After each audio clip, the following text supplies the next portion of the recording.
Good morning, everyone. Happy Wednesday or good afternoon, wherever you are. But happy Wednesday. Welcome back to Pinky Who Art's live painting sessions, where I share my latest work and my techniques and my life as a artist.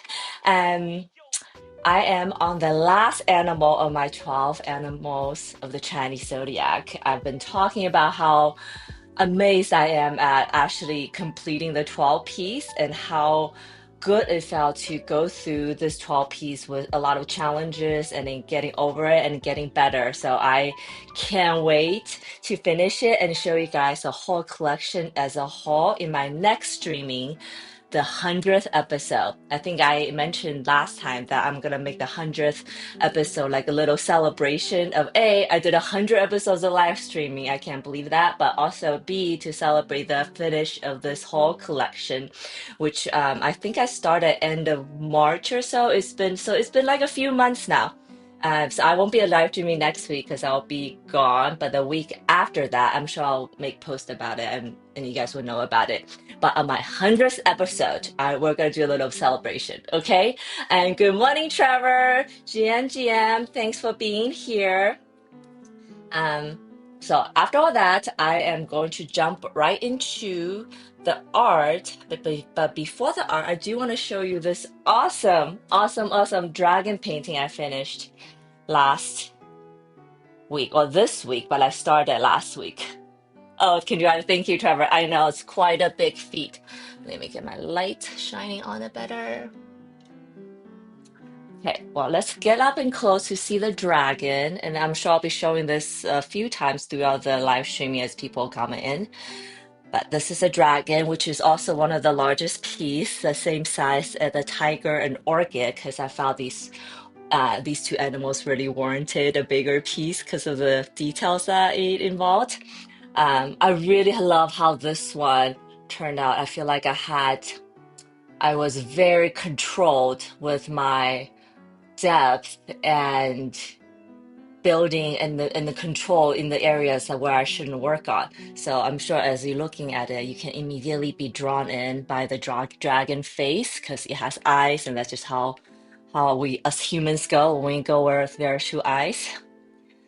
The dragon with her beautiful tail and body descending from a kind of, she's like weaving through the lotus pond, trying to find these two orbits who are in need of rescue, I guess.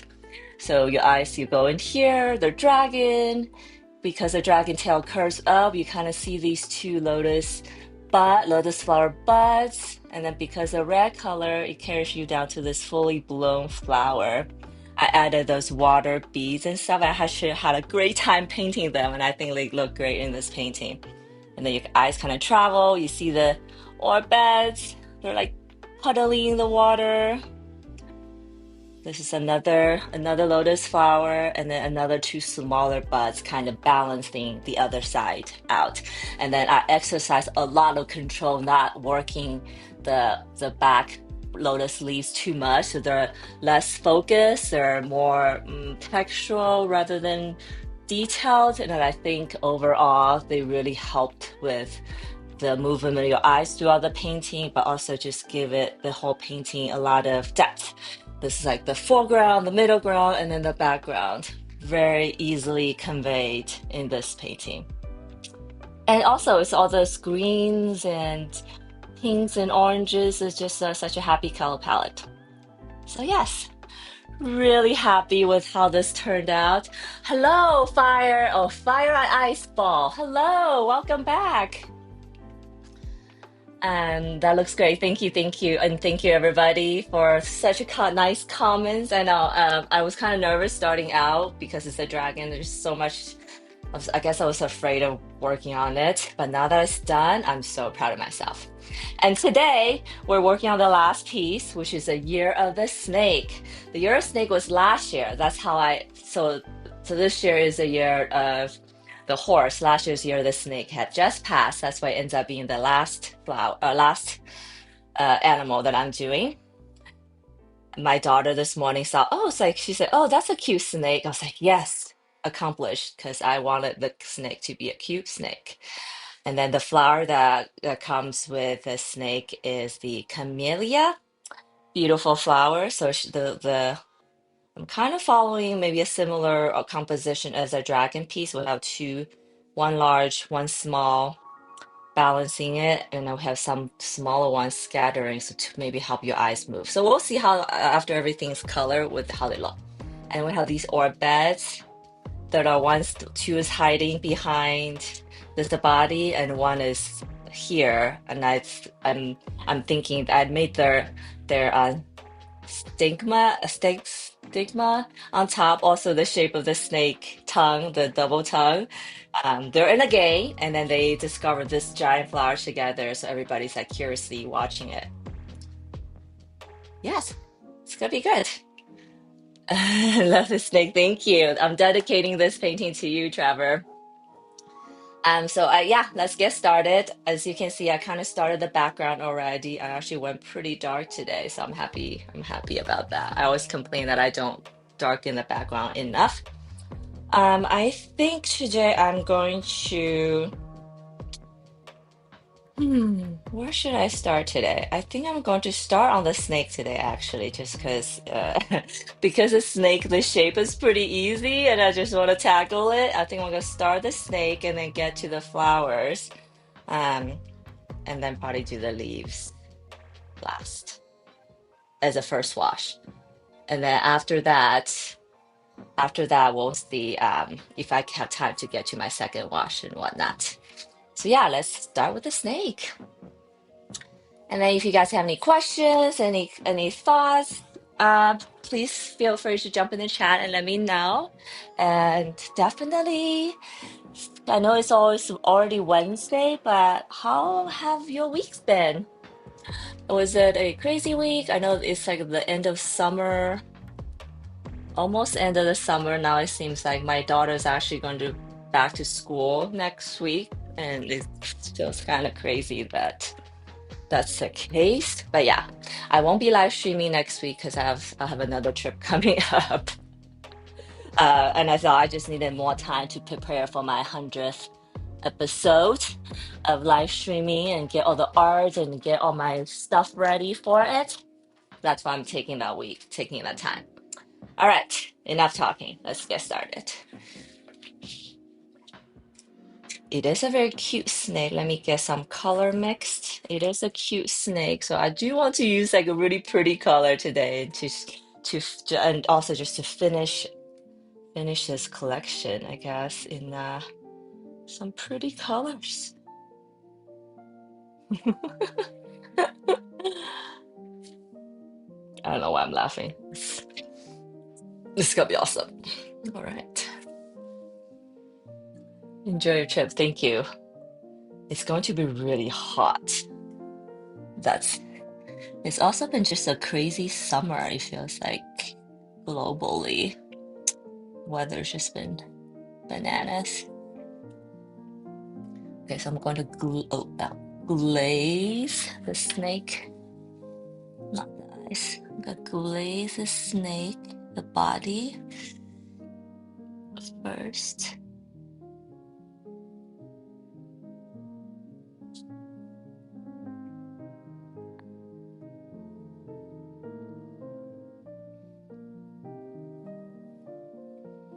I was thinking about, let's get the whole body. Love the eyes. I know. I made it extra cute because I didn't want to. This whole collection has just been a cute animal collection, so snake shouldn't be an exception. And I really had a great time painting animals this summer, this year. So I'm really debating if I should continue with animals or, do some figurative again and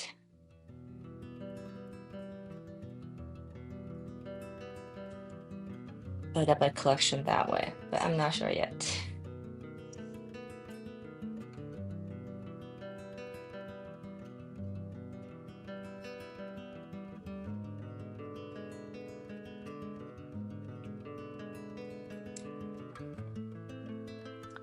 The snake is glazed. Drop in. Ooh, let's see how pretty it gets. Oh, I love that. I did say I'm gonna make this snake a really pretty color.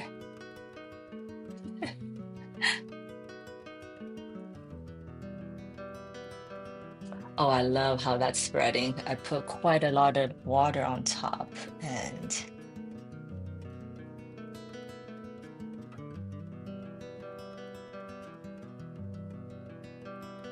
now I'm wondering if maybe I'm not putting enough water sometimes for the glazing.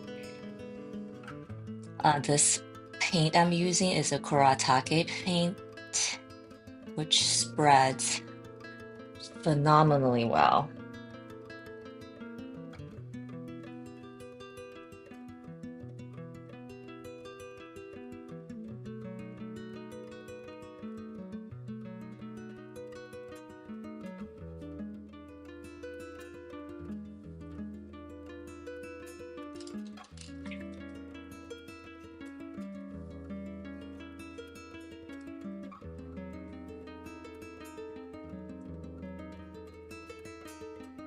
I'll probably leave the eyes for the last though. I almost keep that as a surprise.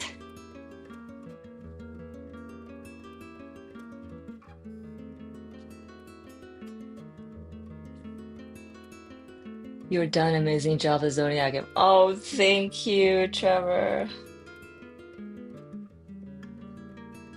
I mean, that almost sounds like I should do some more animal. Actually, I was thinking, Trevor, that I might do. Remember, maybe if I don't know if you remember, but I've always talked about doing a ocean themed collection. And now that I'm done with my animals, I totally had a thought that maybe I should tackle that next. An ocean themed collection with jellyfish or something like that. Um, I think that'll be a nice change of color palette because I feel like ocean animal has a completely different set of colors. That would be nice for me to explore because I've been doing a lot of greens and pinks because of floral, plants, nature. In the ocean, I thought I would do a lot of blues and purples and oranges maybe. So that's been on my mind. But then also have I collect some ideas for figurative I want to tackle.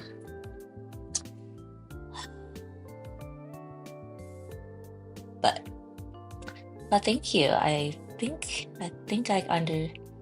Thank you for saying that the animals. I did a good job at the animals. I like my animals and how they turned out for sure. Love the idea. Okay. Sweet. I think I'm gonna do it, Trevor. I think my next one. Oh, I have been working on two things at a time, so I thought maybe I can do both, but just back and forth. I do kind of enjoy working on two collections at once, because then this way, if I get bored or something, I can do another one and then come back instead of stopping it. Both sounds awesome. Oh, there you go. I was just saying maybe I can do both. There you go.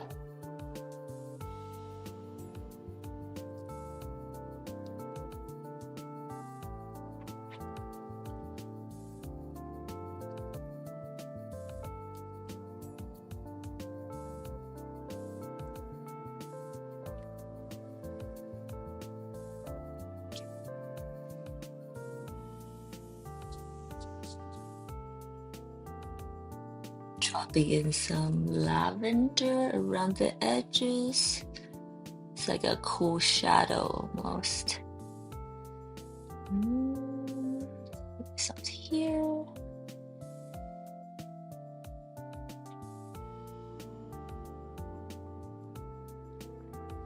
The good thing about snake is that the body has scale, so it's kind of uneven. So I almost can't really mess it up if I pick the right colors.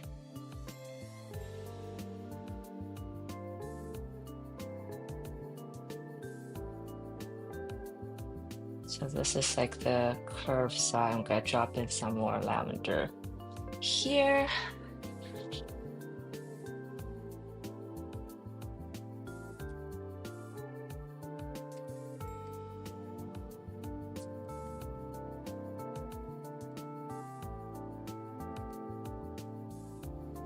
Maybe add some blue here. Oh, I added a little bit more blue to the lavender. Such pretty color. Yeah, I decided I want to make this snake a really pretty color.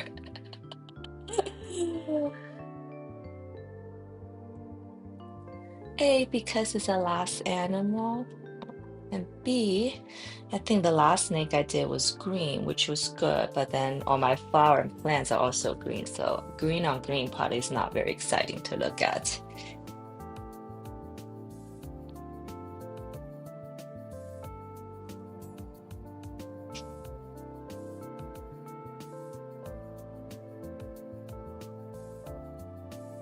Maybe I can do a ocean themed with Orbit, and then some pieces can be figurative, but they'll still be in the same collection. Okay, I think that's good. This kind of satisfies all my, what do we call it, all my concerns. Yeah, I'll do an ocean themed collection, but some will be just Orbits and animals, and maybe some can be figurative. Yes. See, I'm sure you guys know this, but talking out loud to yourself, well, to you guys, but just talking out loud sometimes really helps with figuring out things. So this her coil body is a little bit towards the back, so I'm cooling this area down.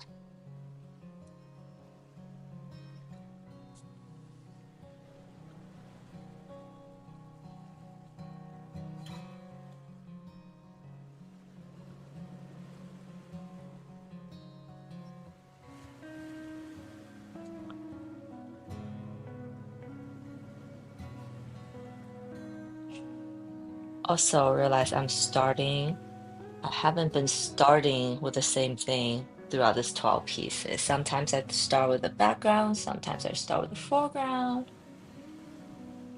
Not sure why. Uh,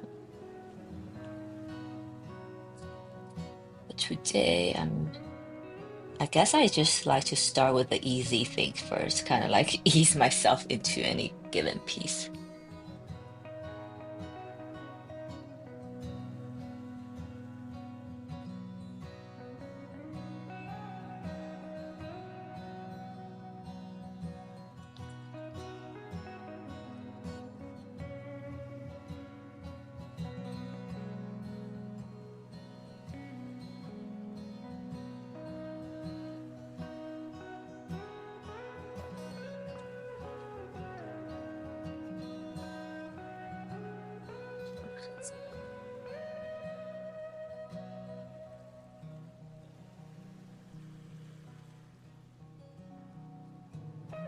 Adding a little bit more blue in the very corner.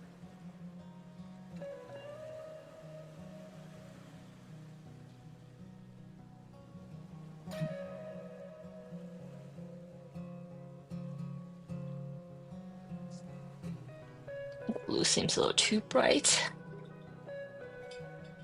Beautiful snake. Thank you. Thank you, Trevor. My goal is to make her so pretty. She's like the like I almost want her to like represent how I feel right now. It's a celebration of this collection.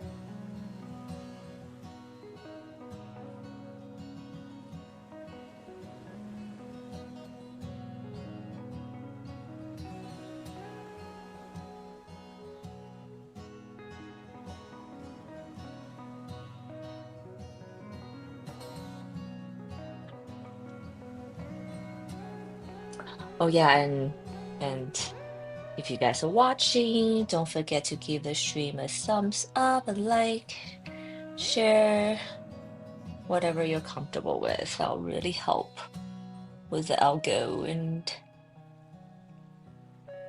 everything.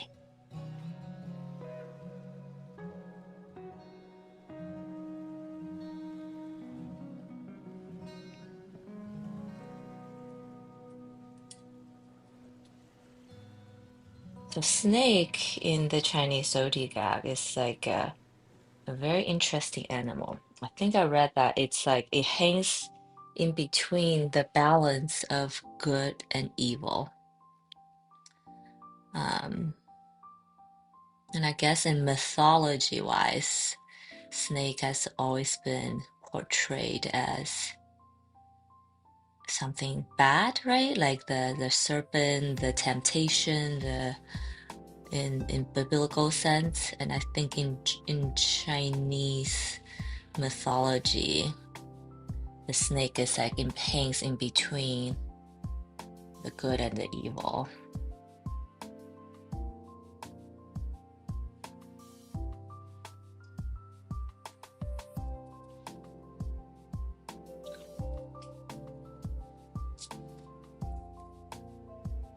Oh no, Trevor, have you looked at what the snake?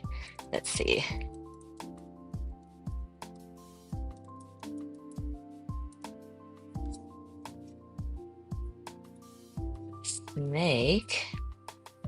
Snake personality trait is he's wise, calm, private, and clever. Best matches, rooster and dragon. Oh, okay.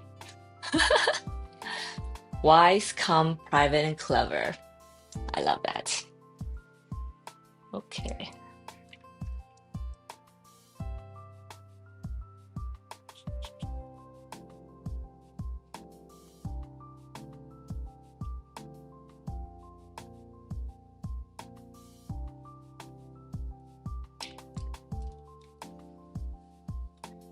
Cool. I'm gonna let this area dry and let's work on this area just a little bit more.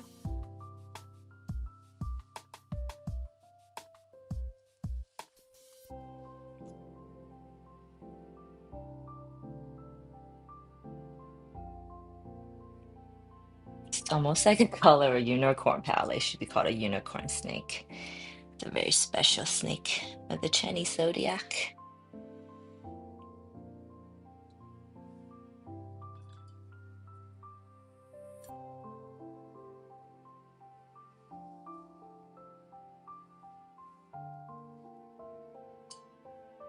So that's wet. Let me get in here.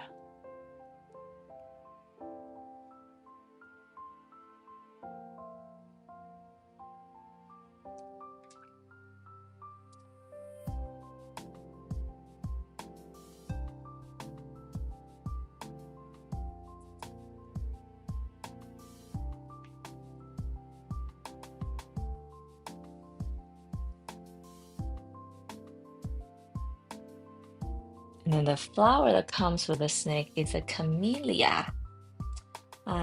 It's actually a flower that was, so I grew up in China, right? It's camellia is a flower that it was everywhere in my hometown because I guess the climate, the region, whatever it may be. So I kind of grew up like just seeing camellia everywhere. It comes in these awesome fuchsia colors. Some are white, some are red, some pink, white pink, some are mixed white and pink. And I always is amazed by how like beautiful the petals are. They are not as famous as like the roses petals, but I feel like they're probably just as cool. Let's see. Okay. Snake. I like all the texture that's forming. It's great. And I mentioned that because the snake is has scales, so it's pretty forgiving. Some cool blue still. pull this down still.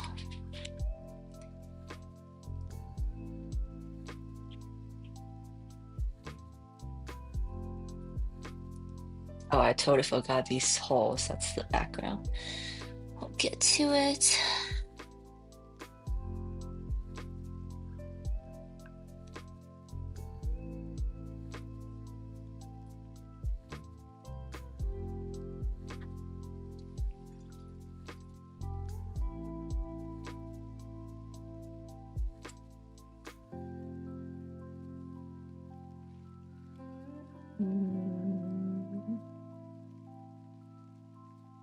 Make this a bit darker.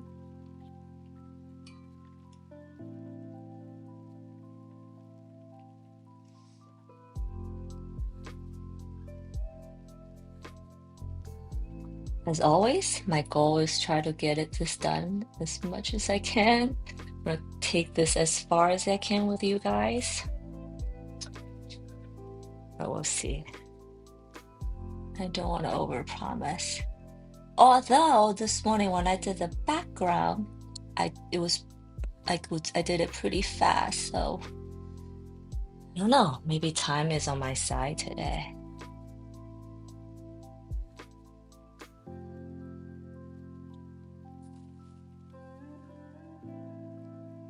So because there are 12 pieces, I've started kind of working on the listings for my Etsy shop. The shop link is in the description if you guys want to take a look. I haven't listed anything yet because I want all the listings to be live on the day that I go live to celebrate. So because you guys are here, you guys are my live stream audience, you guys are my VIPs, I want to tell you guys that now. But I haven't really shared this information with anyone yet. But yes. But listing 12 pieces at once is quite a lot of work. So I want to get it started. And I already have it started. Oops.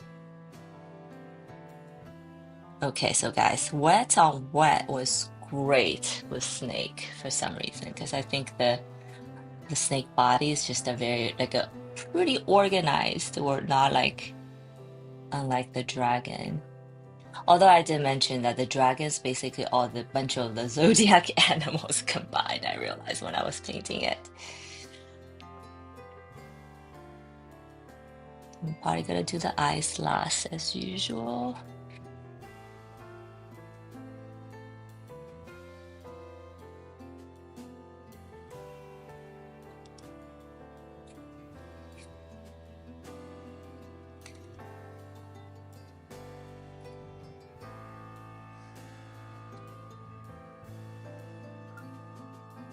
Cute.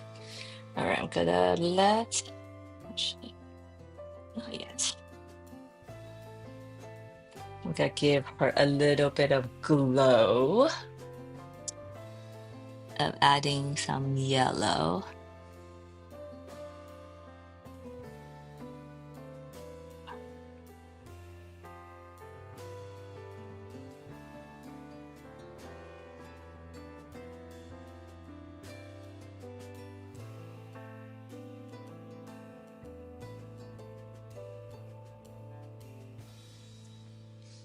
I used to like highlight things with yellow a lot, and then also have stopped doing it. And then for the dragon piece, I did that again, and I was like, I love it. Why did I stop? I don't know. But I do want to say it's like an exercise with restraint, because I don't think adding yellow is a replacement to leave areas white. But I do think it helps a little bit, cheats a little bit, maybe.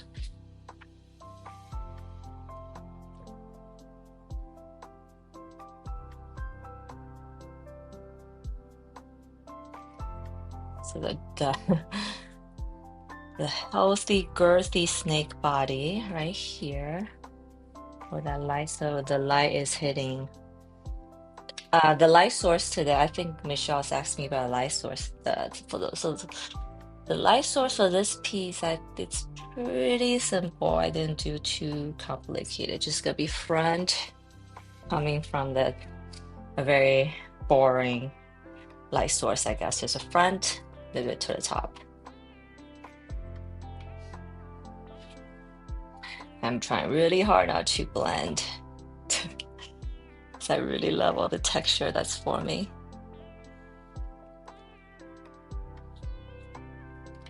Blend with restraint.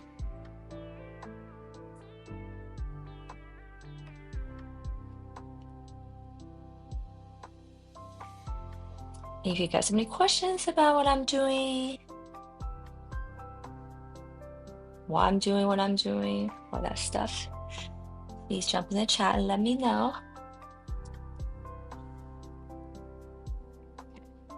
So the coiled area got a little pink to it, or a little yellow too, I'm sorry.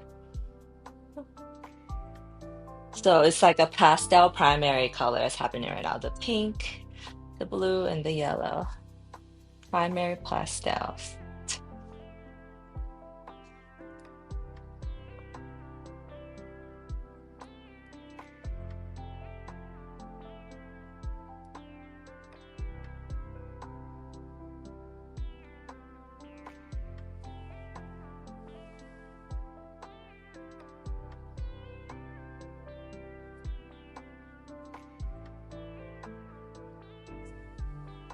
It seems like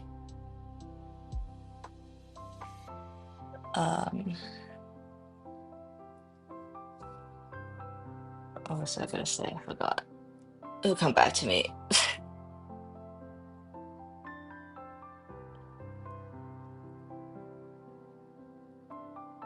I'm using a pastel color right now, so it has a lot of white in it, and it's very chalky when it comes to the texture. Oh, that's too dark.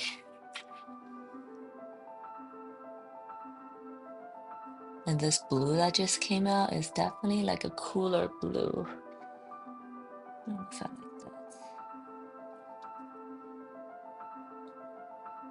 that.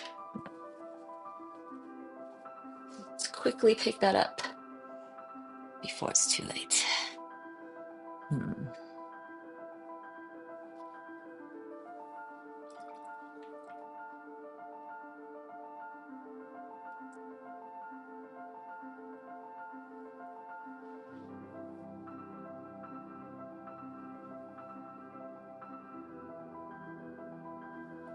Oh, I know. So I was saying that this is very chalky because it has a lot of white in it. So I think my next layer when I go on top, it's not gonna be used. I'm gonna use part a different set of colors.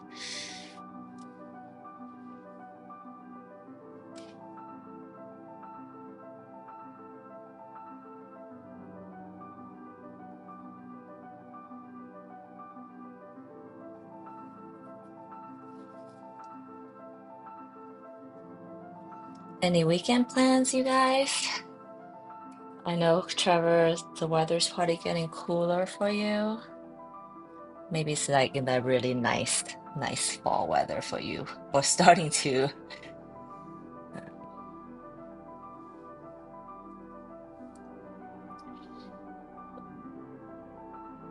I hopefully will be on a boat this weekend because it's so hot.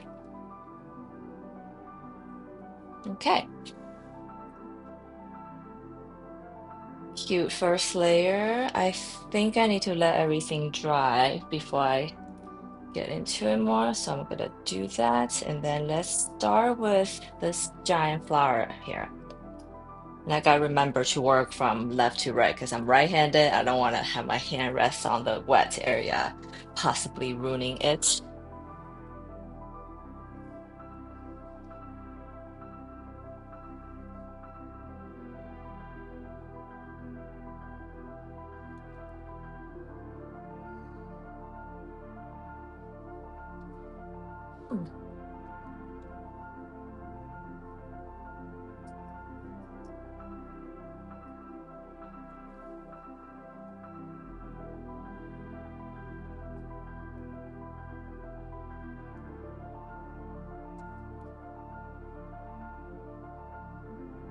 Mm.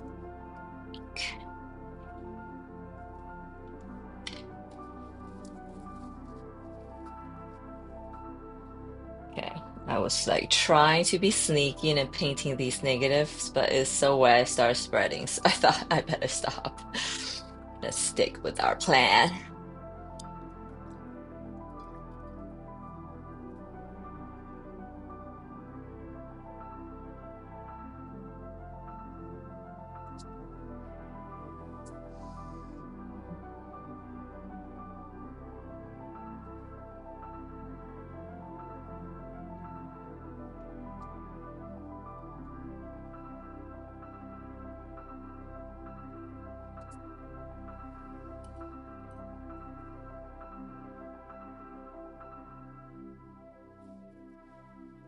Cute snake. Such a cute, pretty snake. Yes, okay. Anyways, okay, so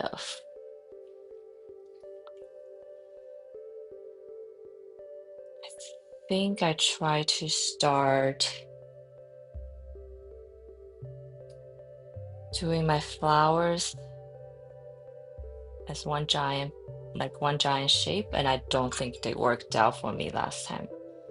I'm gonna stick with the hard way, which is painting them petal by petal.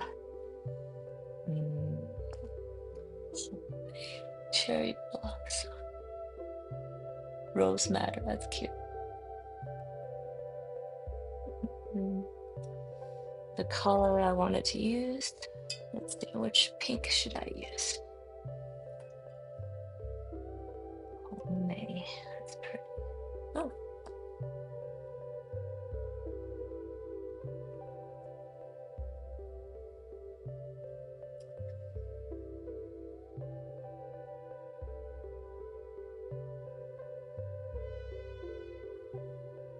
and purple. That's too purple. I'm mixing colors right now to get the red just right. Because I think it needs to be a little bit warmer than this pink I just used. But still needs to be a pink.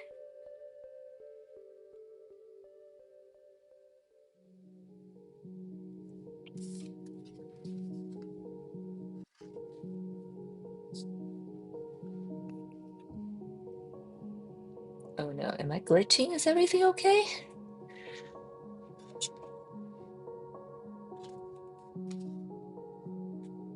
Cool.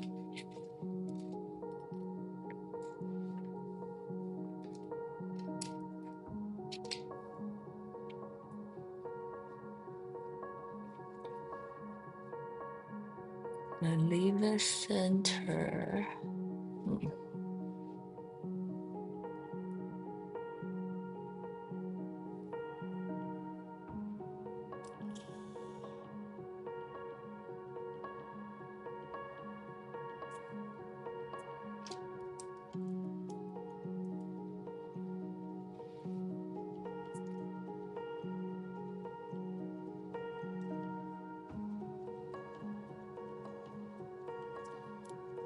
I think the camellia is a pretty common flower, but I think it needs a lot of moisture to thrive. So maybe, so where I live in Utah, it's not very common. I think it's just too dry here. Um, Also, I totally unrelated, but I have a lavender plant in my yard, and I just discovered this morning that it's like pretty dead. Then I, looked it up. I think I've overwatered it, but apparently lavender likes dry climate, and I thought lavender is like dry and sunny, so it does well in Utah. And I still managed to overwater it. Plants are just so hard.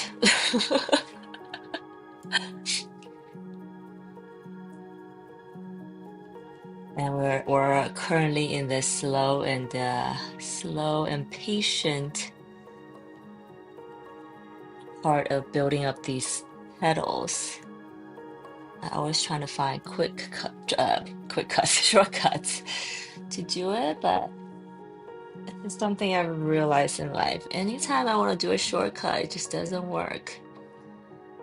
Um, I'm sure so many people have done well with shortcut, but that's just not in my destiny, I guess. Everything I do, I just gotta stick with a slow and steady method, unfortunately. Or fortunately, maybe it's good for me.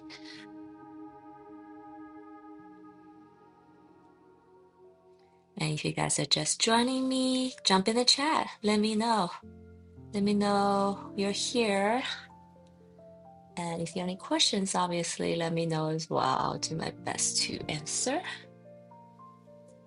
And if you want to see the piece I finished from last week, my awesome dragon and lotus flowers, also let me know.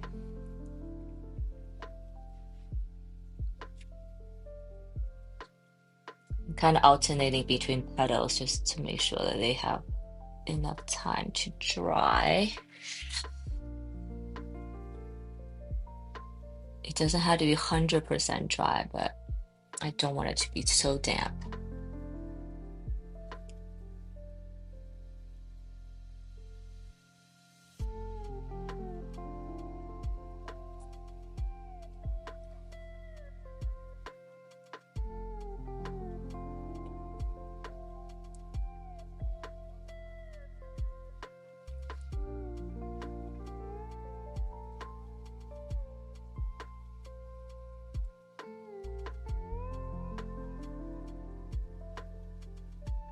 Amelia. I was typing, I kept on spelling it like Camilla. They're very, very similarly spelled.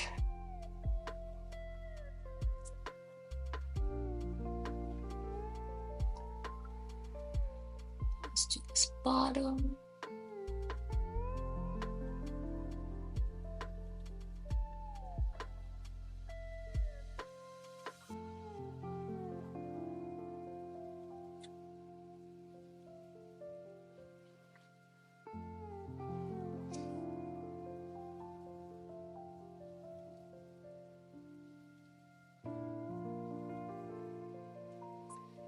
Hello. Oh, hello, Sir Gruzalai. Welcome back. I'm doing great today, and happy Wednesday to you. Thanks for stopping by. Today I am working on show you. I'm working on my last animal, the 12 animals of the Chinese zodiac. It's a snake in the camellia flower.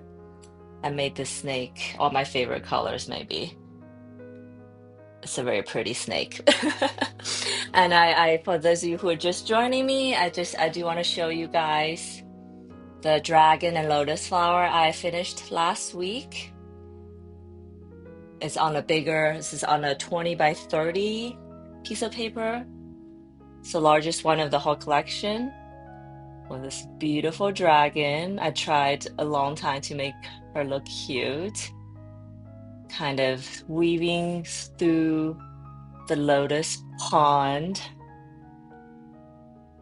discovering or trying to rescue these two orbettes who are in need of rescue. They're trying to swim, pedaling, and need help. And then more to another cluster of lotus flowers to balance the other side. And I tried my hardest to restrain myself from overworking the back leaves, because I really wanted to play with the depth of it. But let me know what you think. Should I do some more in the back? Is it good as it is? The front looks awesome. The dragon looks pretty awesome. And your eyes have a lot of places to rest, which was a goal. This looks great. Did you use only watercolor? Any step by watercolor game? I'm sure your game is awesome, so no worries about that.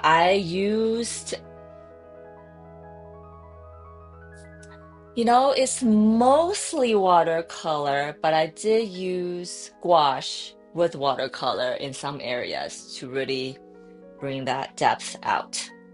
So yeah, maybe you should add some gouache to your watercolor game and maybe you're like step up without doing anything different. I always tell people that's like my cheat using gouache.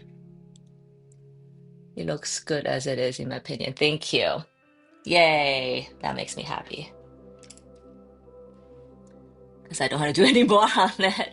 That piece took a long time for obvious reasons that it's big and it has a lot of the dragon just has so much detail as a feature.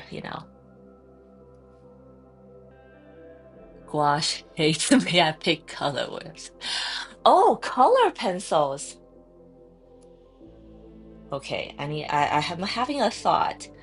I love color pencils, and I used to use it with my marker drawings, and I don't know why I haven't tried it with my watercolor, actually. You know what? I might try that, Sir Guzala. Thanks for this idea. I think you might mention that last time too, or that you used watercolor in your art.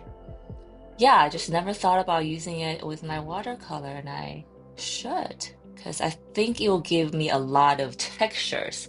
I'm always like fighting, trying to get more textures in my art. They work great in water. I know, I know they do. Yeah, I just don't know why it never occurred to me to try it. Duh. And this is why we need to talk with other artists. We can just get ideas, get outside our own heads, right? And let's do this petal.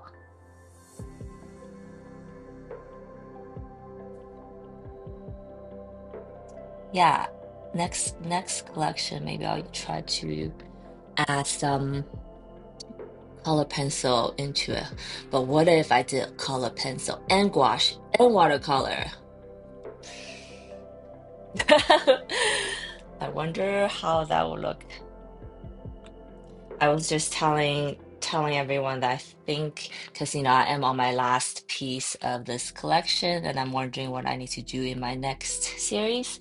And I think I just talked myself into maybe doing a ocean themed one. Um, Everyone has their favorite combinations. I know, I don't even know it's a favorite, it's just like your go-to, right? But I do try to conscientiously remind myself to not get stuck with or get too comfortable with like the combination you're saying and just like, you know, don't explore others because I think I do still want to explore other mediums and I think these combinations that we're talking about that the combinations we use almost is like our unique style sometimes that's different than the next artist, next person who are doing stuff with the same medium. Hmm. So, Sir Guzala, besides watercolor, do you do any other kind of art medium, like painting or digital? Um, just charcoal, etc.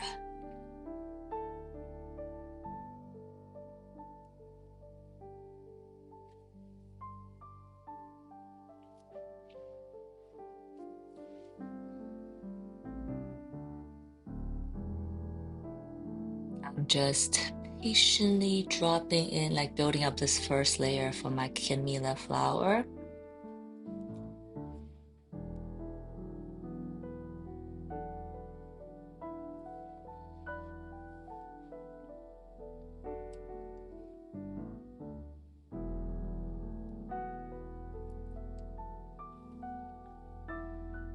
A graphic tablet, but it's collecting dust. Is plan on doing digital someday. My graphic tablet, um, I have a serval actually. I don't know why I have so many because I don't really ever do digital art anymore. But I guess I used to do it quite a bit. But personally, I think I enjoy the tactile nature of traditional medium a little bit better than digital art. Um, but I do appreciate the Control Z that it's available. That is available, the Control Z.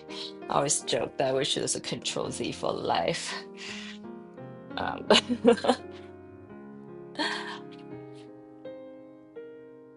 I'm sure you'll get to it one day.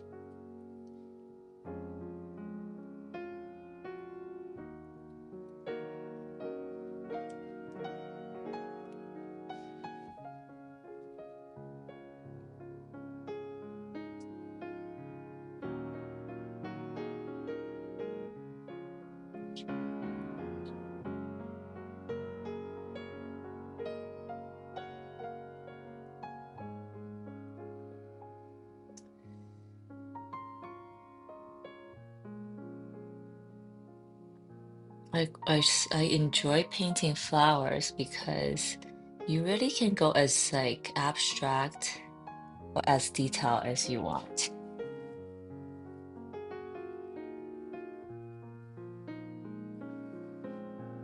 My problem with digital is learning the software and getting better in drawing, but the most part figuring out how to get certain art style done.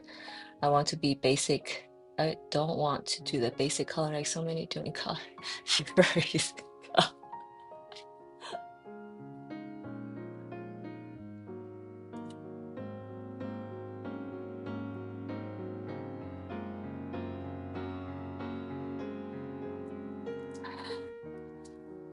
Sorry, I'm wondering if I'm having connectivity issues, but hopefully not. I just want to check.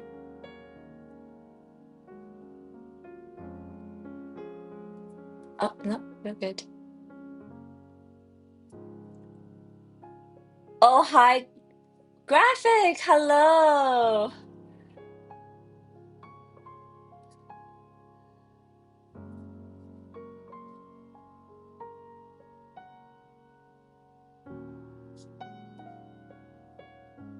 I'm having connectivity issues, girl.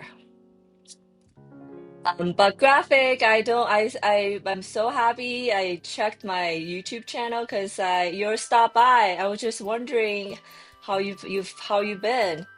So thank you for stopping by. Um, okay, back to you. Thanks for joining.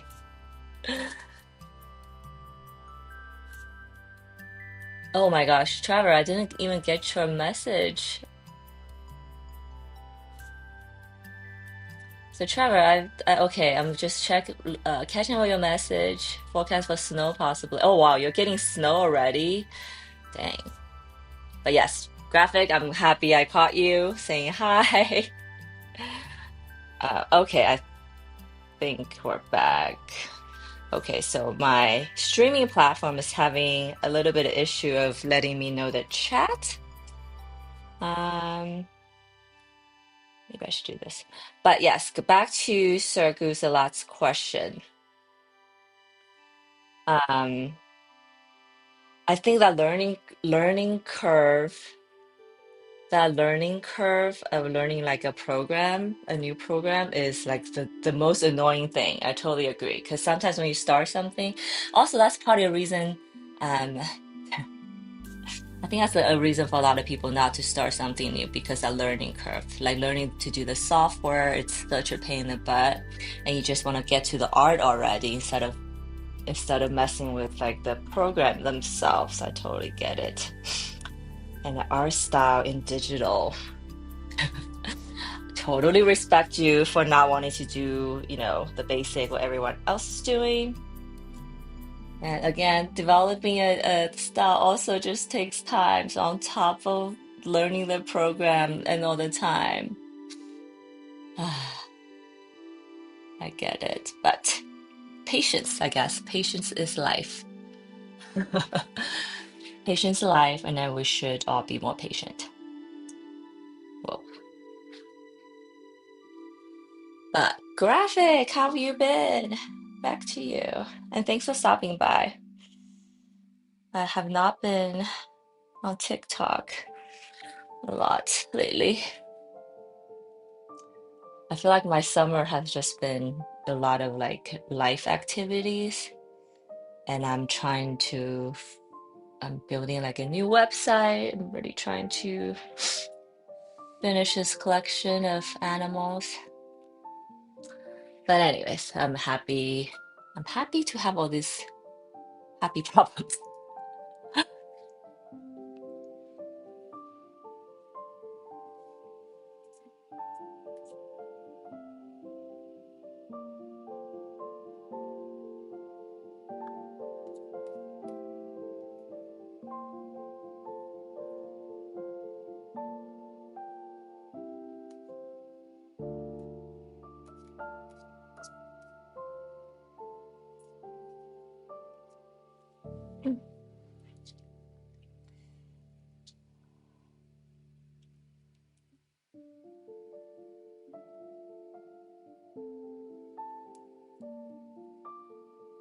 Hope I get a lot of snow this year.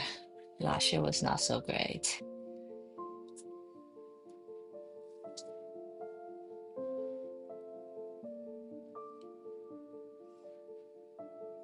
Ooh, I like how like watery this flower looks right now, but obviously I'm going to add more details and probably destroy the wateriness.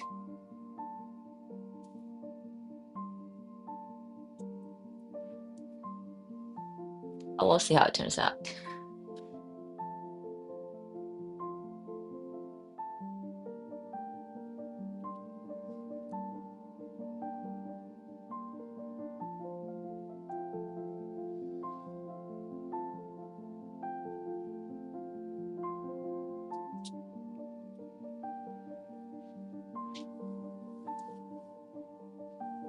Hmm.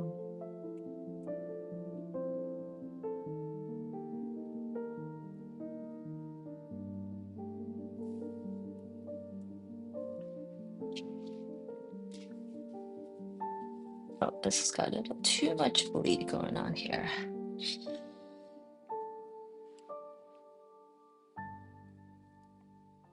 Set it right to the cover of the petals. So I'm using a new brush today to do glazing. This brush holds a lot of water. Oh, it's good on iPad. I guess it's good because it holds a lot of water. Um, but it's a little bit tricky because it holds a lot of water.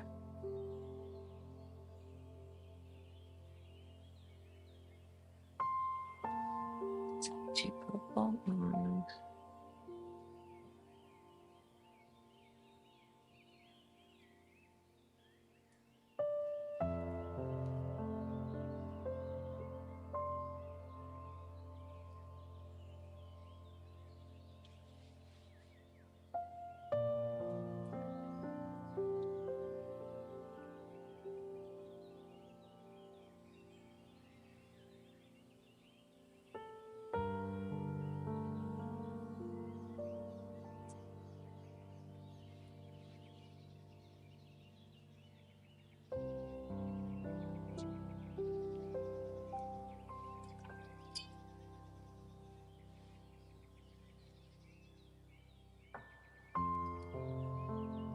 Top part is a little bit dry now. Let's get back in here.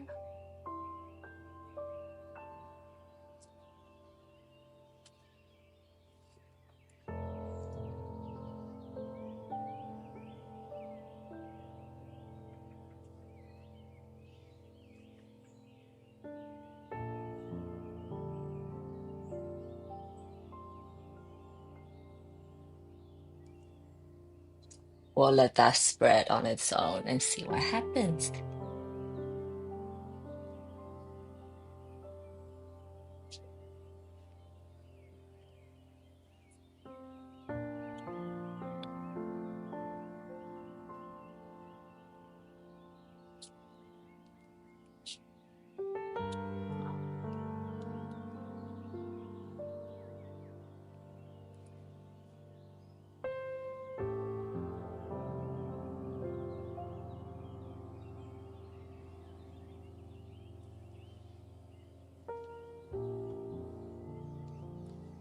It's like that brush might be a little bit too juicy. Let's make it smaller.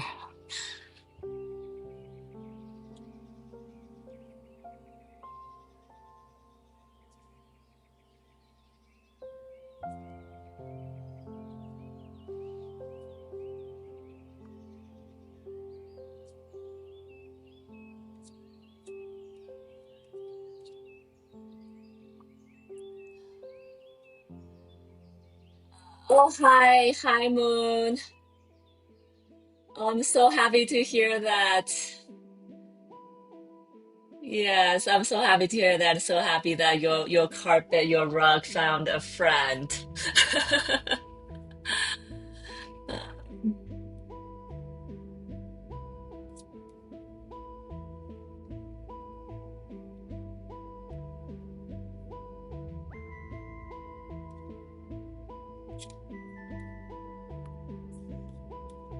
Maybe I'm just gonna leave both of them on.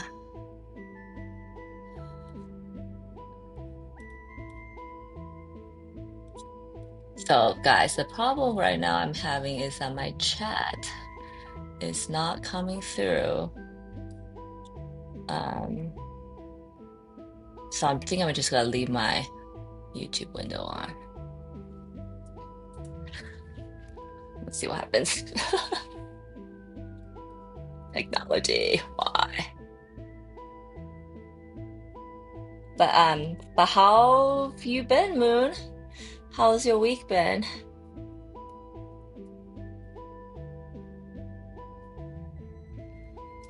Okay. This flower is like I see others do, and I was like, oh, that's like I wish I can paint like that. But now I'm here, like the OCD in me, like it's so messy on the edges. I can't handle it. But I know I should probably just let it be. Oh, I did not want to use that color. Oops. I mentioned that I'm using a color that has a lot of white in it. I didn't really like that. So,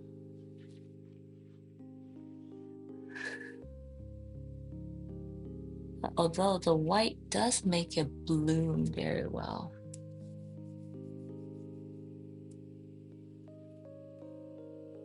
Really good. Glad to hear.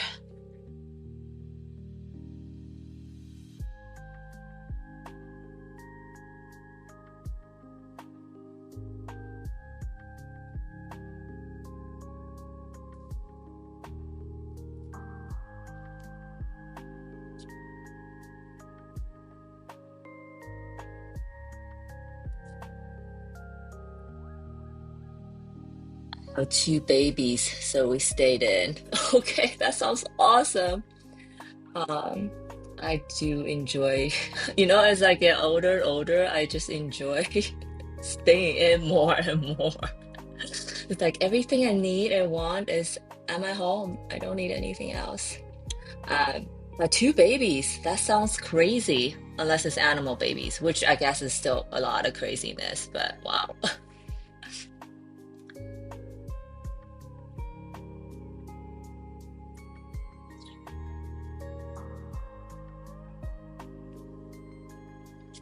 Anyways, okay, let's get back to this.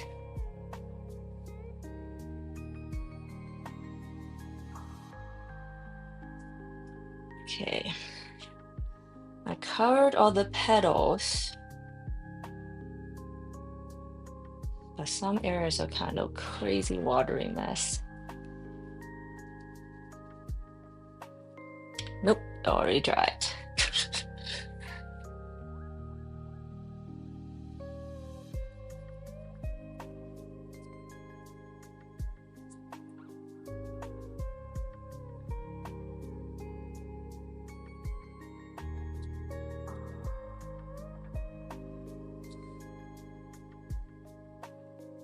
So right now the paper is slightly damp. Um, two human babies and four feline babies. Wow. Wow, wow, wow. Four feline babies. Well, I think you told me that before.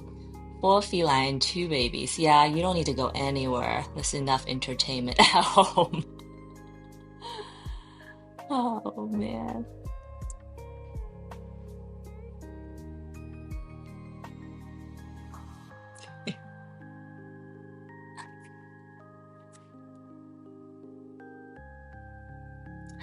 May I ask if the babies are twins? Is that they're same around the same age, or they're two different ages? So this is a petal, this is a petal, this is a petal. So this is a petal.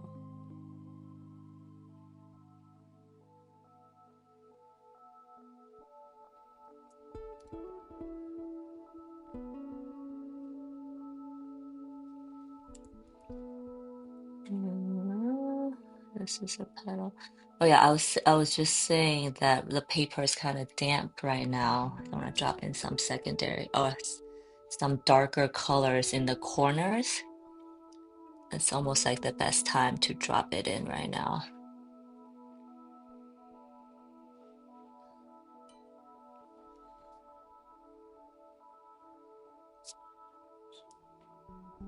Oh, and then as I was saying that, I think that area is a little too dry already. So petal, petal. This is a petal, but maybe I don't need a second layer of layer.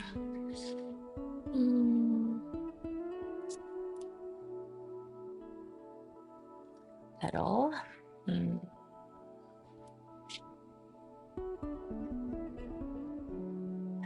3 and 4 Irish twins. Oh yes, that's awesome. I'm almost. Um, so my daughter is 7 now, right? And sometimes I wonder, it's like, oh, another one. Well, another one's probably not in the cards, but another one could be nice. I don't know. I've been thinking about that a lot, but I'm so happy to hear that you have Irish twins because I think they're awesome. Also, I have friends who are like have Irish twins, brothers, sisters. They're just, it's awesome. It's like hard when you're raising them, but once they grown, it's pretty awesome because they'll be going through all the same life stages kind of at the same time, you know. They can figure it out together.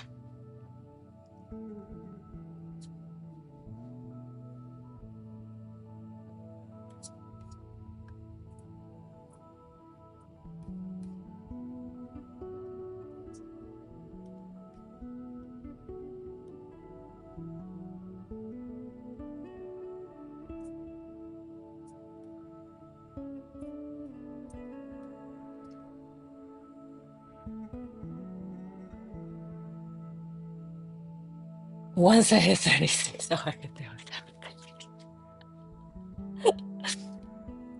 I know that biological thing. So I'm 42 actually, right? And I think I had my daughter when I was 35. Yeah, around then. Because before that, I was like, I'm not having kids. It's too much work. And then, yeah, you're totally right. Around that time, when that comes, I was like, I need to have a baby. I think now I'm like, now it's like your body's like, you need to have another baby before it's too late. But I feel like it's probably already a little too late.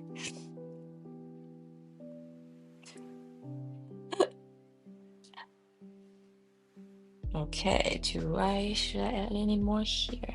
Maybe a little bit.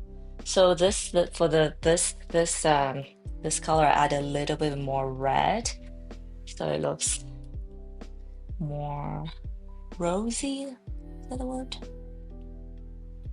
More mauve. There you go.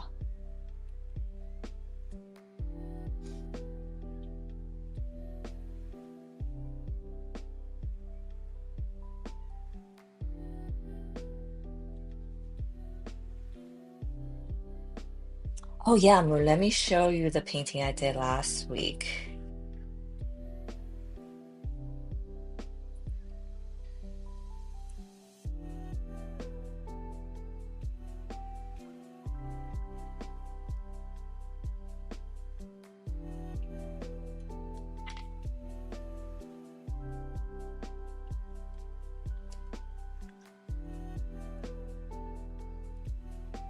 in about 1 second. Let me finish this painting, this middle part. Oof.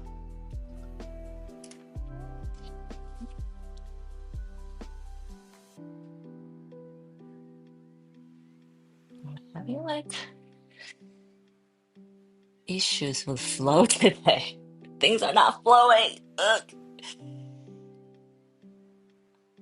I blame technology. Totally threw off my game.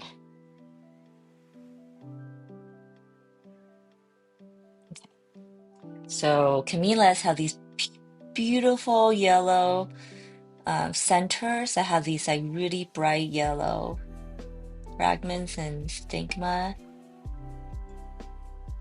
So I just want to put that in. Pretty. And then this is a snake I'm doing. Also a pretty snake. Ooh, okay, cool. So this is hello, Lively. Hello, hello. Moon say you'll be 42 in a couple months. Oh my God, Moon. Are we like the same person or what? What is happening? That's amazing. Um, uh, so cute and beautiful of color junk journal item aesthetic. Thank you, Lively. But yeah, I was wanted to show everyone who just came on the painting I finished last week. My dragon and lotus piece. It's a larger piece. It's my. I thought the composition wise, I feel like this was good. I exercised a lot of restraint in this painting. So I imagine your eyes, looking at this, your eyes go into the dragon. Really happy with how the dragon turned out. I tried like all the scale, all the texture. I didn't overdo it. Now I'm looking at theirs and maybe I could add more, but maybe it's fine. The beautiful tail curves up, whips up, brings your eyes up to the lotus buds. And then I purposely made these kind of not focused, so that forces your eyes to come back down to this area. And I did a lot of detailing in the front. Really, and added these water beads. They look awesome. The lotus flowers. And then it brings your eyes over here. These two orbits in need of rescue. I added little water bubbles at the end because they're probably like drowning or something and then drinking a lot of water in. And it's like, I imagine it's drinking a lot of water in, so it's like overblown. The water's gonna go somewhere.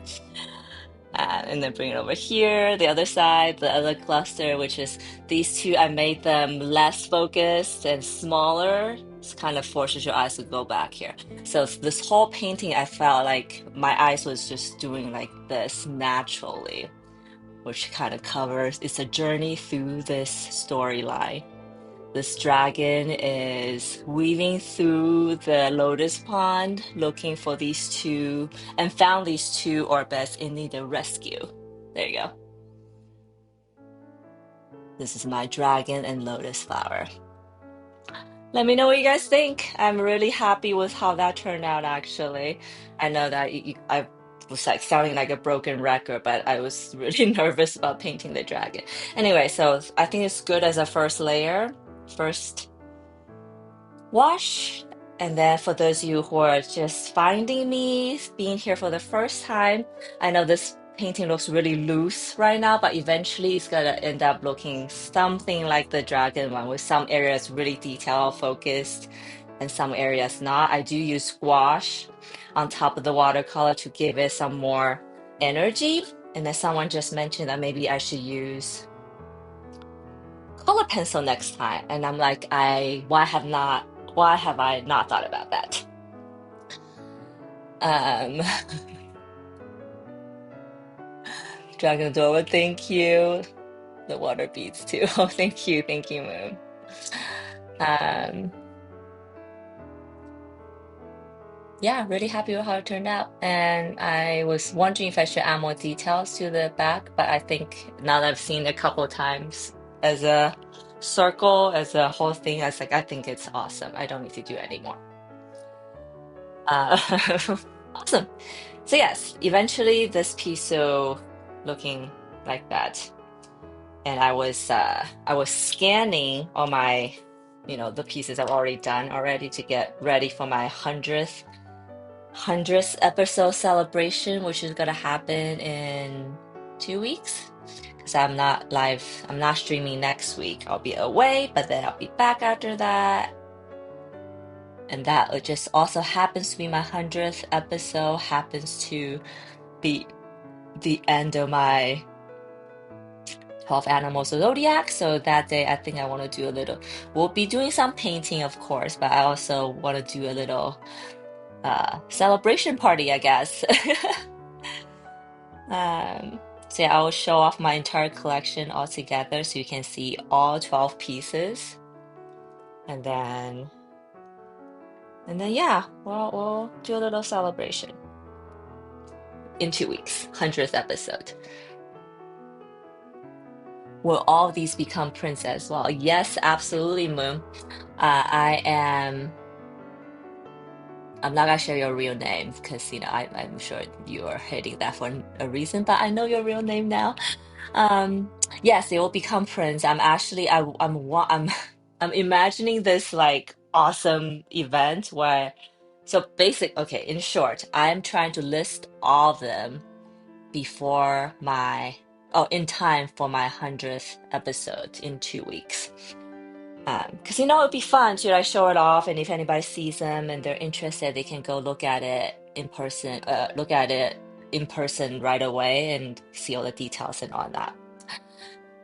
But yeah, listing 12 pieces is a lot of work. So I've already started, but obviously I'm not even done with my art. Uh, but yes, they'll become prints, all in short.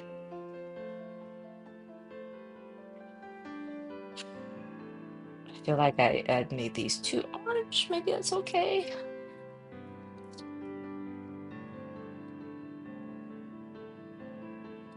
And then yeah, tell your friends about it or something. I was like, should I get balloons? Maybe I'll get some balloons. Like, I've live streamed for 100th episode. That's like a big accomplishment, I feel like.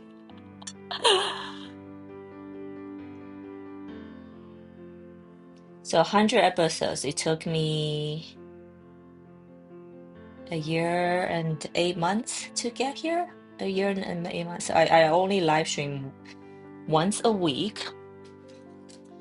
But to get to 100th, a year and a half. Although that doesn't seem too long, right? Because it feels like it actually feels longer. Or yeah, it actually feels longer, but year and a half, not bad.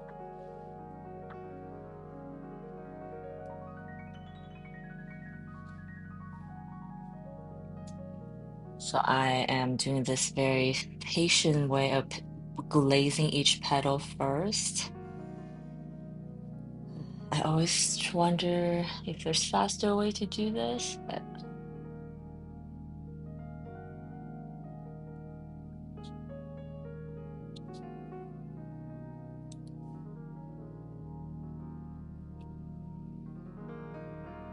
it's a cute accomplishment.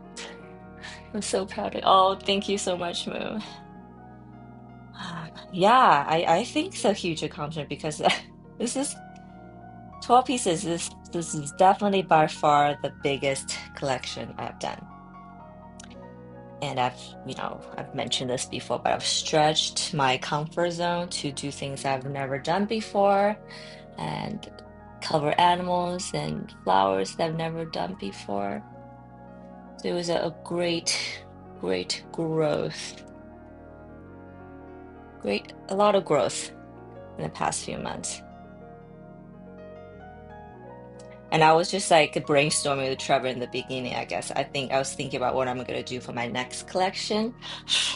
And I think I'm gonna do an ocean theme collection next. I've always talked about doing an ocean theme. And then I think I wanna do like a collection. Some will have ocean animals or best, some will have figures in them. Because I also really want to do some figurative art again. But I was like, I should just do one collection with all of it. It will be the same. I can tell a story with it or something. And then It all satisfies my creative need of doing all of that all at once. Yeah.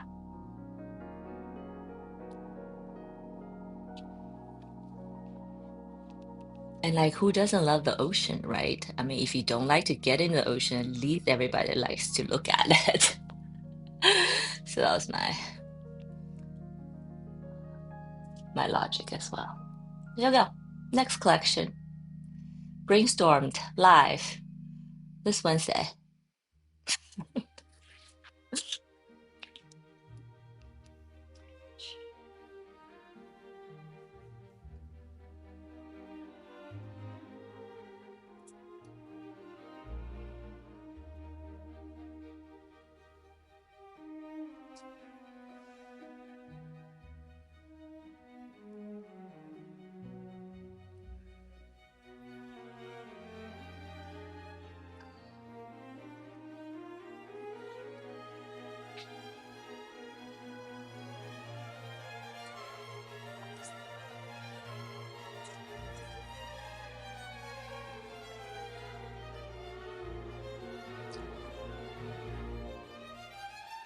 What subjects are you guys exploring right now? Or Moon, and I know that you're you're doing some dark, you used to do dark art, but I remember you telling me that you had to like switch a little bit just take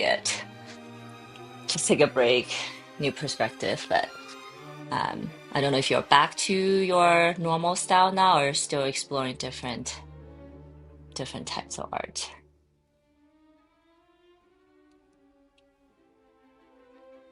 Let's bring that pink back in. Ooh, you know, coral color is also one of my favorite shades of pink.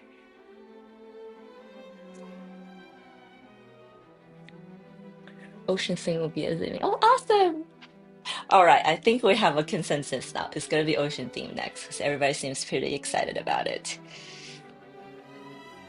And also, ocean theme will give me allow me to use a lot of different colors again, because you know this collection has been floral animals, so it has a lot of uh, plants. So it's been a lot of greens and teals I've been using. And ocean theme will allow me to use blues, which should be like blues and oranges or something. These flowers are taking me a long time.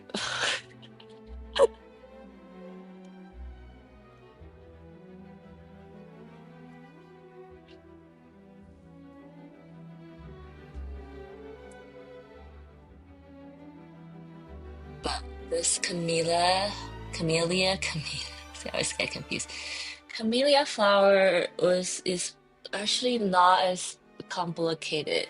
It looked kind of complicated after like drew it, but I think it's not gonna be as bad as some of the other flowers I've done.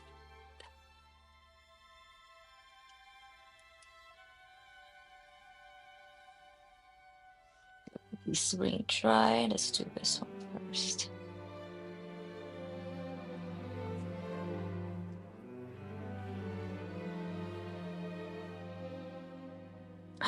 Oh, awesome! I love Christopher Maxwell. Lots of fish and underwater themes. Nice.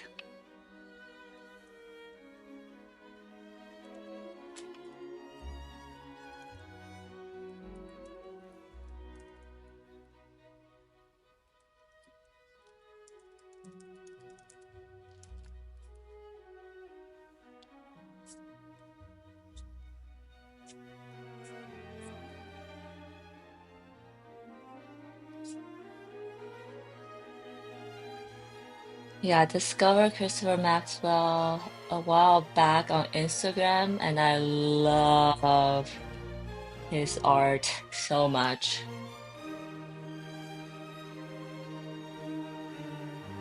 They're so like whimsical and fun. So I guess in some ways, I'm definitely trying to get there.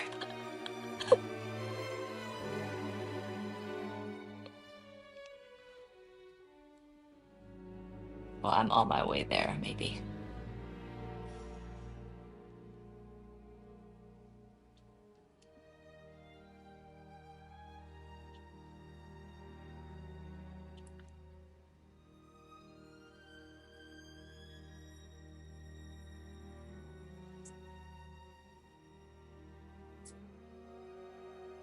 We want to learn flowers and living animals too. Yes, flowers like my go-to for so long. Now I'm definitely branching out. I'm proud of myself for branching out. I feel like flower will always have a place in my art because my orbits, they're like, flower creatures. And then I think I shared that I've never done animals before this series, or not like a little bit, but not like to this extent. And I discovered that I really enjoy doing animals, surprisingly, actually. Um, and I guess people just like you need to like what the subject, you need to like what you do, but also like I think slowly we'll all kind of discover maybe some things were just like better than others. I know, I think my figurative is not bad, but now I've done the animals. It's like I think I can get better, even better. So next question, ocean theme with people and animals.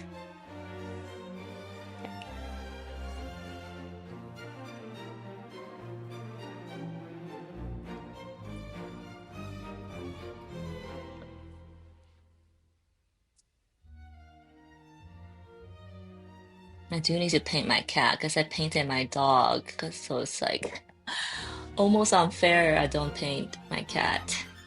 Maybe I'll do a cat series at one point. Also, oh, Moon, you have four cats, so you probably know them well, right? So my cat, I don't know why, but this week just been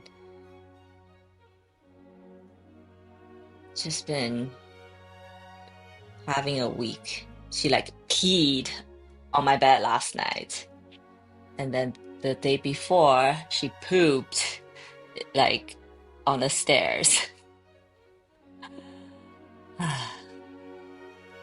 Really, I think I know why, but I don't know. Do you know why when cats suddenly start doing that? Why?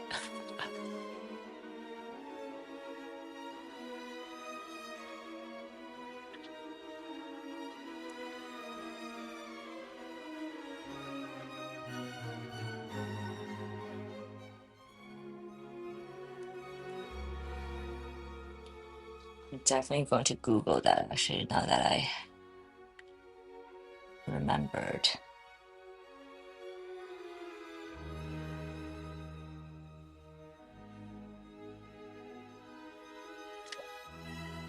Maybe she was mad at you. Yes. I mean, yes, she's clearly mad at me. I just want to know why.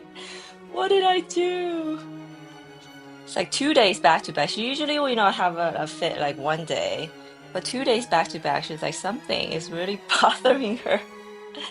Um, I think my hunch is that because we've been like in and out traveling and stuff, that she just is not happy about that.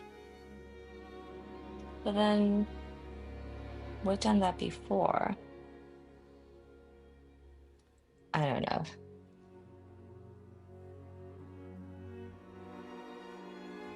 Something about her routine is disrupted and she's mad. Peed on the bed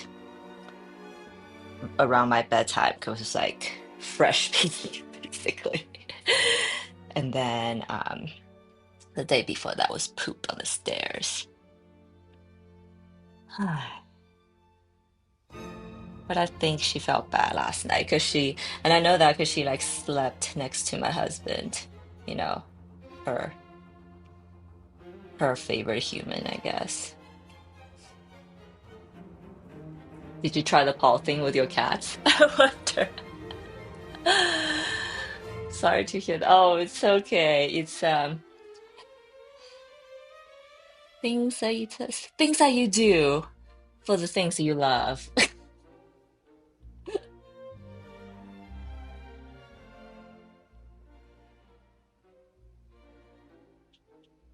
I hope she's not mad anymore today, though. Like she's got that out of her system. We'll see.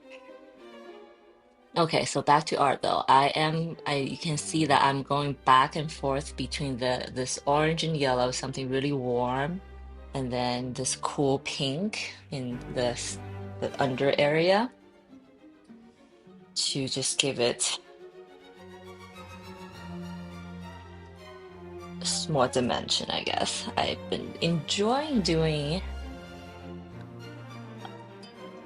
adding yellow to things. I used to do it more. I kind of stopped, and the other day I was like, why haven't I done it? I think it looks great. Oh, not that yellow.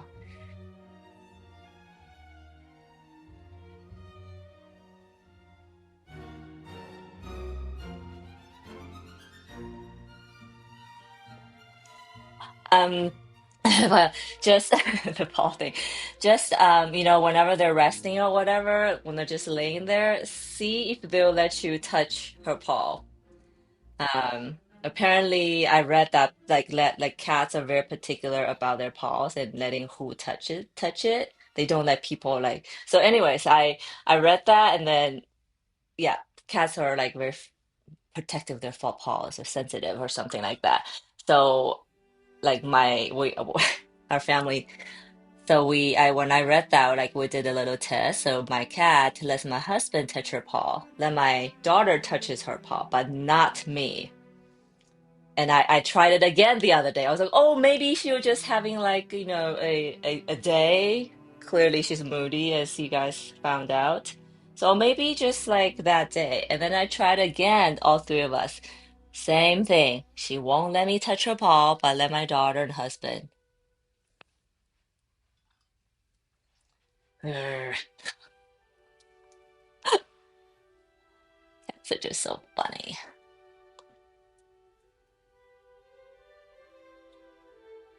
So yeah, so through the paw test, you'll find out who's their favorite human of the house.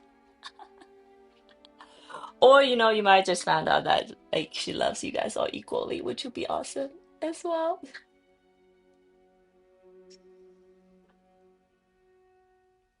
So it seems like today my all the colors I'm picking are straight out of the Kuratake set. I guess the Kuratake set is really good for for these flowers. Oh yeah, I know, right? To find out this whole time it was just a one-sided love. Oh,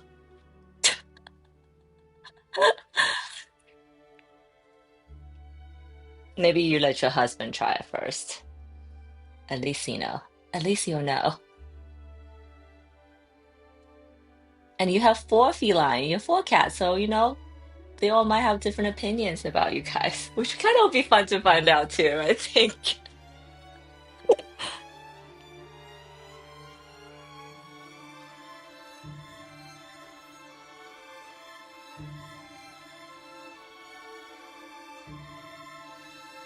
What do I have here? Oh, it's like a red color. Okay.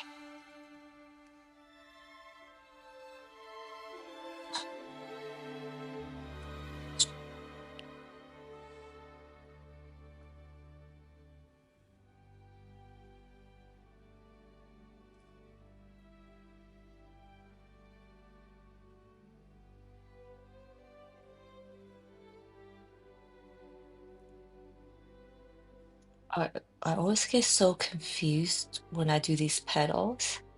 Same thing with the other flowers, thinking it was like roses, because you know how they fold and like they bend, some curls up. I always want to capture the ones that curls up because I think that like it's difference between looking like a fake flower versus a real like more realistic looking flowers.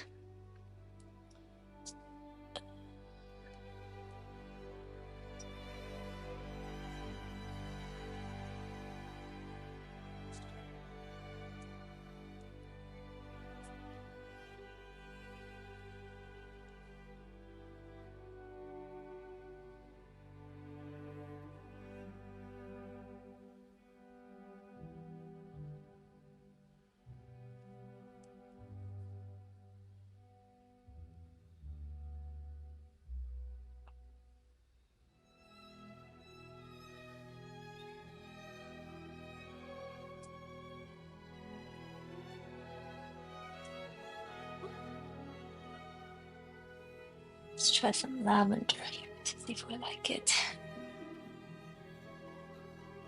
Lavender. Hmm,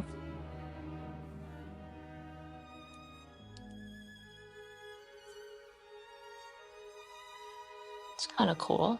Hmm.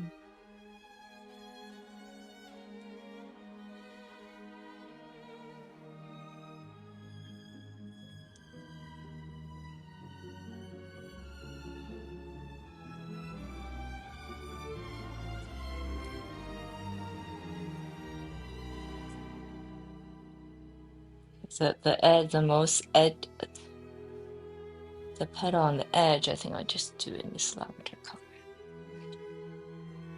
I can't talk today. My brain.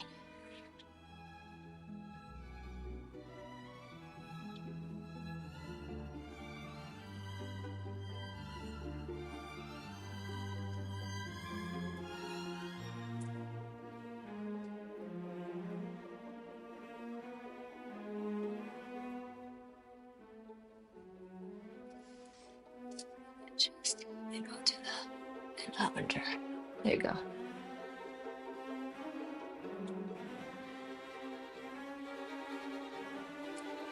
Kuratake paint is so beautiful, even the iridescent color is beautiful. I just watched the swatch the box. I love yeah, I love swatching paints. Yes. Which collection do you have in the Kuratake? So I have like two palettes only. I feel like I should probably get more, but I have one, the one that has I think most of the colors, like this rainbow set. And then this is the one I got, or my first set. Some of the paint already ran out. And I just used this to the sheet that came with to swatch it, but I was like, I think I should swatch that on actual watercolor paper. But yes, I do love swatching paints. I actually just swatched a box of paint I got from Japan. It was like a different brand of paint that's very similar to Kuratake. It's like a very dusty color palette, and I'm not sure how I feel about it yet. That's why I'm not using it today or having it out. Uh, I just love the quality of the Kuratake paint. Like it's so pigmented, and the pigment feels so like pure. I don't know if that's a word to describe it. It's like pure without a lot of like things mixed in it that either dulls it or um, yeah, just dulls it. But yeah, which box did you swatch? Or like the name of the collection? Oh my gosh, am I gonna buy more paint? I have so much unused paint. Am I really thinking about buying another box right now?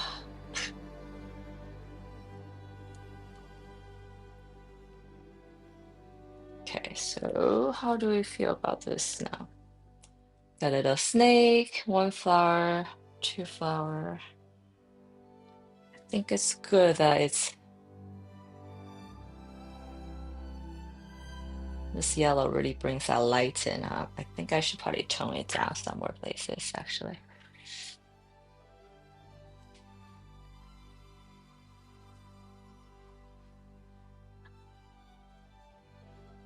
Hmm.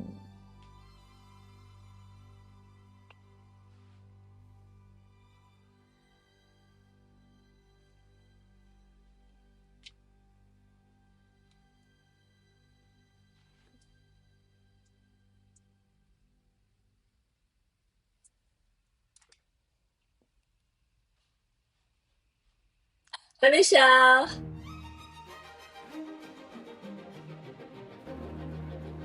Okay, routine. Good, good. Hope everything's good. Hope your checkout goes good. Um, I'm doing good today. Excited about finishing my collection. Uh, I'll show you the dragon I did last week. It turned out pretty awesome. if I may say so myself. And I just feel like it's because I'm prepping my collection right now for my release, and I'm looking at the whole collection. It's like, wow, you can see, you can see as I'm doing the 12 pieces, like how some things are like slowly changing in my art. It's kind of cool to see.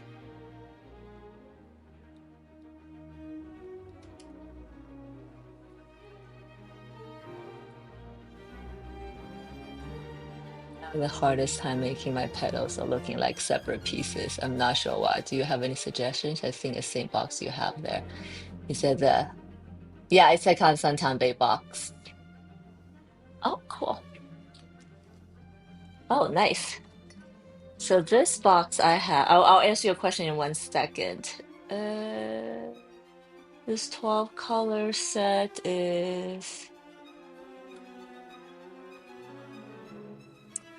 it is a Gansan Tanbei box. Yes, I'm just trying to check if it's that color, but yeah. So this box set is like beautiful for flower flower and plants actually. Um, the tip, so I'm doing the snake, the last animal of the zodiac, snake and camellia flowers. Okay, so Moon asked me any suggestions on keeping my petals separate. And I gotta tell you, I think, is this?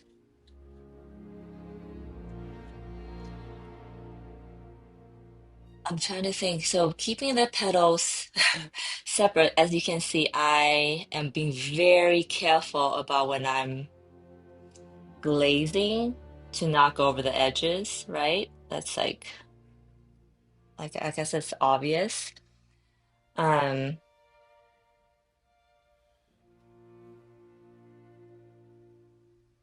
so my trick, so I'll tell you what I do, my trick. So my trick is I just make, so if it becomes messy or if the color runs into each other as I'm painting it, like I don't really care because with all my flowers, when it towards the end, maybe the second to last wash or just the end, I go back in some areas and then I kind of like refine the edges just to give um that kind of separate the edges that way with a thin line. But I know that way makes the art looks more illustrative. I don't know if that's what you want to have a line like that. Um, but I think the other way to think about it is like I'm OCD, I guess. I do separate them out I'm trying to be very neat about the edges. But the good thing about floral in real life is like if you look at flowers close up, the edges are never truly like clean. So it's a little bit messy. Like there's like ridges, zigzags, or just unevenness anyway. So that the edges not being completely clean or completely separate is probably not a big issue visually. Um, but yeah, my trick is to add a little thin. I'll show you it on the dragon one. That's like kind of my cheat. And then sometimes, so that's like a post separation. But during, I think the only way is you gotta be very, very patient about glazing, which I myself having a hard time with because sometimes the petal gets so small and then sometimes I just lose patience. Okay, I better move on to the second flower. So yes, I added some purples and pinks, purples and blues here, some more red underneath. I think oh, that is pretty awesome actually. Okay. Okay, I promised Michelle I'm gonna show her the hi snake. So this is the dragon I did, Michelle. I'm gonna show you real quick and apologize for everyone else who's seen it already. Um, oh yeah, Constantine in Art Nouveau. That sounds awesome. I think I saw that. I want that. But I was I should probably finish this that I have already. So my little dragon. Maybe I should make her eyebrow a different color. That's okay. So it's like warm, it cools down, pushes back, the tail whips up. You see the flower buds. I added this water beads and made the front seem pretty detailed. So this whole piece is about this dragon weaving through the lotus pond, finding these two orbits in need of rescue. They're kind of treading water, trying to get out.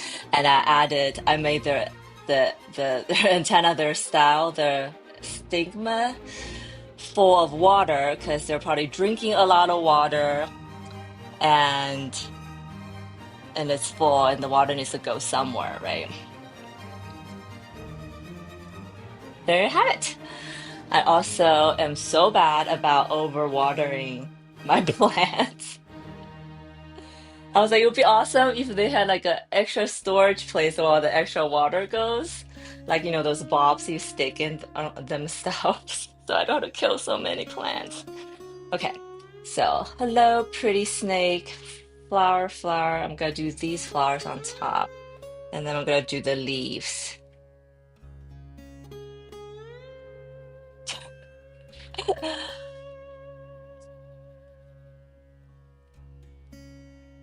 Oh, I gotta look up.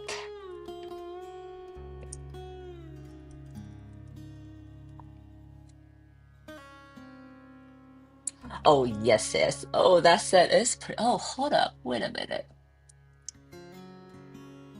Oh, I thought I have all the colors of Kuratake, but no, the Art Nouveau color set is totally just.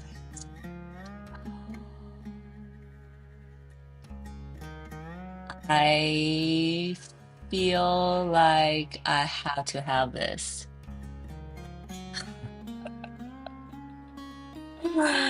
I am adding this to my Amazon cart right now. Oh my gosh, I have a problem. I have a problem. Um, because I was just saying, like I have so much art, like paint I bought in Japan, and all these paint I probably don't need more. But then I see it, then I'm like, I do need it. So right now these petals are so tight, right? My lazy mind would like, oh, I'm just gonna glaze the whole thing and then paint it and then carve out the details later. And I feel like I've done that before, but it never comes out as nice as I wanted. So now I've kind of maybe one day I'll get the temperature, but because the flower has like the petals, when I think the petal looks best, it's like there's a dark color in the corner, mid-tone, and then light that spreads. A lot of times they're not even in the same hue. So it's hard to do the whole thing in one. Oh, I did do a little bit of an underwash with a little bit yellow just around here because I think that's like where the light hits. So I did do a little bit of underpainting here, but I'm probably gonna do this the slow way of slowly adding, doing each petal.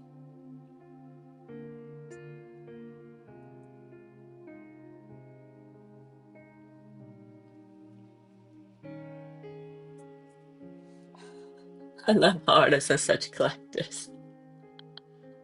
We all have hoarding problems, I'm convinced. Um,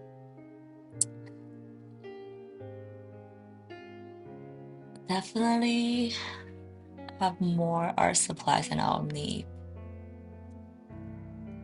Oh, is this a that was coral pink? But yeah, I was like, I need to have that set. All the colors are so pretty, and it's all things I don't have.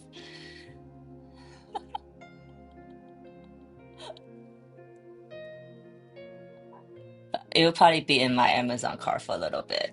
I was like, I need to have, exercise some restraint.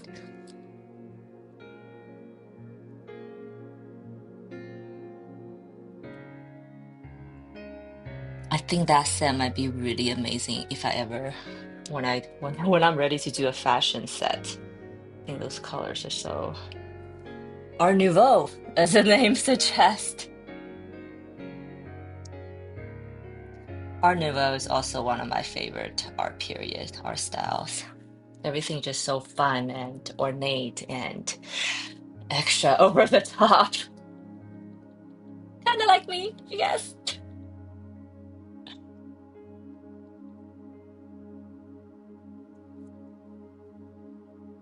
I think the Art Nouveau era was also like when things were good, right? It's like in the 20s or roaring 20s.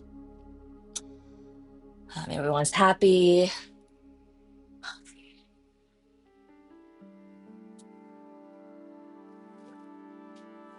And hey, for those of you who are just watching or jumping on, don't forget to give this live stream a thumbs up. It will really help. Let's help the algo. Yeah, thank you.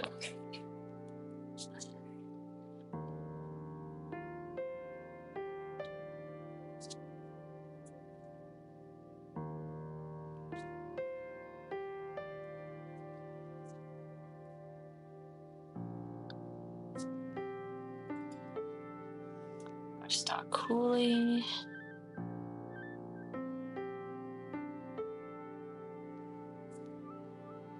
Hmm.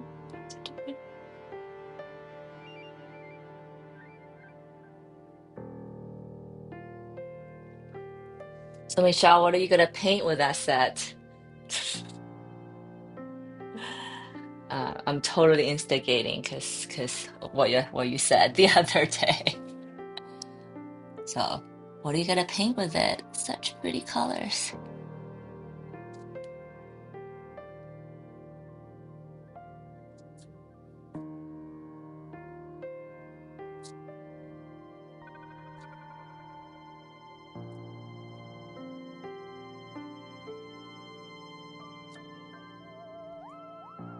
Oh, and Moon, another thing about petal trick is I don't know if you were here when I was doing it, but what I usually, I'm not doing it right now, of course, but I'll do like the opposite. I'll do this petal and then this petal because there's plenty of dry areas. I think when I get in trouble when I work one right next to each other, and then when one is not dry, the color run into each other. Sometimes it's good, but sometimes it's terrible, and it's not consistent enough for me to like say that's the go-to method. It's just not consistent.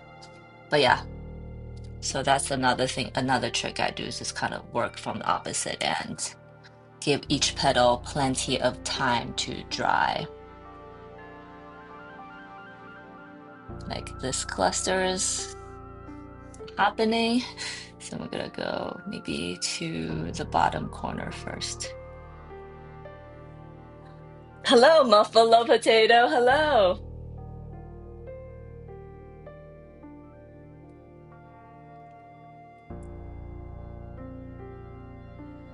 I think Art Nouveau comes before Art Deco. I think Art Deco is like the modern take of Art Nouveau, or the more modern version of it, I think. I think Art Nouveau is like turn of the 19th century, right? The 20s. Uh, yeah, like I think late turn of the century, 1900s, and then Art Deco was like 1920s and onwards, run into mid-century modern. But yeah, I definitely think Art Nouveau supersedes Art Deco. But then I might get my dates confused. But that's what I remember. But how are you today? Thanks for stopping by.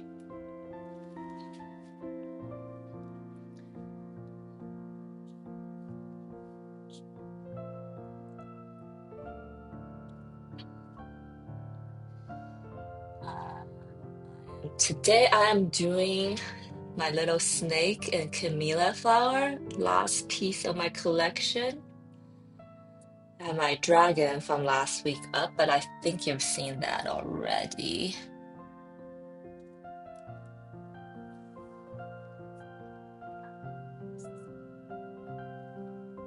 And we're just talking about how we're all hoarders of art supplies. I just like they told me about a new color palette set, and I was like, do I need more? No, but do I want this? Yes. Add to my cart. But yes, I'm gonna let this area dry and work on this petal at the bottom now. Ooh, that's too blue. Maybe that's too blue. I'm really loving the color palette I'm doing this set. I figure it's my last piece. I just want it to be all my favorite colors. So it's like pinks, blues, purples, with a little bit of yellow as highlight at the very end. That's a plan. Oh, and greens for the leaves. And then I think the next collection I'm doing might be ocean themed because then I can use some blues.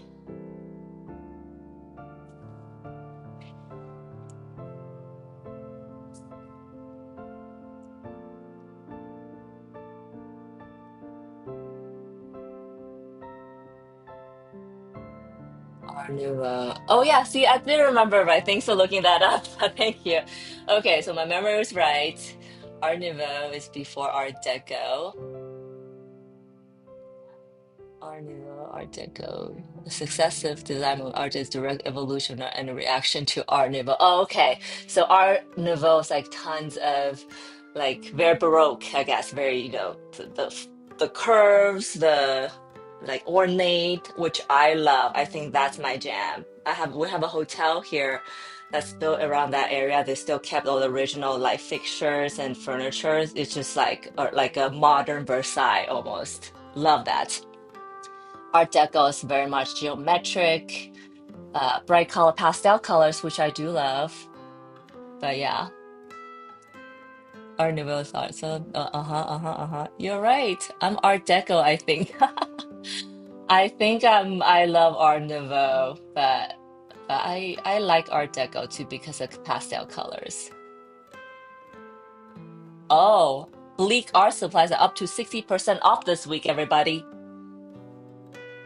I might have to get that set then if it's 60. Well, probably not everything 60% off. Choo Choo won't let me touch her paw. Oh no! Okay, try the other three. So Muffalo word talk. So my cat's been acting up. She like peed in my bed last night and then pooped the day before. And we're just talking about like what's going on with her. Why is she mad at me? But then then we start talking about, I read this thing about cats are like very particular with their paws, right? And they only let people they trust touch it. So my whole family did a paw paw testing. So he lets my husband and my cat Eve, she's a girl. She lets my husband and my daughter touch her paw, but not me. And I tried that like couple times, same result. I was like, that little. I was like, don't forget who feeds her. So Moon in the audience, she has four cats at home and she just tried. So one of them won't let her touch the paw. That's really funny. You got $100 worth of canvas for 400. Oh my gosh. Okay, guys. So that you know what I will be doing after this live stream then. Okay, 60% off. Maybe I should get some canvases. Like having canvas will give me a reason to start some oil painting. Not having, I do have two canvas I prepped that's ready to go, and I haven't done it. But I feel like if I bought more canvas, maybe, maybe I'll get off my butt and do some oil painting. Okay, there you go. We'll cover art supply, two art movements, and some cat paw situations.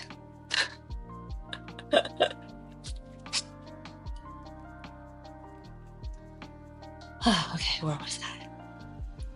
So that's good.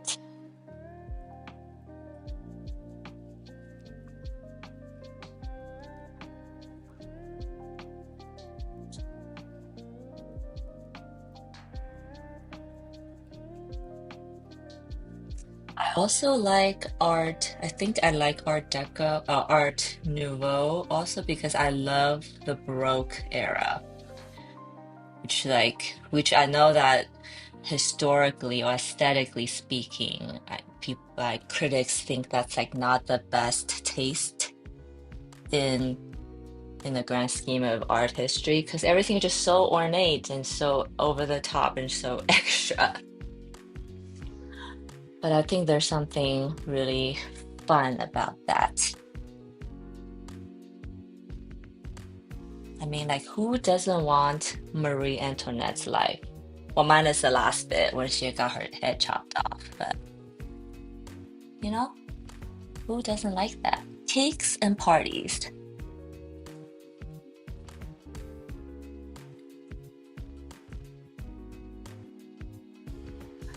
Check the condition of the litter box. Oh,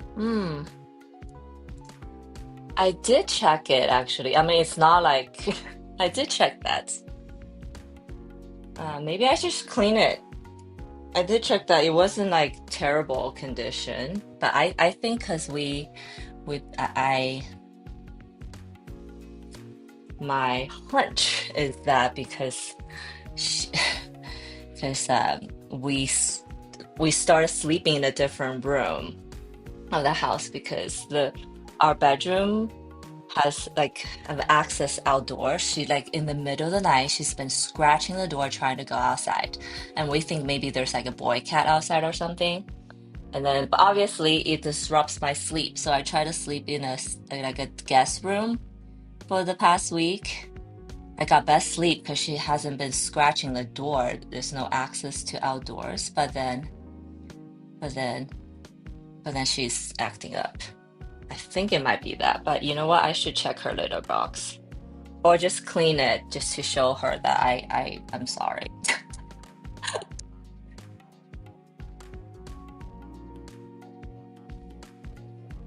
Do you think she felt bad though? Because she's been like following me around today. And remember, I'm not her favorite person in the house.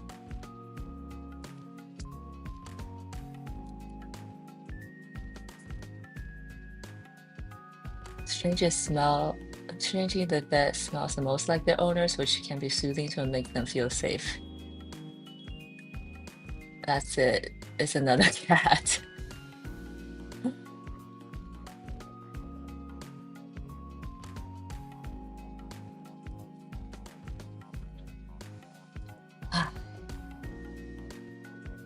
There you go. Yeah. She wants to go outside. I won't let her go, and now she's mad. Just like my kids, I guess.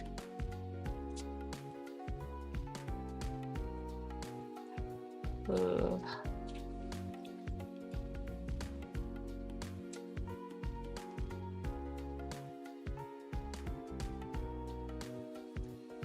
So this petal is a bit dry now. Let me drop in some.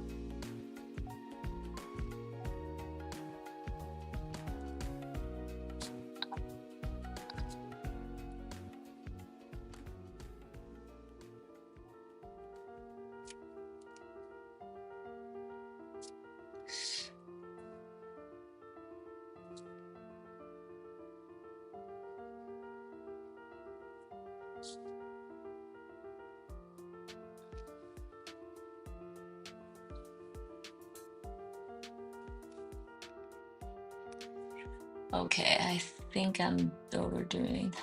Should move on to another section now. I feel like I talk about my cat a lot. I feel bad. I definitely talk more about my cat than my dog lately, because I guess my dog is just peaceful. He's 14, he's almost 15. no drama. He just like knows what's up, knows what life is all about, and he just is calm and does things on his own.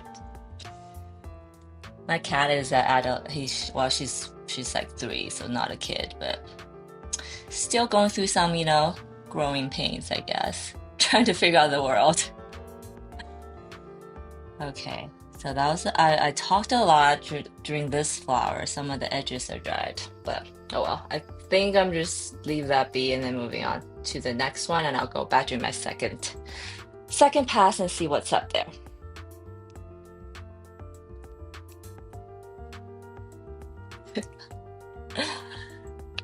So Muffalo, how are you today? What are you working on today?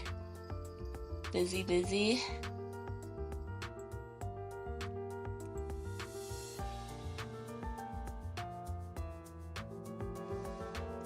Now maybe let's get into a cooler kind of pink.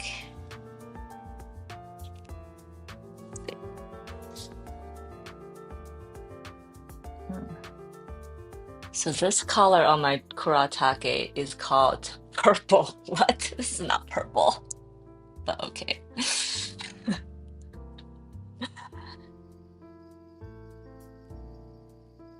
I don't know why that. So in Japanese, it's the writing on the box says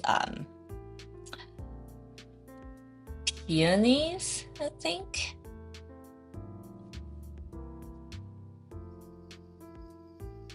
But it translated to purple. I'm like, this is not purple, but okay. Um,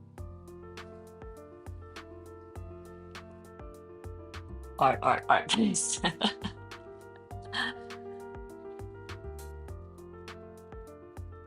So camellia flower has these really tight petals in the middle.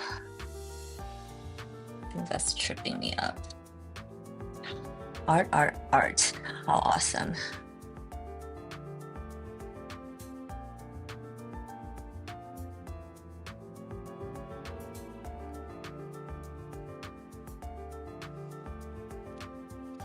I'm just so impressed by how fast you make those canvases. Just banging them out.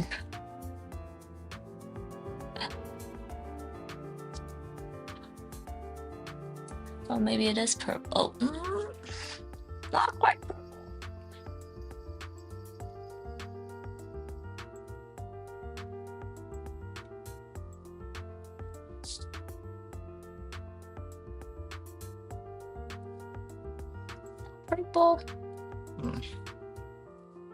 I don't know if I love this purple either. Needs more blue. So I now am in violet territory. Oh, that's better. That's color. A cool purple, I guess, is violet.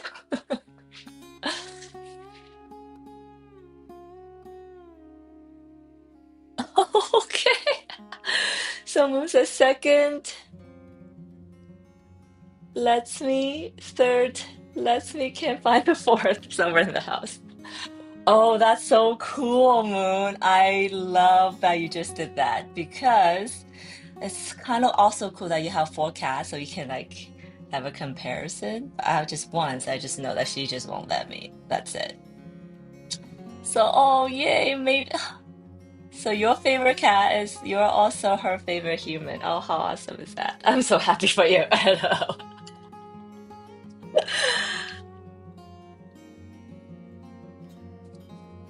That's also pretty hilarious. So yeah, the cat paw secret. For anyone who has cats at home, go try it.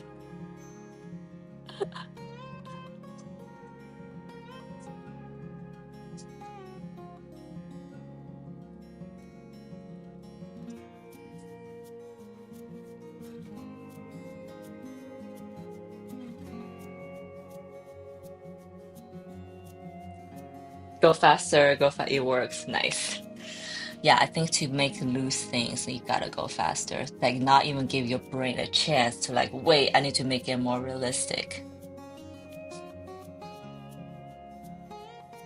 I think it has something to do. This is me totally just thinking out loud. But I feel like that might have something to do with the fact that our human brains are made to simplify things, right? Like the world we see, our brain just immediately goes to decipher our surroundings in the most simple way that we understand. So a lot of times it's the most obvious thing, right? And then your brain just keep on wanting to make it more real when you do art. Just can't help it. It just wants to make it look more real. So if you go faster, then you don't let your brain have like that a second to even think about that. You just go. That's my purely unscientific opinion. That makes sense, right?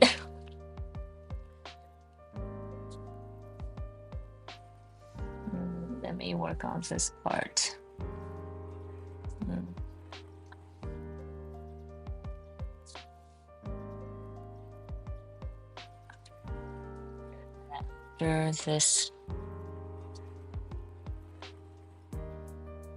After I go to the first wash of the flowers, we're gonna do the leaves, and then we'll go back to do the second wash.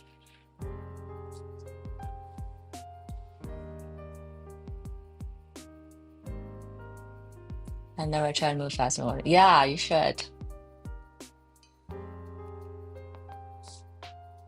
Like not even let your brain have a second to judge, like, oh, that doesn't look good enough or doesn't look real enough, because your brain just wants to make it look like realistic. So yeah, go fast. As I am saying, telling you guys that, I'm like going one petal by one petal. Um, but to Muffle's point, I think I could probably go even slower if I want to make it more real, and I have been exercising restraint of just like walk away, just walk away, I guess. Not overwork it. I say that a lot, I think. Not overwork. Don't overwork.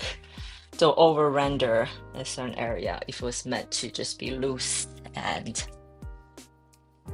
painterly. I think with my flowers, what color did I just pick? My flowers, I go pretty detailed with the edges, but within the edges, maybe I kind of let the water do its thing and not over render it.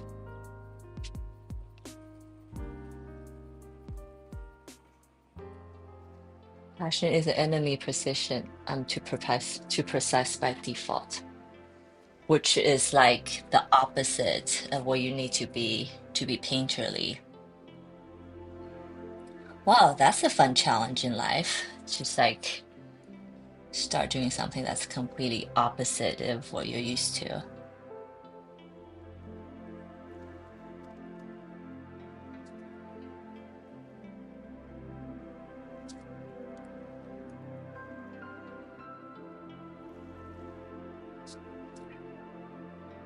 I wonder if I do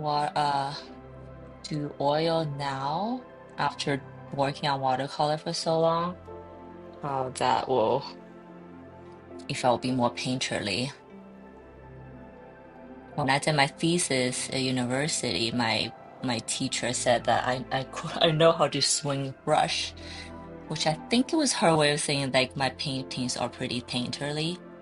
But I'm wondering now if I'll be the opposite as Buffalo. If I start doing oil painting now, that it'll be like maybe I had to lean into the hyperrealism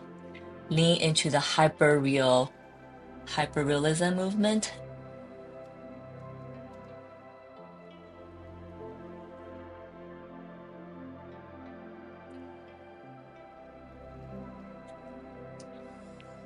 I am just dotting dripping my paint in. The detail and defaults work back into illustration. I illustrated first. I want my page to look like art. Exactly. Art is a crime of passion. You're trying to be precise, light the forms and shadows. I know.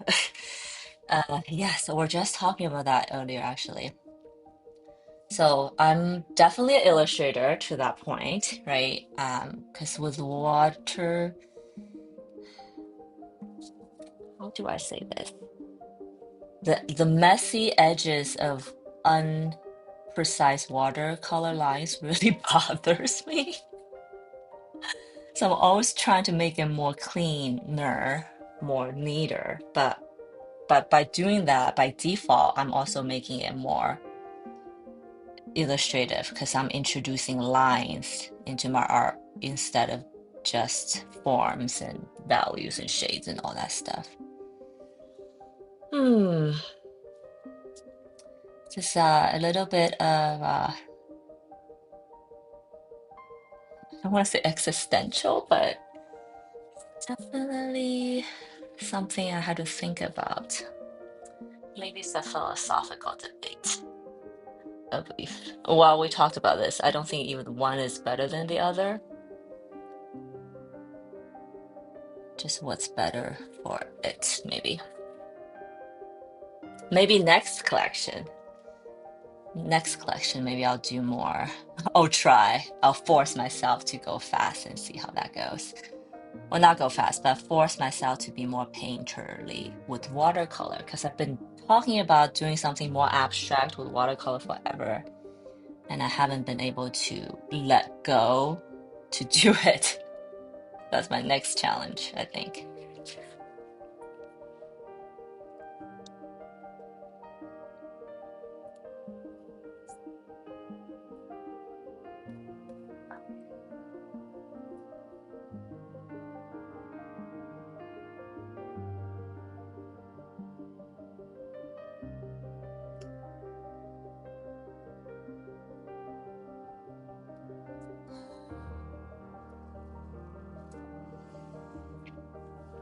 Mufflin said, watercolor is a reverse engineer. Yes, right. Sculptor versus build the clay. Right.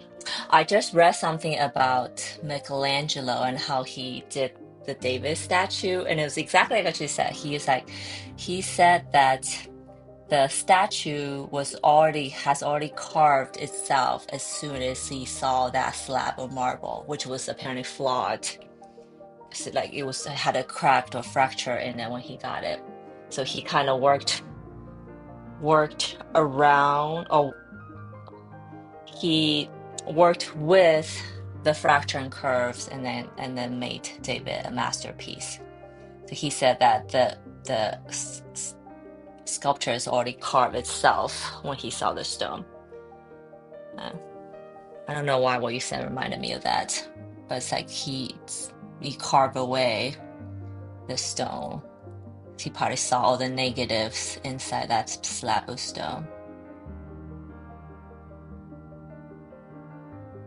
And then with watercolor, I was just saying I don't really it's probably not the best practice, but I find myself not always like work a piece in the same order.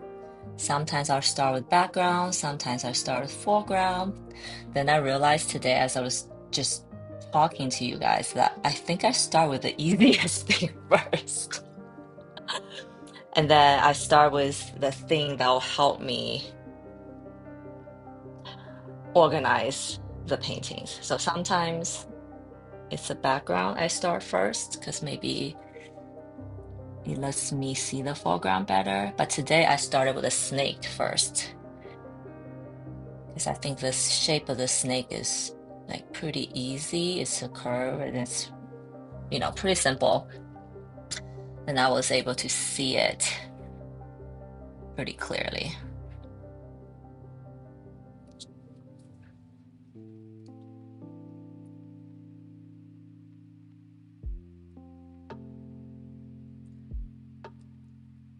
Oil and acrylic build. I think with watercolor, you begin knowing where you're not going to paint. Oh, yes, exactly. So I use masking fluid to block out the air. I'm not going to paint before I do anything else. Sometimes it's just necessity because there are like maybe thin edges that I don't want to mess around or um, lose. But I think other time really is that I'm blocking it out because I already know I'm not going to paint that. I take that back. I guess today I did do the background first and then the snake. So I went to the very furthest back layer and then the top layer and then I'm filling everything in between right now. And then with this flower right now, I don't know if you guys noticed, I'm kind of going between warm and cool purple. Hopefully I didn't confuse myself too much.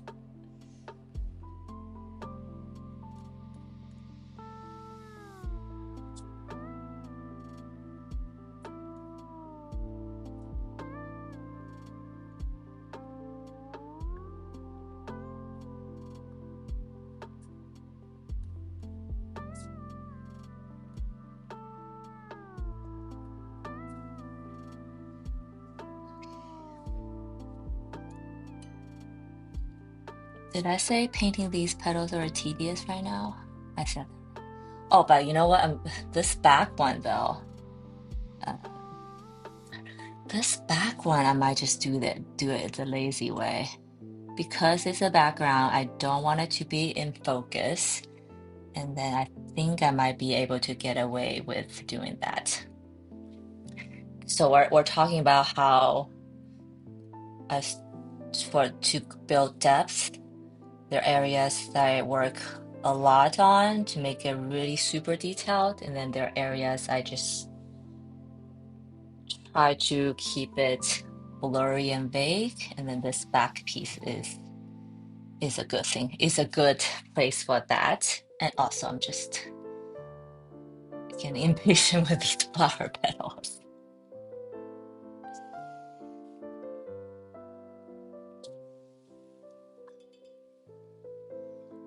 Violet cobalt. That's the color.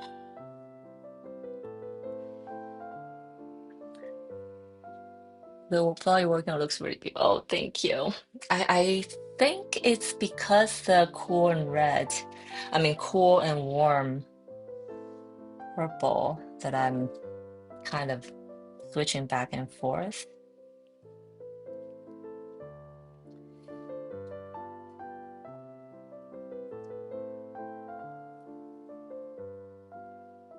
Maybe, maybe. Oh, Kuratake paint is so cool, but this is so dark. Sorry, I gotta blend you out.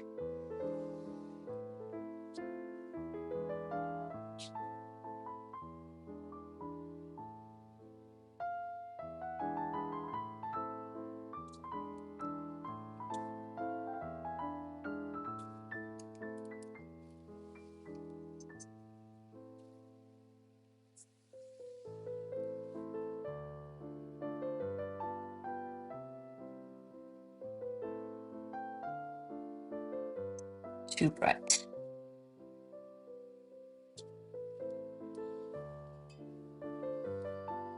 Hmm. Wet, let me work on this petal.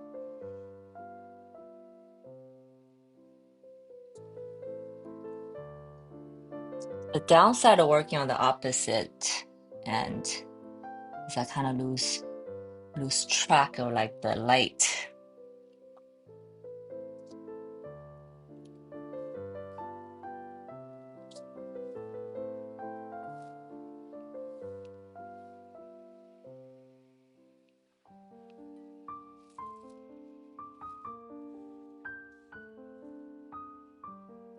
Yeah, lose track of light because light's like it's coming from this direction. Just can't win them all. I feel like this is becoming too cool.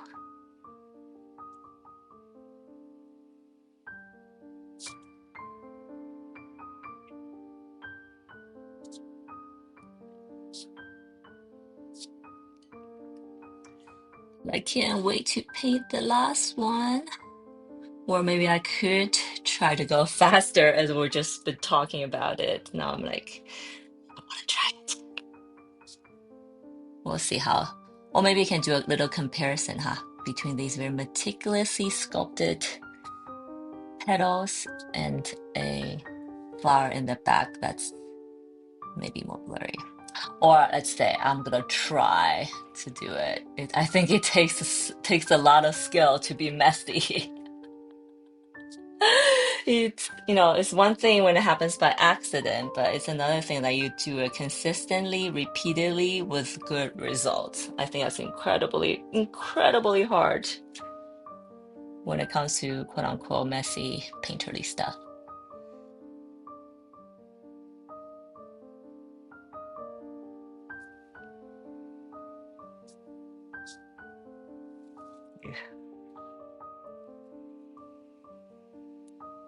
So you're working on. I saw a feature book. Oh yeah, the Women on the Rise for last year. It's it was like an open call application, and I applied with two pieces I created at the time. So I did that last year, beginning of last year, and then I was picked, and it took a few months. It was like a lot of back and forth with the book, like you gotta write your bio, all that stuff, and I finally got it, and it was pretty awesome to see my work in a book. Um, yeah, it was really awesome. And it was like a two-page book, like a full spread with 100 other women. And I'm sure like thousands of people applied. The fact I was picked within 100, I was really happy about that. Um, and the book, there's all sorts of styles. Some are really painterly. Oh, some are really painterly. Some are more illustrative. Is that the color I want?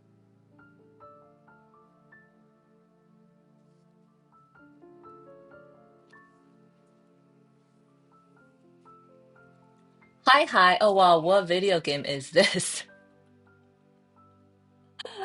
Hi, hi. Hi, hi, hi. This is not a video game, but I am painting um some animals. This is a snake and some camellia flowers. Um,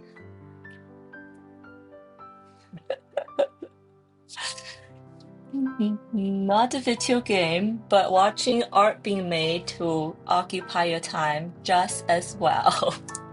But thanks for stopping by.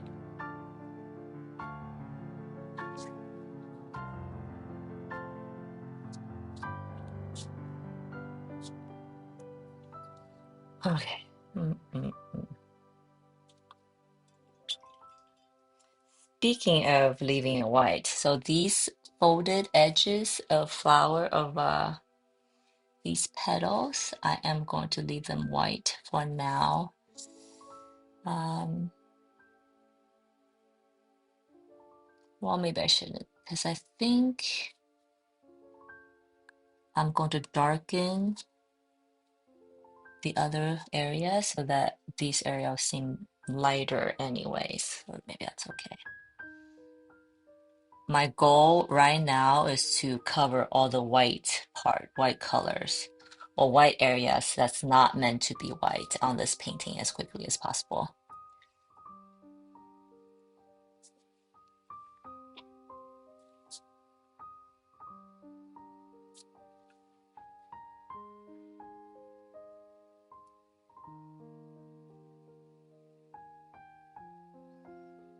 Probably should have washed my palette. Shoot. Oh, but that's a kind of pretty blue.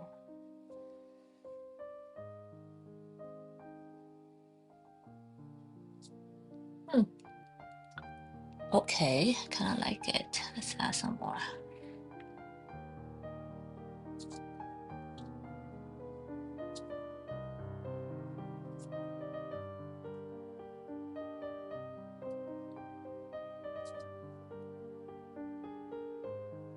Let's add this blue to the edges. Hmm, okay.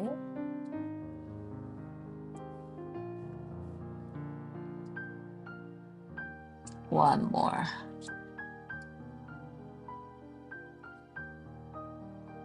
Okay.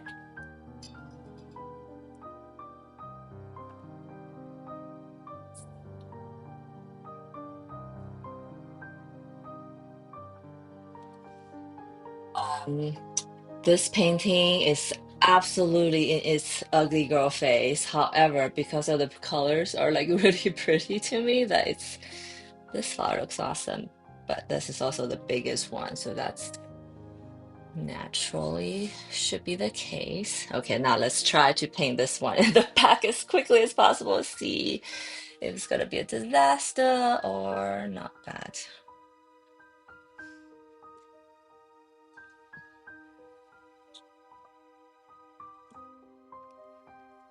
Okay, so I'm gonna glaze the whole flower. We can do a little comparison. Yeah, like I said, this one is in the back. I don't want this to be that in focus anyway, so maybe this is okay.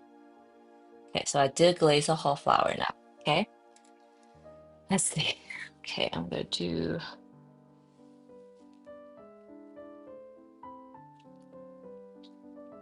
some cobalt.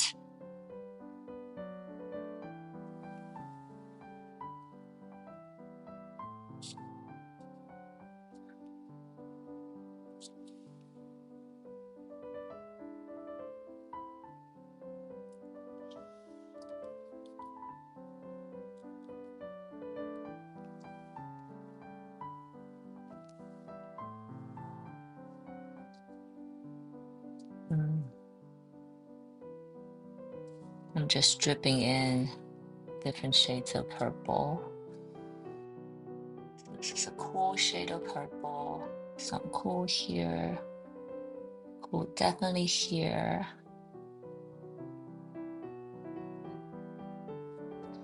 Go fast. Still think.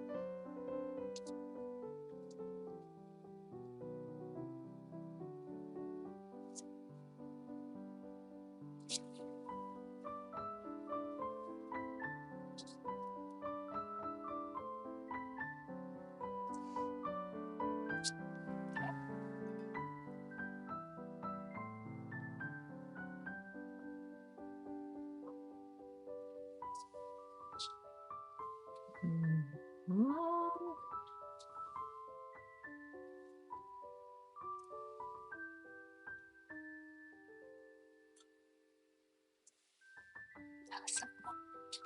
Add a little bit more pink to this area, to this purple. Eek.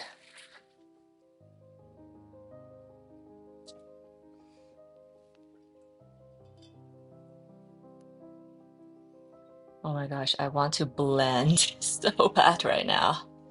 But no. Add some pink to this area.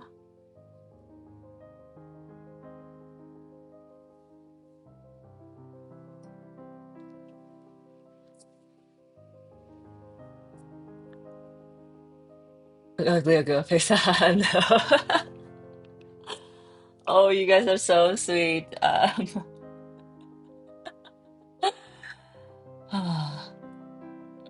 That ugly girl face is the face when I look at it, it's like, oh, there's so much areas I can be more precise or better on that I'm cringing a little bit. But as we had this whole conversation today, I'm realizing, oh, hey, maybe the ugly girl face is the face that I need to stay in.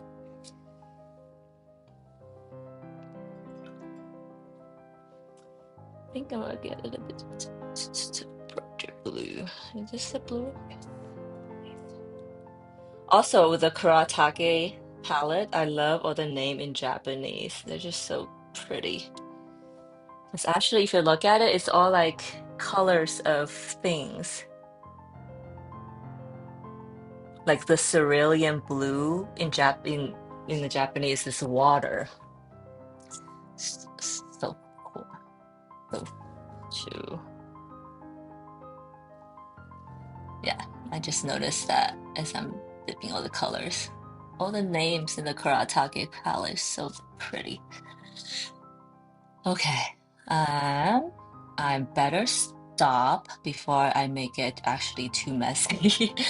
Because right now I feel like this phase is where I notice it trips a lot of people up. Is this specific phase right now where like things are very wet.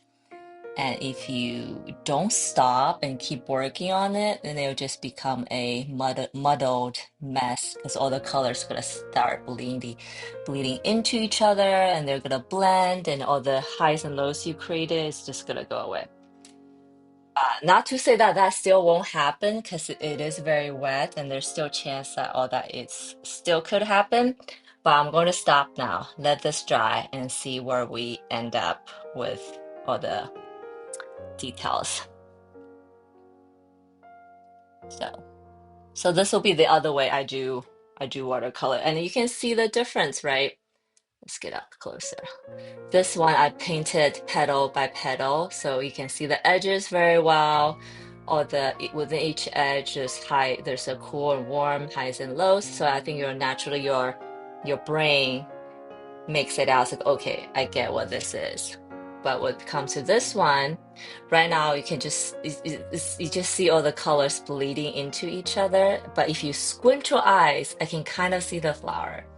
But to me right now, it's like it's a mess. It's a color mess I need to like fix. Uh, but then so once this dries, I'm gonna go in with like the milk texture, milk consistency watercolor, and then start building, pushing pushing the lows and highs. In which case, I'm still probably gonna do color by color, but I do like the two sitting next to each other though. It's very a good comparison, and I think that it's gonna be good. So your eyes kind of go in here. Maybe your eyes will start here, travel here. Yes, just talking out loud. I never noticed that. How cool. Yeah. Hello, stylish fail. Never. Hi, how are you? And thank you so much for saying that. So this is my camellia flower with snake. I'm working on 12 animals of a Chinese zodiac. This is actually my last piece. And actually, we got a little bit of people watching. I will show you guys, for those who just joined me, the Year of Dragon piece I just did last week. I finished it. I started this last week, finished it like yesterday. But this is the Year of the Dragon with lotus flower. Kind of will show you the piece as how my eyes travels within it. So the back lotus flowers I purposely did very not focused with just tiny bit of detailing. And then the lotus flower leaves in the front I worked a lot on with a lot of details. Really love how the water beads turned out. But the story is this is the year of the dragon, and dragon is the only animal in the Chinese zodiac that can fly and swim, actually. None of the other ones do. And it's also the only mystical one. So I thought it was quite a special animal. She is weaving through the lotus pond, finding these two orbits who are in need of rescue because they're like trying to. This one's definitely sinking, and she's like trying to help her, but not doing really well herself. Because you can see how much water they've drank. I made the end of their style a water bubble this time because I figure if they're in water drowning, they're probably drinking a lot of water and it needs to go somewhere. So yes, there you have it. Hope you guys like that one, but let me know what you guys think. Okay, now I'm gonna work on Gonna leave that be, let this dry. See, I'm like, I need to work on this one. I'm gonna let that dry. Then work on some flower buds, which would be fast and easy, and then we'll move on to the leaves and then see where we end up today. I love Jam. Thank you. Yeah, I just wanted to show that piece off to anybody who just joined me. And then apologize for those of you who already seen it a bunch of times. So got a little camellia bud here. I think I shared this multiple times already, but I love flower buds because of the potential that they are. And also they're just really much easier to paint than actual flowers, and they actually add so much more interest to a piece than if the whole thing was just flower blooms.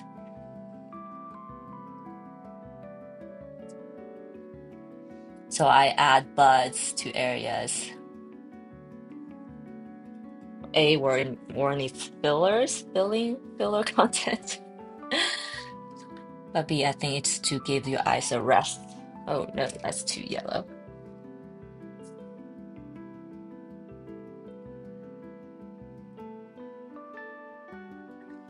Dragons, yes.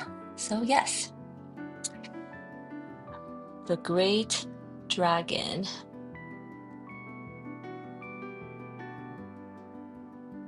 I'm proud of myself for completing that because I was really nervous about painting the dragon because it seems so hard. So for this bud, I'm using some very acidic yellows and greens. This color is number 48.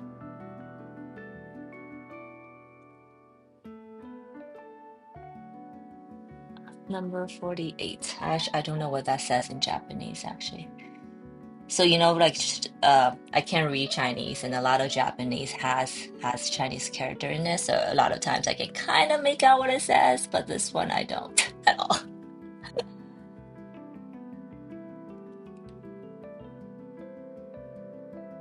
But I think it is a color of something though.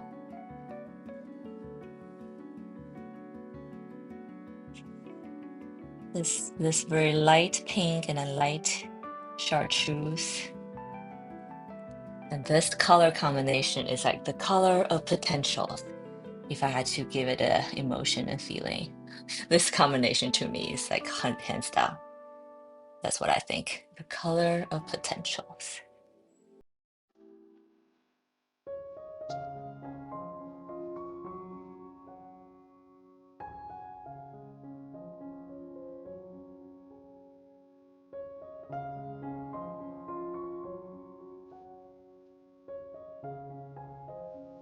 But I don't want to overdo it because we're still gonna work on the leaves, and I think this will be part of the leaves. Sable, sable, sable. Because of my orbit, I had to like learn all these plant term, uh, plant parts again, like in biology, and I feel like I'm not doing a really good job of actually remembering them. But yes, the middle part, this like the petal.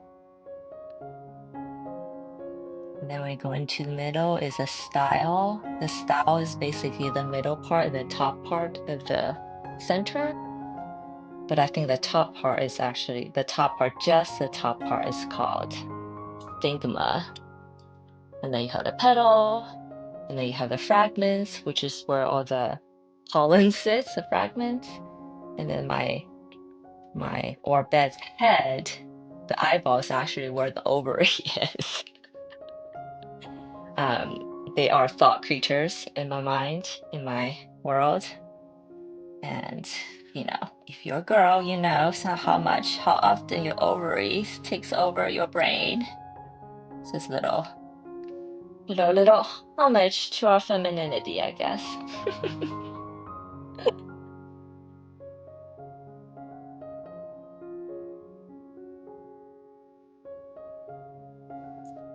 And then we did talk about what the male orbit will look like. They're gonna look like um I was imagining something like the soot spirits from Spirit Away or in House Moving Castle, the movie by Miyazaki, those little black creatures. Something like that as a male orbit. Oh shoot, no, not that.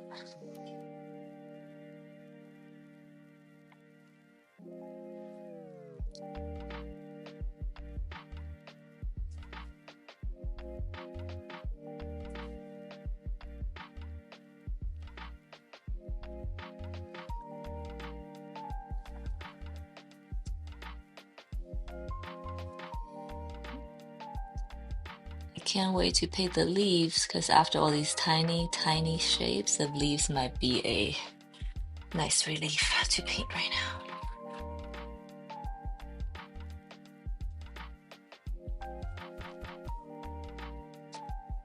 Oh,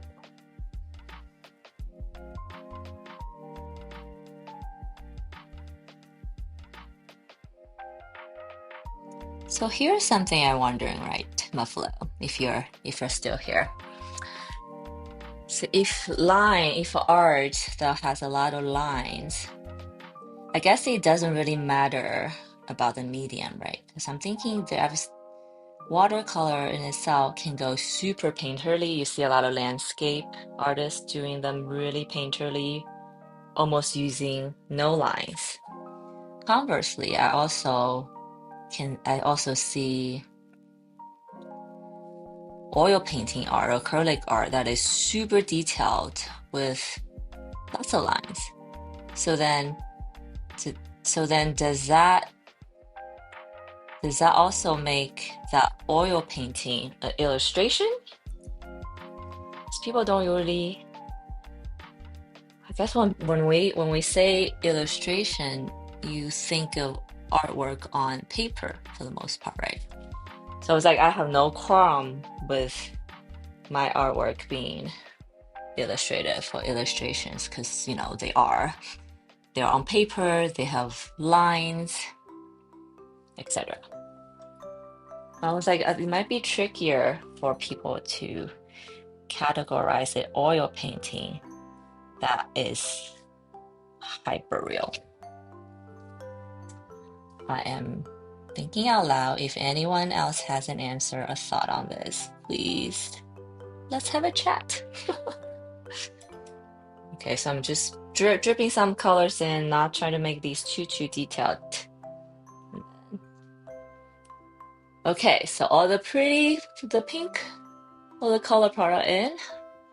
Right now, through the thumbnail in my camera, my eyes goes straight to this flower. Probably because it has the most amount of detail, huh? And then these ones, I use a lot of cool colors to push it back, so it's good. So this is a warm with the yellow. You guys go here. Your eyes will go here.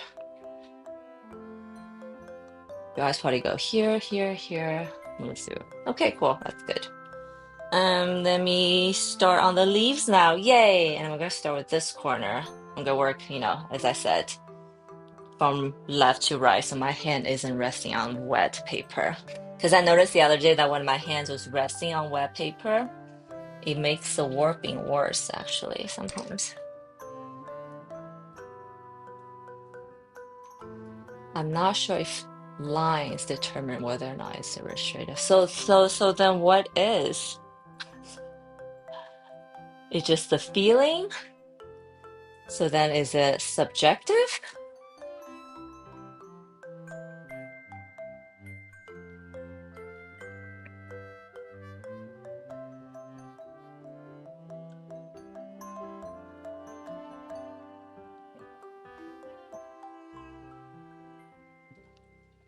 It's perhaps more concept versus message. That's a load of crap. What?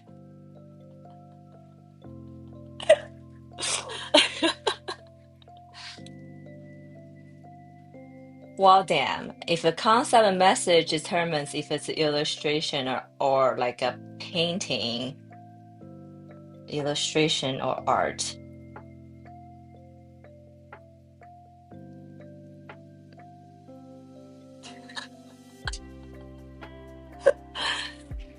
Painting without line, focus on form and shadow. Yes. Color and value based. Illustrators are jobs for hire. Okay, what? Okay. Hmm.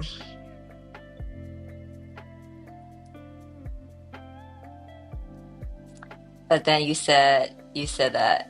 Then what about Murakami's art? Right. It has a lot of lines. It's almost anime-like. It's also very graphic,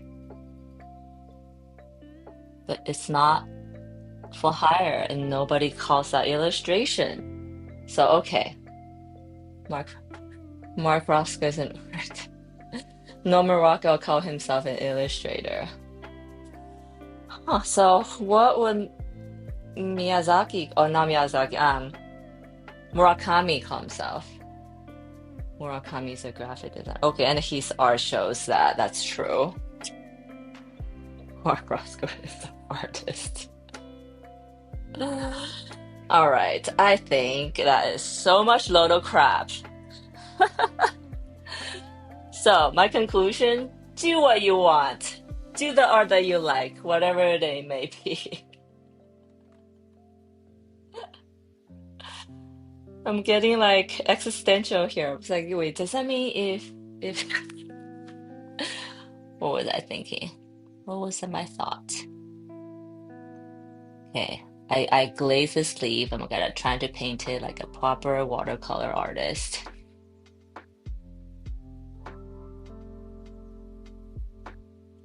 And I guess James Jean is a comic artist first, so that makes sense. Hmm.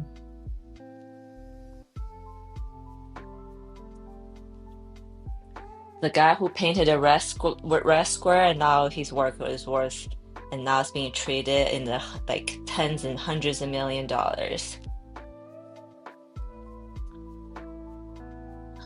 Hmm.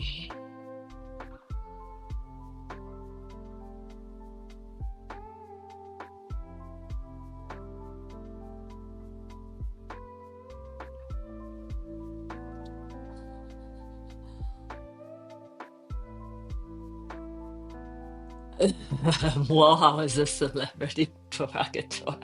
Hey, but Warhol himself even said art is whatever you can get away with calling it art. He even said that.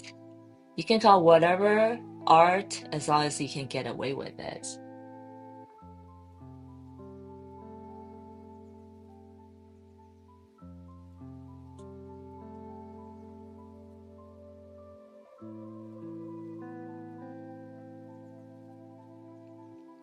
I guess all that distinction only matters in the fine art world, right? Like for people who see an image and they like it, if they buy it, it's like who cares if it's called like if it's illustration versus art.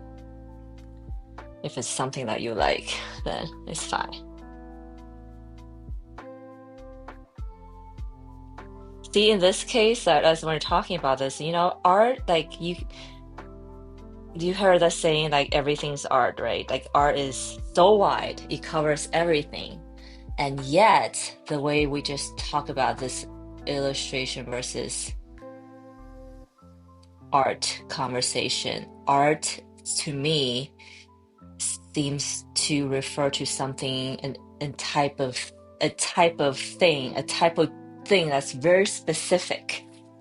And that's confusing. So what is it? Is it general, so everything's art, or is it specific? Only only when you throw paint on a canvas is art. Like art world, make up your mind. Again, if anybody have any thoughts in this matter, do share. There's no right and wrong answer, and I think in some ways maybe the art world has made us normal people afraid of talking about it because how they have guarded and gated that industry in that world. But now, as I learn more about it and know more about it, I'm like, it's a load of crap.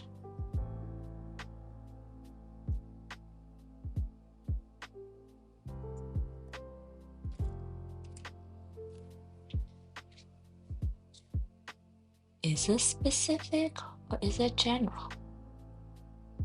So art is whatever a few elites called. If they think it's art, it's art. If they don't, it's not. But I'm just wondering out loud now. Okay, I'd used like 4 different colors in this. Kind of dripped it, let that spread, let that rest. We'll see how it goes. I'm sure. I was like, I'm not going to paint this one, but it might be nice if the color bleeds into each other here. So I will paint that one. I find that I need my lines as my guide, so my lines stay in my work. So I'm also painting objects. I want the viewers to immediately understand what is it. So it feels illustrative. Well, the way you just described it, it's like the lines do define if it's an illustration or art. Whereas like when you explained it before, it's like the messaging and the concept. I was like, okay, that I kind of get. And then this part, ooh, I love the rush of color through here. It's awesome.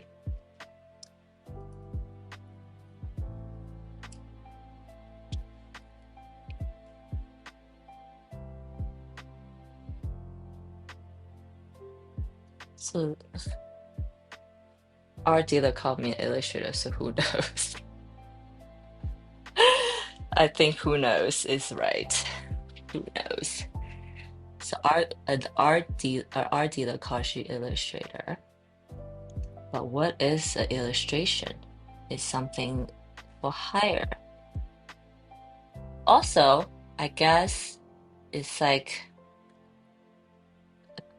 a comment of one person. Maybe the definition varies depending on who you ask.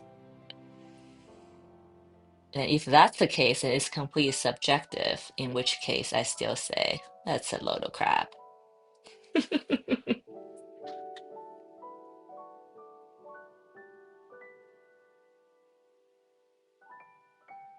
If I can create a shape with light and form and shadow, nothing else, maybe that gets an art or painterly moniker.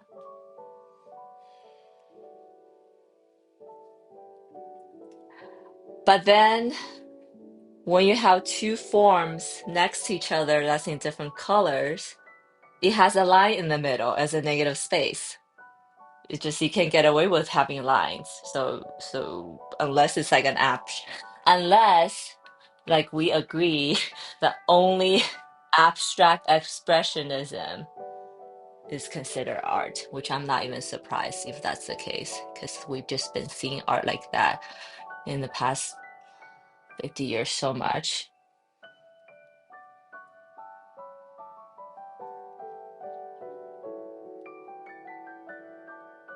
If only even so, then in that case, like only abstract expressionism or impressionism are art. Everything else is illustration.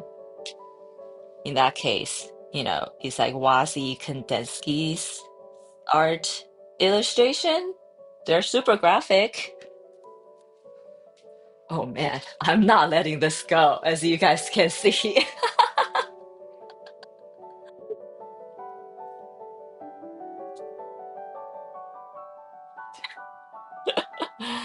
I'm like a mad dog right now. I'm biting onto this thing. I'm not letting this go. Okay, maybe I should.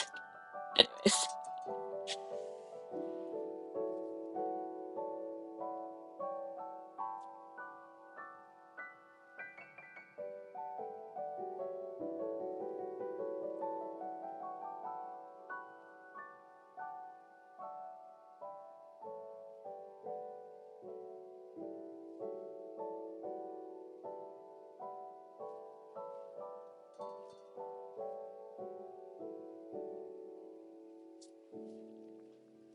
So this leaf here has some of that blue bled into it, and I do really want to keep that.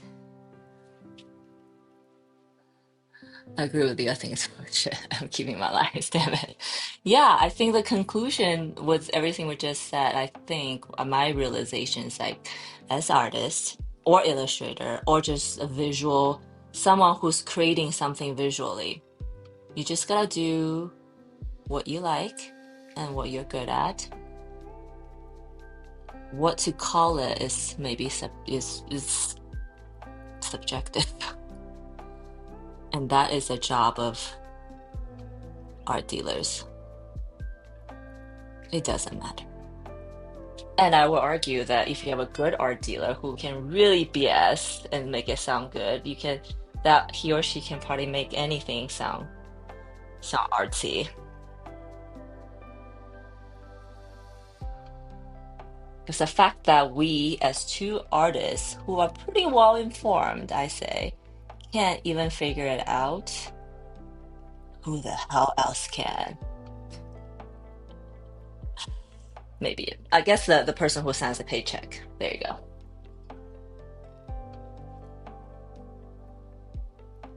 Okay. Just gotta let all this color bleed. It's pretty. Okay.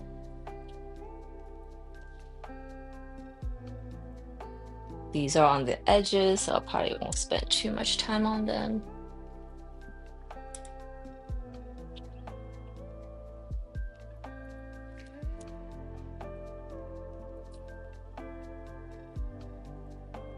Give it a little harsh shadow here. Should probably add a little bit of edge.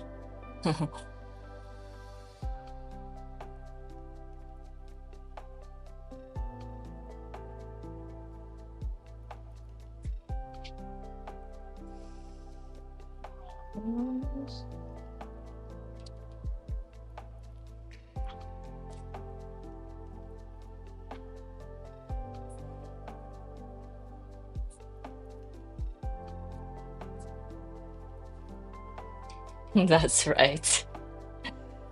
And that's why they're artists and their critique are critiques. And I don't think there's a lot of overlap. Oh, here's another thought. I want to say that most art critiques are not artists themselves. Maybe some artists do become art critiques, but I can't think of any examples. There's not a reason for that. Okay, I'm gonna make these ones a little bit more blue. Let me get my more blue.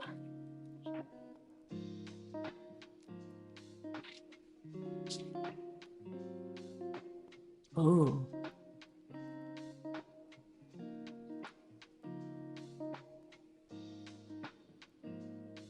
So with these large shapes, this is like what I want to achieve when it comes, if I ever do abstract. Because I'm not really even painting. I'm just dropping colors in locations and then letting water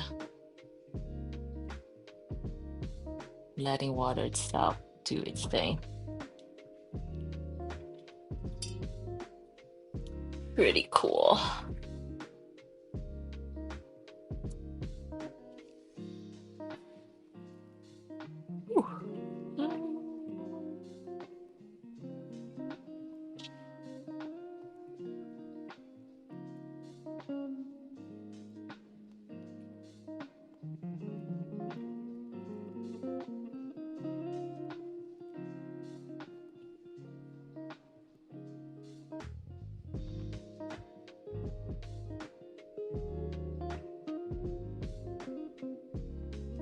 Also, with these drip kind of action with watercolor, I mean, I guess it's pretty obvious, but when there's a huge value difference, I think the outcome is the best.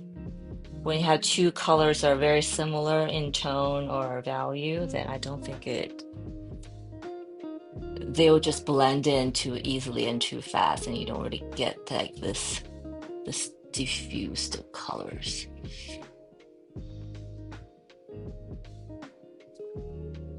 And I probably should do more.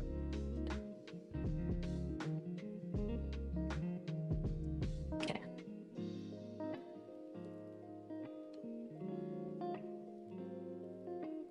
I have to darken this edges eventually, aka cleanses. Those who can't criticize, aka clients.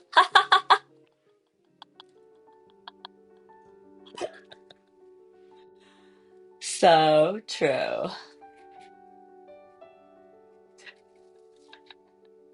Can you move this line over here 2 millimeters? Oh, they don't even say 2 millimeters. That's too technical. Can you move this line over here just by a tad? Oh, wait, that's too much. Can you move it back?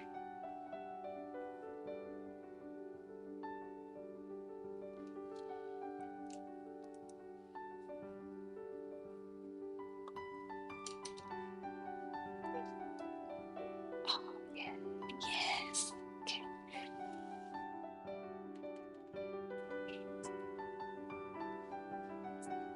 Hello, Course Creation. You know what they say, two is. I'm not gonna finish that, but hello, welcome, welcome. Are you getting ready in to do your live stream? And two in the pink. I'm having a lot of pink today, so ha.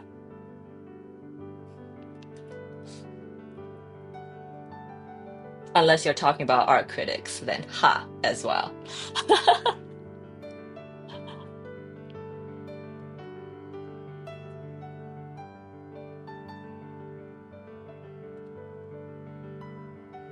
Notice I've been using, oh, I guess I've not noticed, I noticed. I use a lot of teal in my work. I think I'm a teal girl, a teal kind of girl.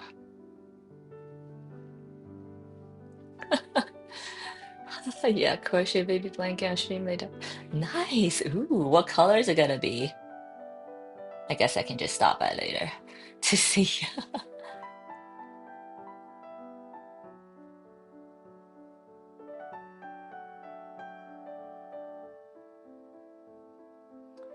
It's gonna be a problem if my leaves end up being more interesting than the flowers, and I feel like I need to go back to do some stuff to the flowers.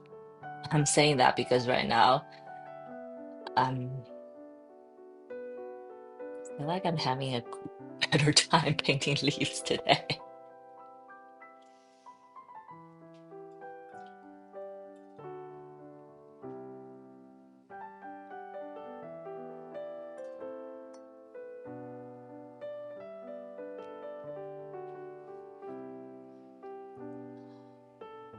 It's called Celebration Cake. Ooh, that sounds pretty. I'm guessing it's gonna be colorful. A very light blue around the edges, I think, here. Let me back it up.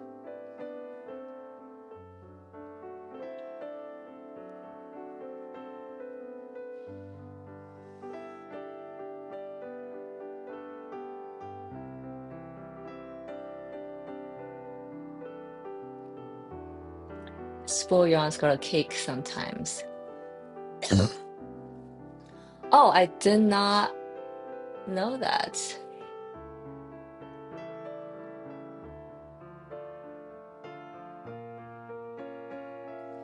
No, the value defense. I know. I'm having a great. This is like very enjoyable for me to paint right now. I enjoy looking at the results, but I don't always enjoy. Actually, no, not even that. I don't always enjoy the results either. And same with the process. I don't really enjoy every process, but this process, particularly right now, I'm really enjoying. And three rows of yarn together. A spool yarn's called a cake sometimes. I did not know that at all. How cool. So 3 of them is a cake. Huh. And then do the different size yarns have different names? Because sometimes it's like, what is it called? Like well, yeah, a spool. Sometimes it's bigger, sometimes smaller. Do they have different names?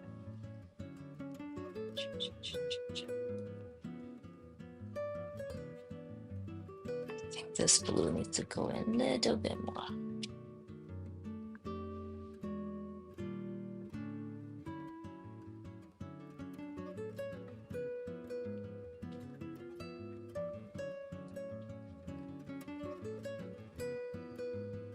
Need to make this darker.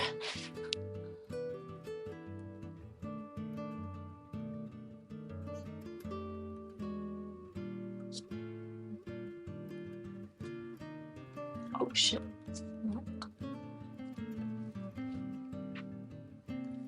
This might be too dry, yes.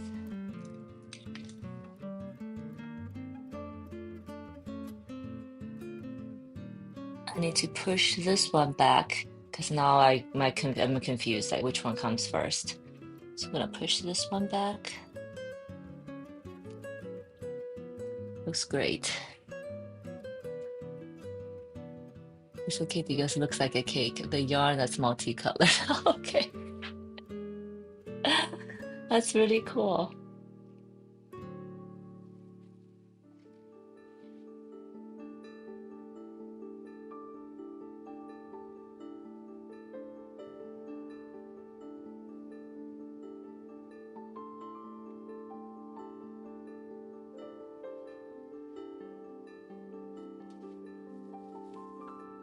Should I keep this? Kind of cool.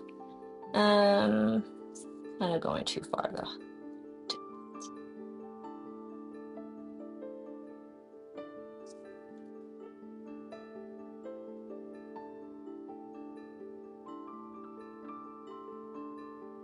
I'm just gonna let it spread and bleed and see where we end up. But I love this blue though. This.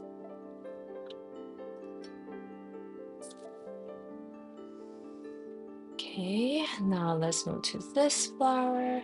Oh, there's another bud here. Totally didn't see that.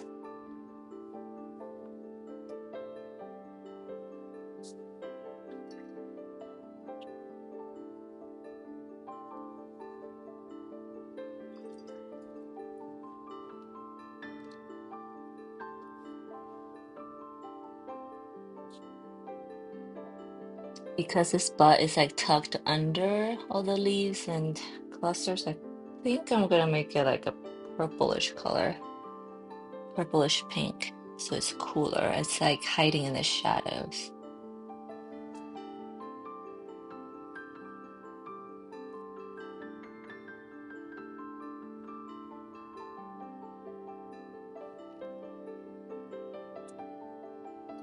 The yarn is multicolored.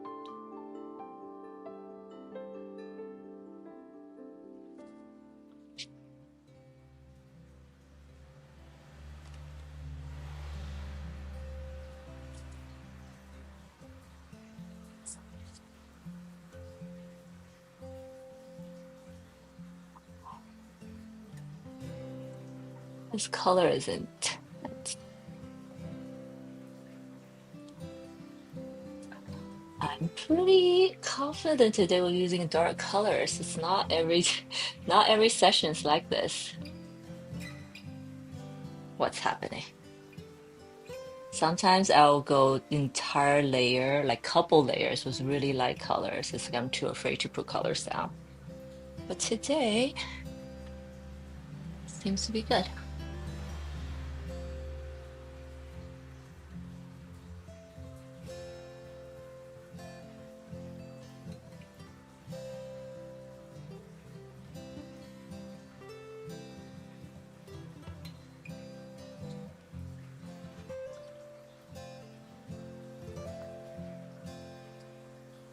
If you guys have any questions about what I'm doing, why I'm doing what I'm doing, feel free to jump in the chat and let me know. But yeah, today I'm wondering though, This just occurred to me. Usually I'm using Hoban colors, but today it seems like I'm using almost exclusively my Kuratake palette, and I'm wondering if when I put a yeah, I'm wondering if I'll notice that when I have all the paintings next to each other. Hopefully not. Hopefully the paintbrush should determine.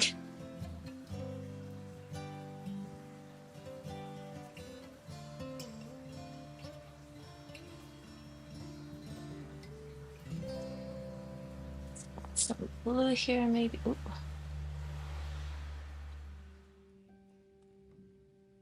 This part, I feel like just when you just let water do its thing, there's a lot of trust involved. Trust that the water do the right thing.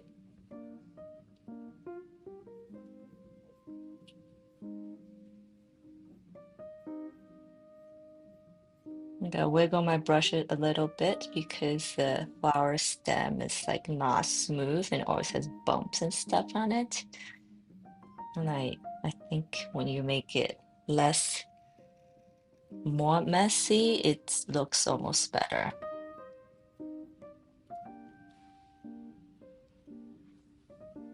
Okay.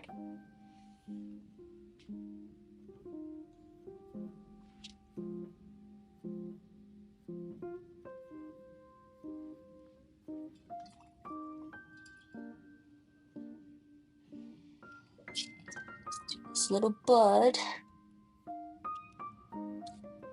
I love it. Thank you, Trevor.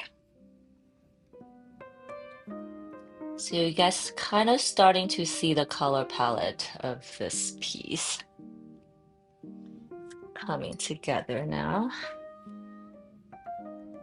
And this palette makes me... What's the feeling I'm getting from here? Hopeful, maybe. That's the word that comes to my mind.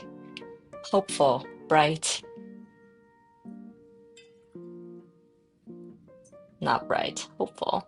It's not technically that bright of a painting. Oh,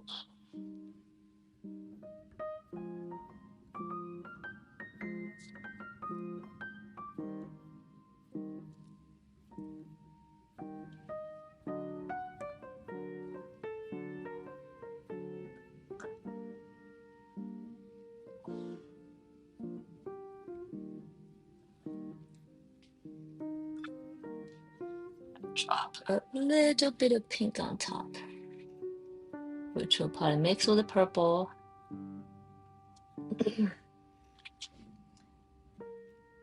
Let's bring it to the edge more.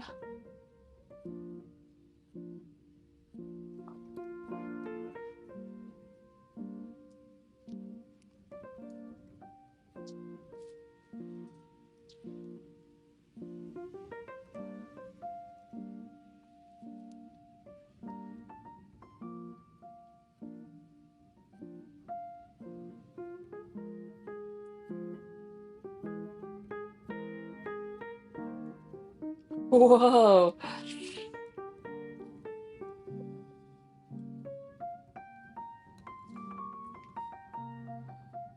Doesn't this look like a dancer who's mid-air with like a skirt trailing behind? That's kind of what my mind saw. It's like her head, arms behind her, legs. I'm gonna enjoy this one moment before I destroy it. Maybe I leave it.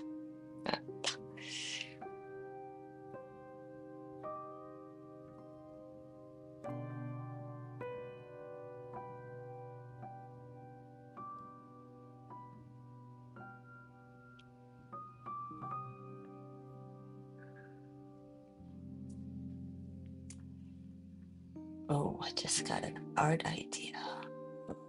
What if there's like a painting? Each leaf inside is like an abstract painting by itself. Right? I know. But I think that will require a lot of skills that maybe I'm not aware. I'm not, I don't have access to it yet, but just give me an idea. I'm gonna leave that. I'm gonna leave that and see when it dries what it looks like. And then hopefully I don't accidentally bump it because then the magic will be lost.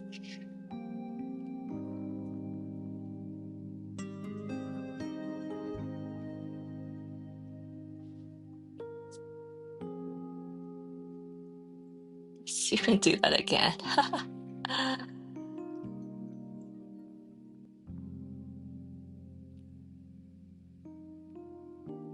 Next.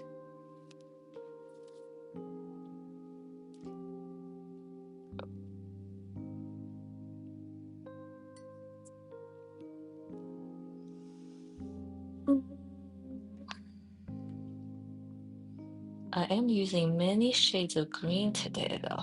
That's kind of cool. Love the heart shape is formed. I know. Okay, the heart shape is staying so far. Yeah, what maybe I should do a big piece of watercolor and each petal in itself is like an abstract painting. But yeah,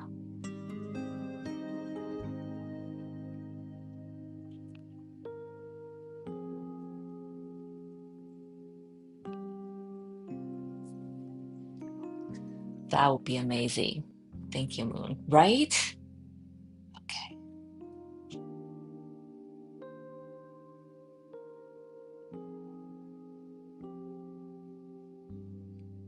But yeah, but so what happened there was complete accident, right? So I'm wondering if I can replicate that.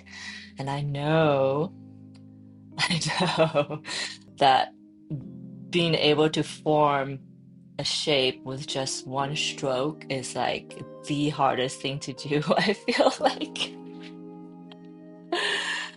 So it will be a miss if not every petal turn out like that.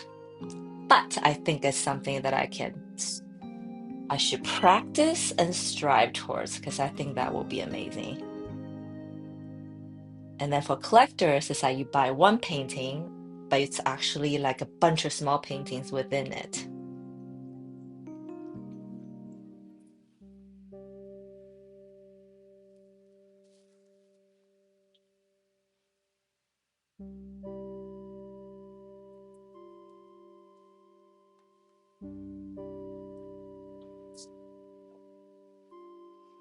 I'm so doing it. At least I should try it.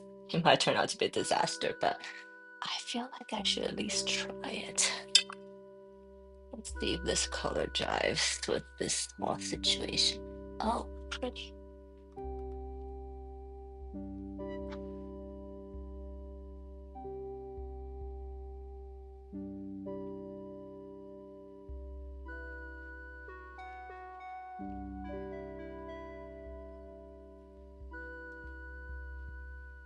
Let's see. Okay, the heart is kind of still there. Oh,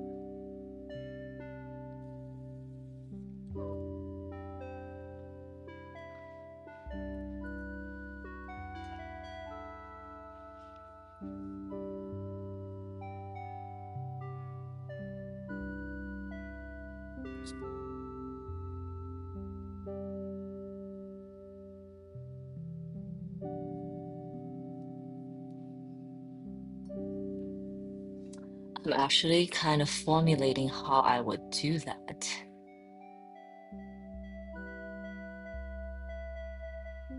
in my head. So I was like, I had to practice how to make a shape with one brush stroke. And then somehow skillfully place that inside a petal or leaf or something.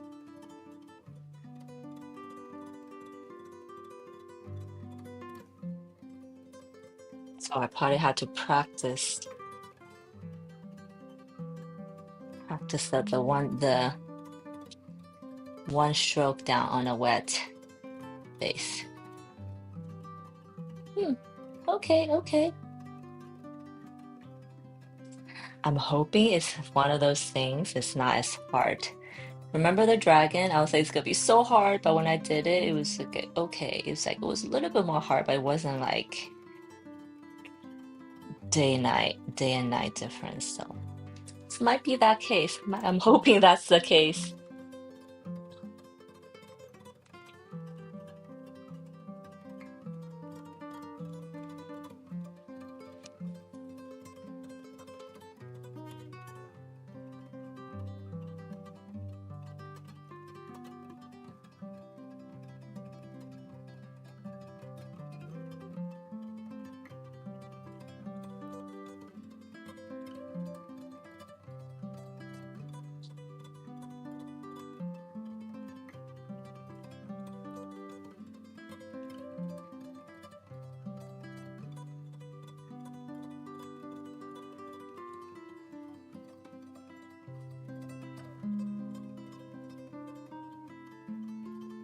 Are you guys painting with me? I'm wondering, just wondering, because it's like, I just had this thought, it's like, oh, maybe sometimes after I paint, I just feel so good about life. It's because I'm listening to the soothing music and then really focus on something for extended period of time. I feel like it's almost like a meditation, an active meditation on the brain.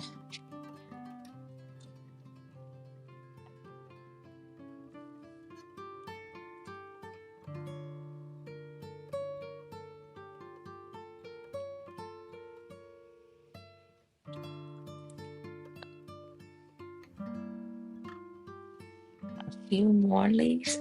A few more leaves, and I think I'm gonna go a few more leaves and I've like cover the whole thing. Holy cow, it's almost 4 o'clock for me. Wow. So I've been painting for almost 4 hours, guys. I cannot believe it because it felt like it felt like no time has passed. And perhaps this is how we slow down time. Just gonna do something you really love for extended period of time.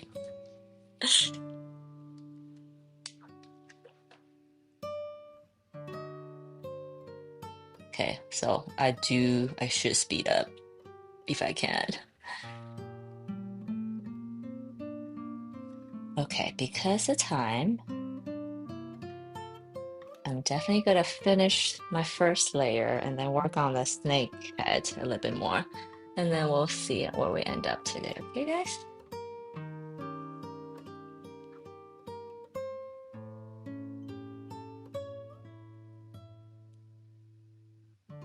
I usually drop in really dark colors around the corners and edges, and then you'll spread it. And also, it's almost like a little cast shadow.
I had to jot down my idea real quick if I forget.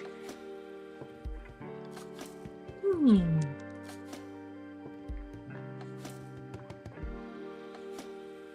Oh yeah, here's like a little difference. I did not glaze this petal, and I just went in with this color straight because I feel like it's I was just being lazy, I guess. And then you see the difference between when I glaze and drop in the color versus just one stroke. You can see, right? And then my trick is now it's like a plain color versus a texture. I just drop in some clean water here in some areas. The water is gonna push the paint away. And then I'm gonna drop in some dark colors in the corner. So little like cheat way of bringing that texture back a little bit. But I call that but it doesn't, I think I have less control doing it this way versus this way, but that might very much be an opinion. Yeah, and I don't think that looks as cool. Cool. Let's go back.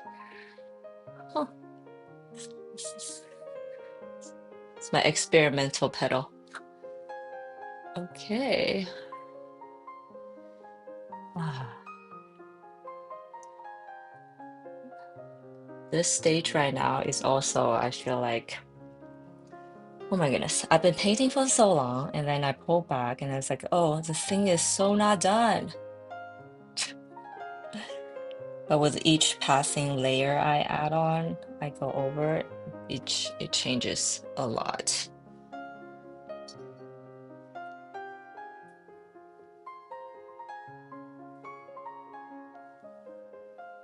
I better mix in some of my Hoban paint so it doesn't look like it's so different from the other pieces.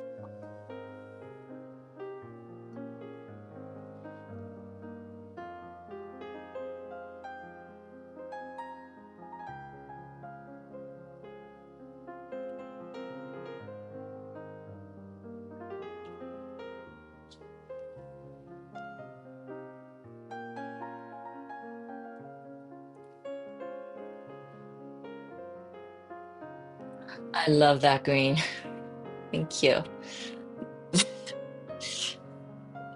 This green is like a mixture of 3 different greens. It's yeah, it's a picture of 3 different greens and I can't remember what I used. But it has the Hoban permanent green mix into it. I know that that part it wasn't the thing that made the difference, but who knows?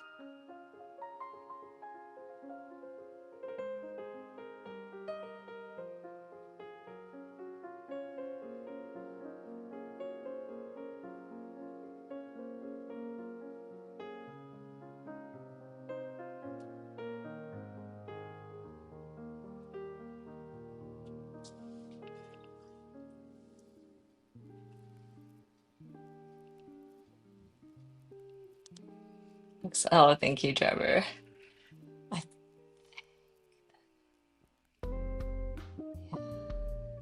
think the middle. This is the middle part with the ugly girl face.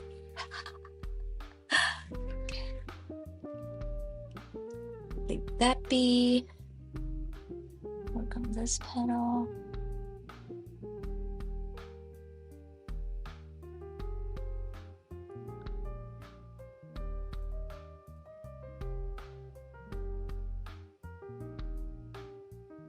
Oh, it's like, oh, you want to come over? Sure, come on over, neighbor.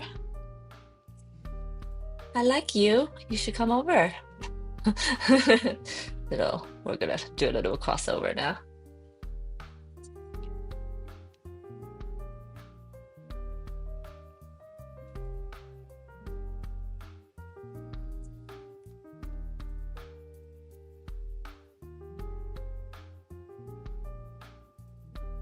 This leaf has a little bit of light on it, so I am adding a little bit of a yellow to it. So if you'll feel like it's sitting on top of the other one, which is what we want.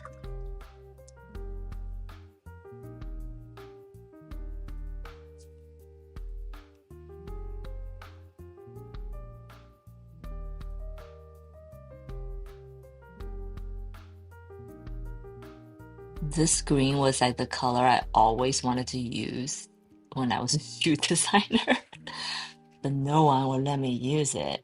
So now I'm like, I'm making my own art. I'm gonna use it whenever I can, every chance I get. Why I can't use this color? When was the last time you bought a pair of chartreuse shoes? Exactly. I get it. I get it.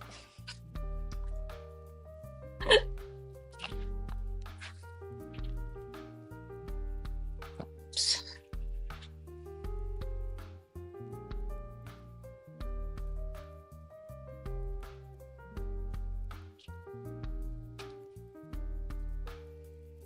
Okay, let's have a neighborhood visit here as well.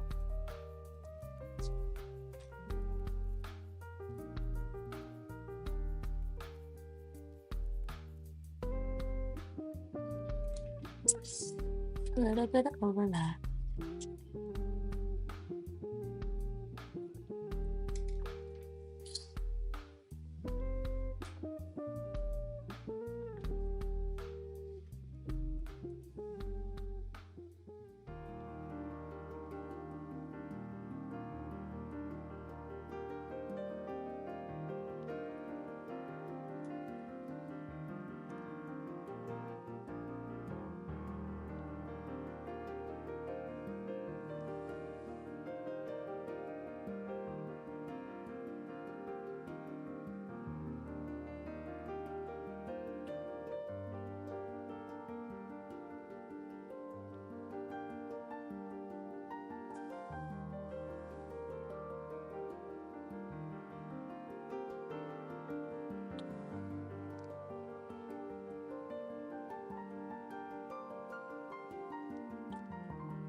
This is supposed to be a background, and I somehow totally did not see that. Oops. There's just a few other places I need to do that with, so you can just do all that at once.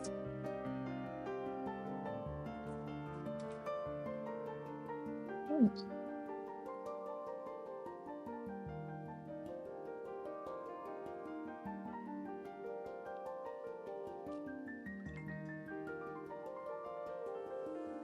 I feel like my art might be really good for like a meditation room or yoga room because all the greens, that's just like very soothing colors. Maybe I should advertise as such. Hmm.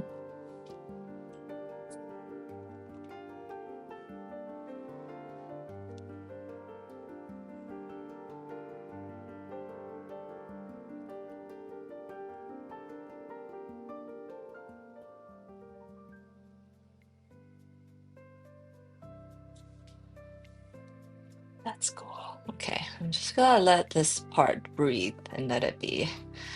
Let it decide who they want to become.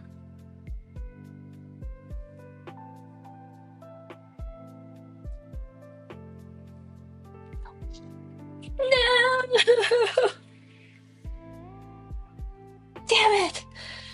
Okay, so my hand just grazed over that awesome abstract leaf I was saving.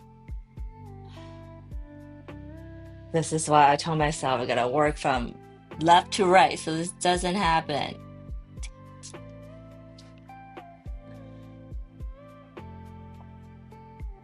But the heart is still there, so that's good. I'm gonna leave it as a little I was like Robin Hood egg? No, Easter egg. To for people to find, maybe. I just like rest my arm in this, and the middle part just.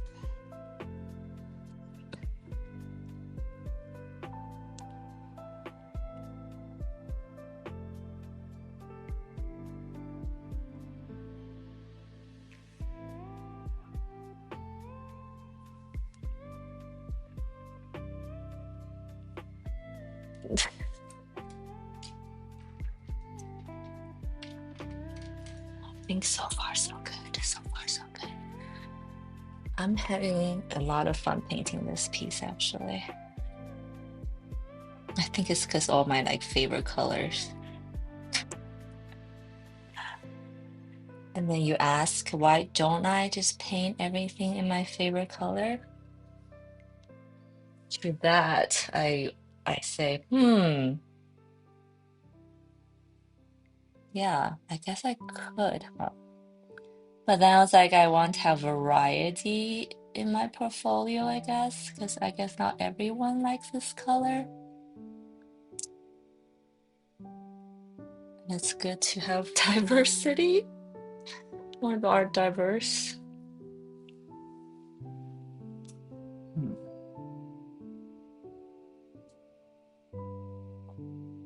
Pondering.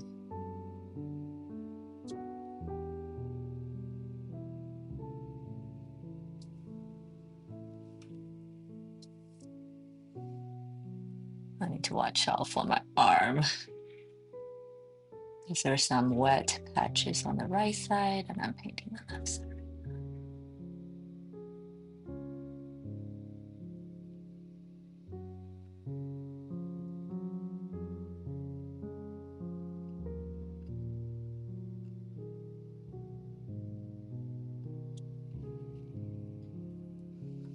Think that though.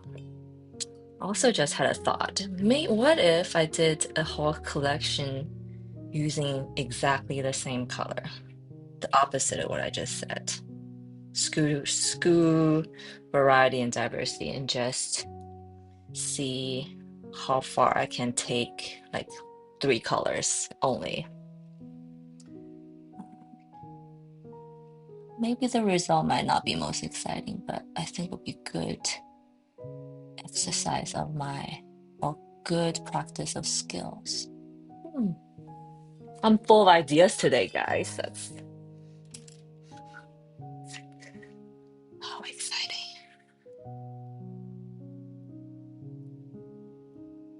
It's also like when I'm, in the middle of a collection, all I'm thinking about is to get that collection done. But now that this collection is towards the end, and then my birth month flower is, it's halfway, but it's small. I should get them done super fast. I'm really just in the mode of what to do next, what technique I want to try next, what color I want to try next. And that really opens up a lot of exciting possibilities, I think.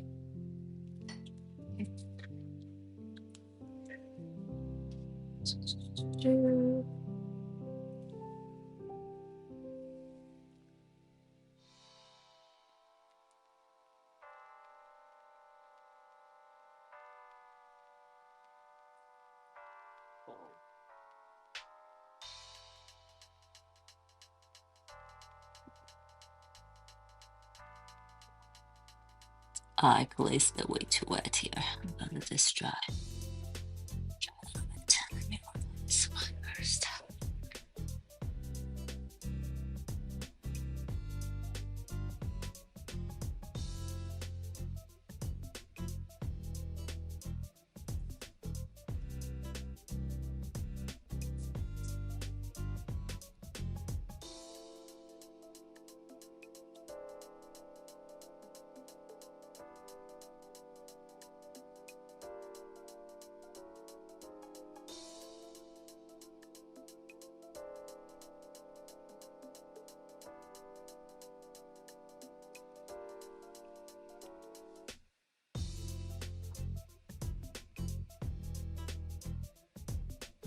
Oh, I recently learned a new, not new, I saw a new technique I want to try. Let's see if I can do a little demonstration. But you guys probably seen this before, which is load your brush with 2 different colors and then paint at the same time.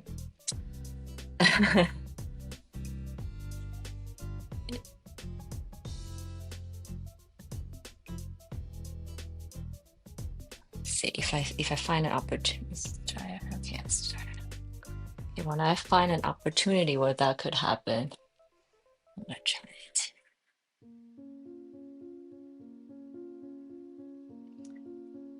But let me do a little demo on the piece of paper to make you see.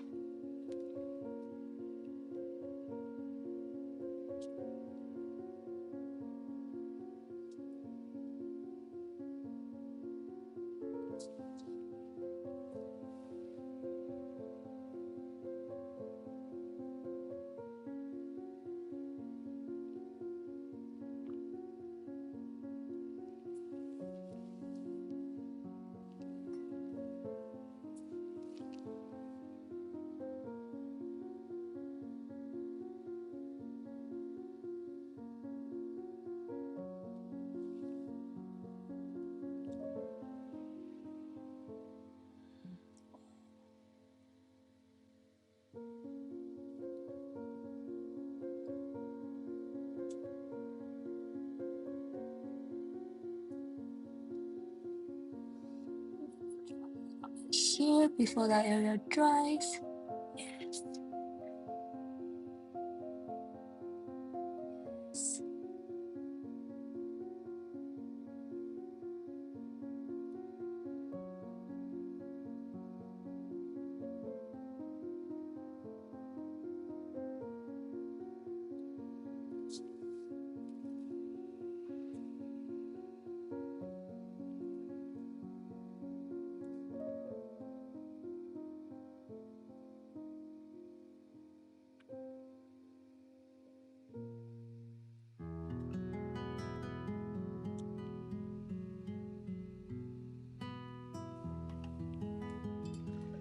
Okay. Progress check. Okay.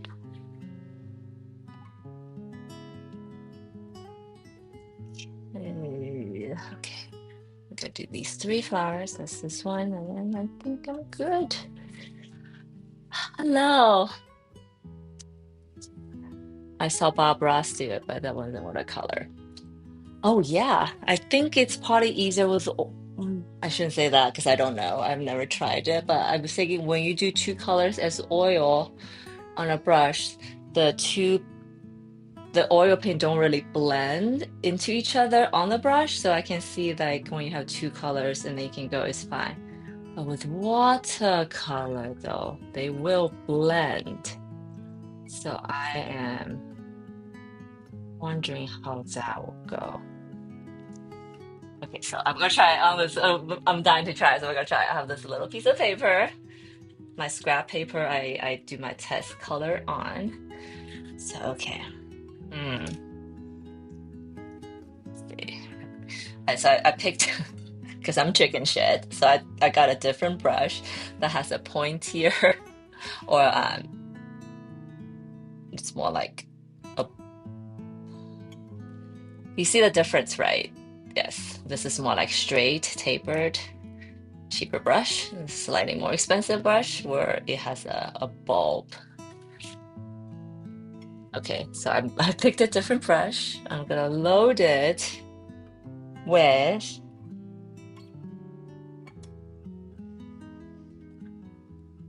so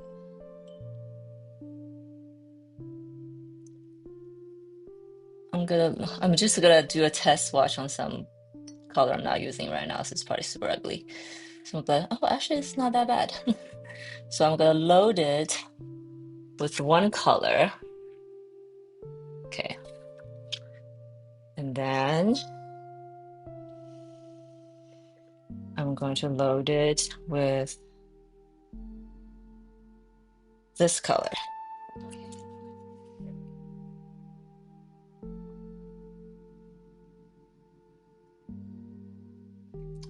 Okay, okay. So first brush you can guys kind of see, right? I put a green on tip, so the green did show up, but as I move my brushes around, it kind of gets blended as we go, which, oh my gosh, that is, okay, so as the more you do it, the more they blend. Okay, so happy I tried it because I think that I could get a little bit more depth doing that actually, guys. Just Just did a new technique live. Looks like a leaf turning in autumn. Oh, I love that. And we are approaching autumn, so that seems totally appropriate. Okay, so you obviously can't do it. You had to do it in few strokes, and I think you had to work fast with that technique. That was so cool. Okay, okay. See if I can do that right now. Okay, I glaze that. I have. So I think the key is to load the brush lighter color first, then a dark color. Otherwise, the lighter color probably won't. If opposite, I don't think the light color will show up. And you are painting with like the entire body of the brush. Instead of earlier, I was pretty much just using the tip of the brush. Okay, okay. Got some two-tone action going on. Oh, definitely something I'm going to do a lot more of because that was really fun to do.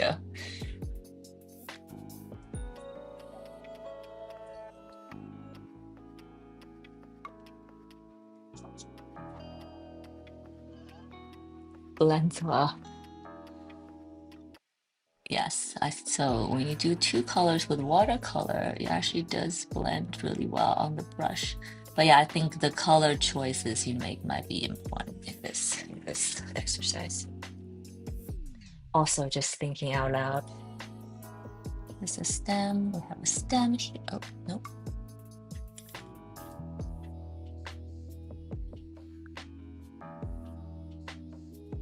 Oh, I think that method might be awesome with stems.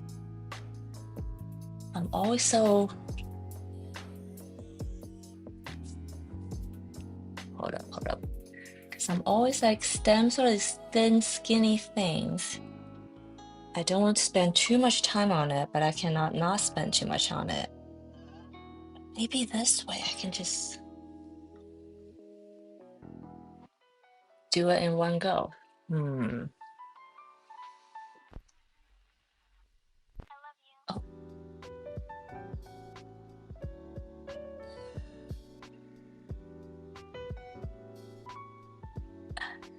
Nope, I can't do it again. Oh, this is me trying to like bring another dancer out. Nope, not happening. Okay, I could try this again. So green, a tiny bit of blue on top. I'm gonna tilt my brush slightly.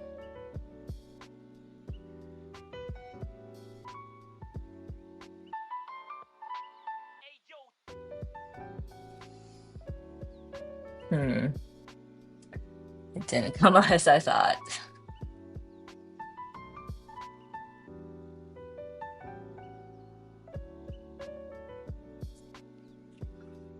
Maybe it's too skinny. Maybe it's too like the width isn't there.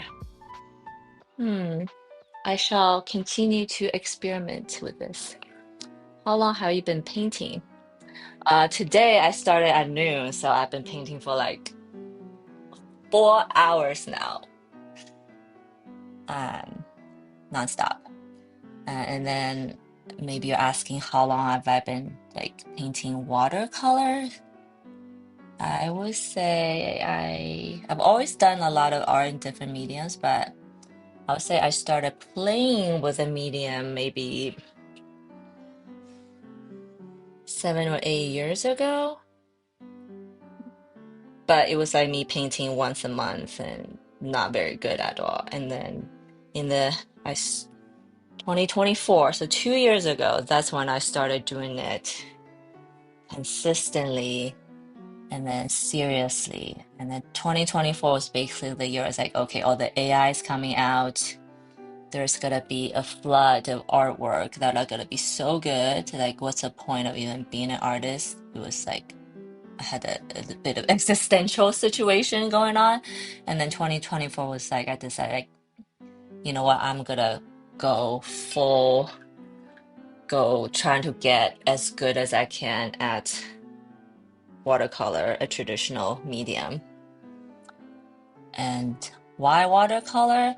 Couple reasons. It's I'm painting at home, and oil and other was just messy, and I don't like mess. But I think the other reason might, now that I'm thinking about, might be because everyone was saying, if you gotta do oil, you gotta do acrylic on canvas. That's the only kind of artwork people want. And then I was like, that's clearly not true because I know so many people who love watercolor. So I want to get, and then you don't really see a whole lot of watercolor in galleries, I guess. Um, I'm sure there's obvious reasons, but I think as the rebellious part in me is like, nope, I'm gonna stick with watercolor and see how far I can take it. That was me. I don't know if that's probably way more answer than you were looking for, but here we are. So yeah, I'm kind of like at this point feeling like I'm gonna devote my life to get as good at watercolor as any human being possibly can. And on top of that, I am starting to mix in gouache recently, and then someone just gave me an ideal color pencil. So I'm gonna try to make watercolor exciting more exciting, shall I say, mix in different different mediums and see where that goes.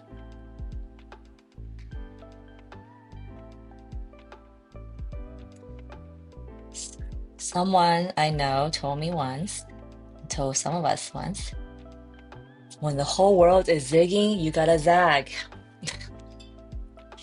That's kind of where I am.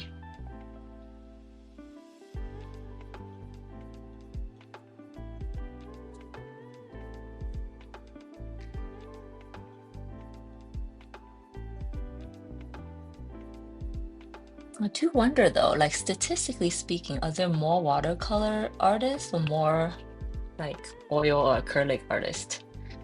And I'm not saying like the ones that are in galleries, because that's obvious. It's only like canvas paintings are in galleries for the most part. But just like uh, every day in the world, artists who are practicing.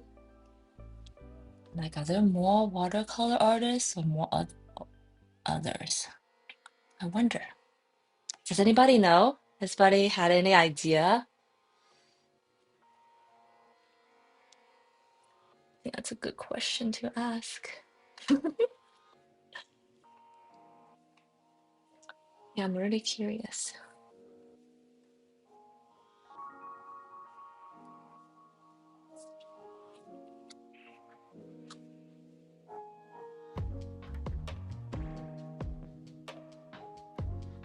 Maybe are there more digital artists?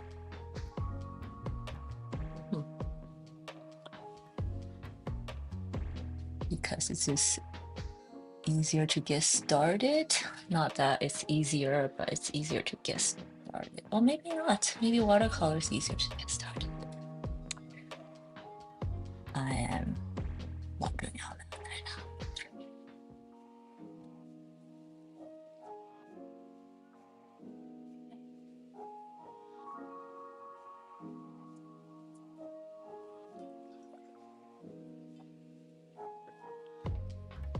I feel like I probably do need to do something in between all the negative colors. I guess I usually do.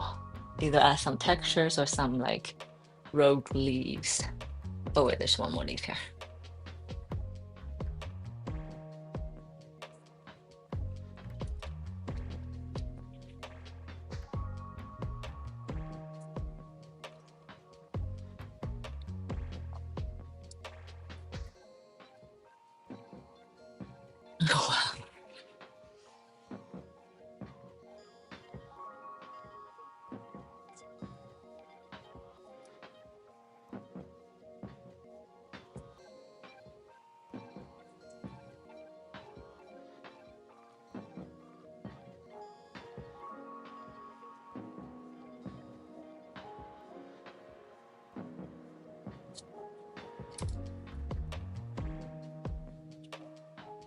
Well, it was probably more answer than you were expecting, huh?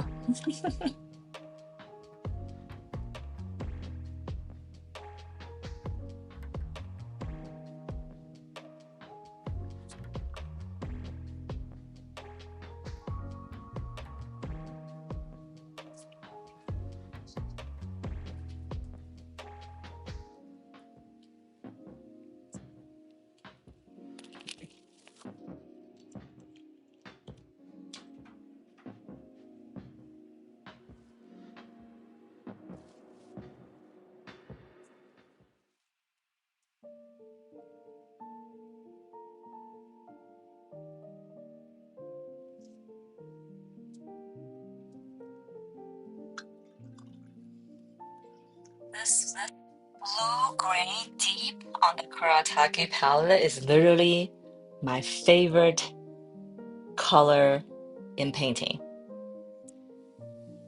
I just think it's just so dramatic and it's I think because it's so dark, but it's not quite a black, I use it almost like a black. And because it's so dark, Cat Party has so much pigment in it, it just spreads so well. But I think in general, the Kuretake brand overall spreads really, really, really well. I actually think it actually spreads even better than Hoban. But I do notice that I do feel like Hoban might have better coverage. But maybe and I'm not saying that it's a good or bad, because sometimes you might want more coverage so the texture of the paper doesn't come through as much, but other times maybe you want that. Hmm. But they're both very, very good. Okay, stop. Okay, progress check. Okay, pretty. Okay, so this is like my layer one of this painting. I'm gonna fill in some of these areas where I forgot to do. Oh, always finding these rogue leaves. Hold on.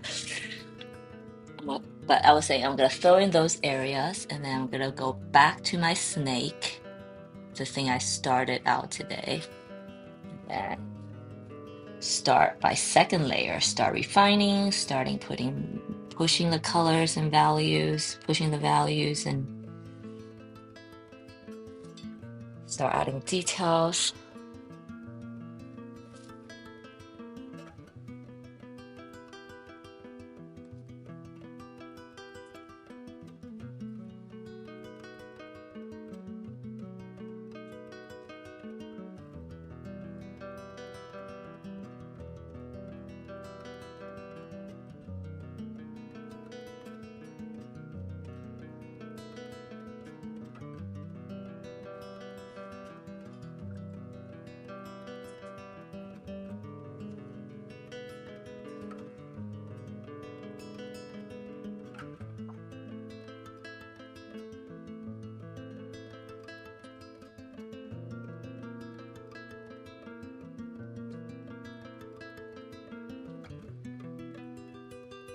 I just learned what value is today. I'm not laughing because that's bad or anything. I'm laughing because me too, actually. Well, not today, but very recently. Because you hear those words and you're like, oh, I think I know what they mean. I know what they're referring to. And it hasn't like to hinder my practice of art or anything like that. But then I don't know what I was looking at. Oh, because I got a color wheel recently, and I really started looking at everything. Then I was like, okay, value, tones, hues, saturation. I guess value and saturation are the same thing. All these very technical terms that I'm just probably not learning for the first time, but really committing to memory what the heck they actually mean.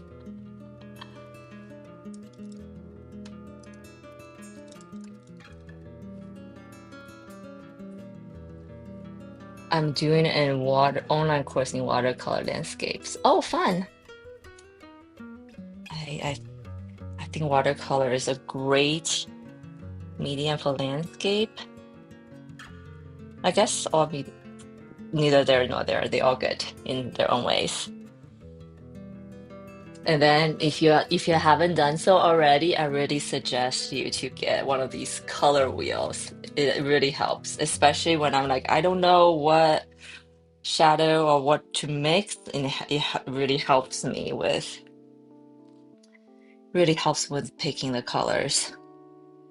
So there's even on here is complementary, split complementary, triad, monochromatic, analogous, ana- analogous, analogous complementary.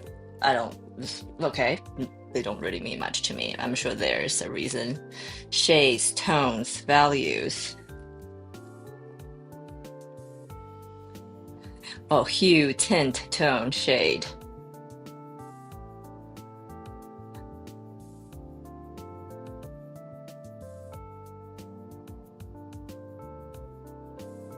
Yeah, I think a lot of these are probably interchangeable. So I think the value is probably same as shades and saturation. Terms. What the? I don't do art otherwise I'm being ambitious. The wheel's already in my wish list. Oh, nice. Um, I think yes, I don't do art otherwise I'm being ambitious. Oh no, I think landscape is a great starter subject. It's pretty forgiving, right? Um, so no, I don't need to, and I think it's totally okay to be ambitious. But I'll say out of all the things I use in my practice, the thing that has made most difference is probably finding out what complementary color to mix for shadows. Because that one little action really makes a huge difference sometimes in the how rich your painting ends up looking.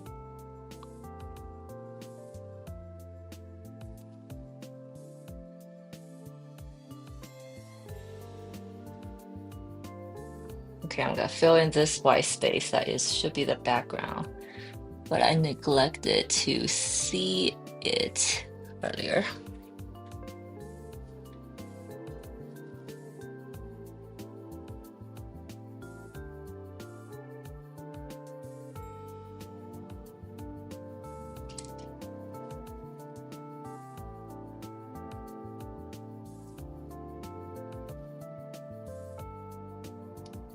Um, if I may ask, are you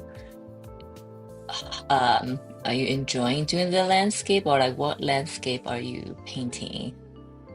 Is it like seascape, mountains?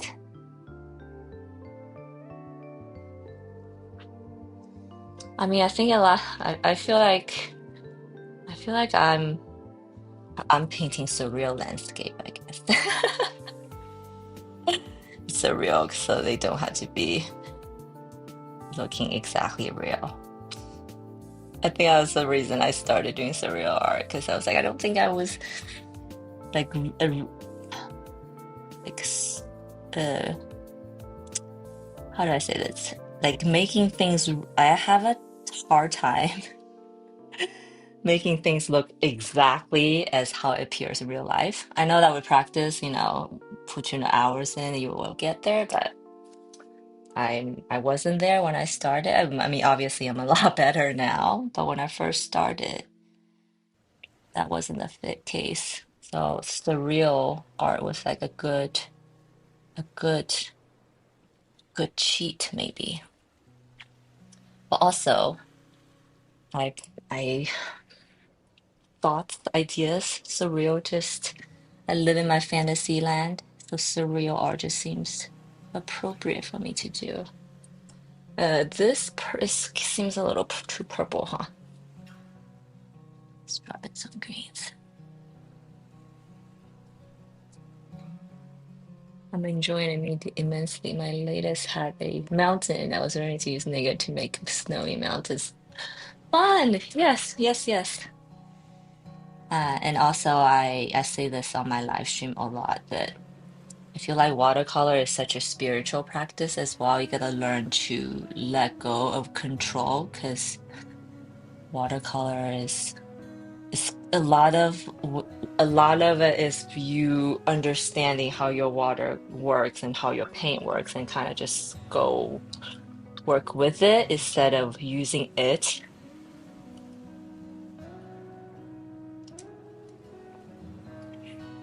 And it's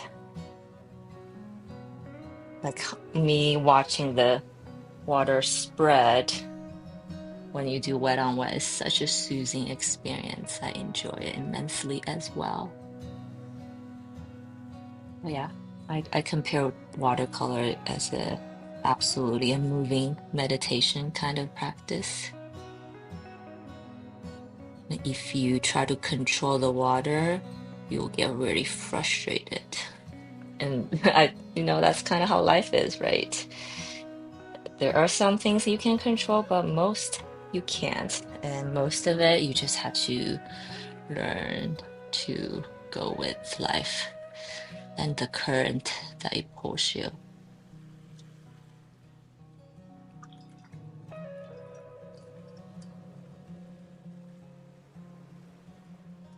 Just did a little bit negative. So we got this little pink snake, the coils, like two little orbits. Okay, so this is layer number one. And for those of you who just joined me, I do want to show you guys the painting I did last week. It's the Year of the Dragon with lotus flowers. And my original character, the Orbets, are in the water needing to be rescued. And then the dragons flying through the lotus pond, finding them and rescuing them.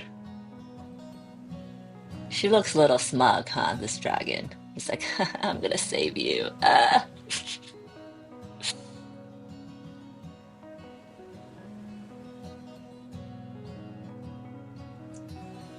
Cool. Year of the Dragon. Back to Year of the Snake.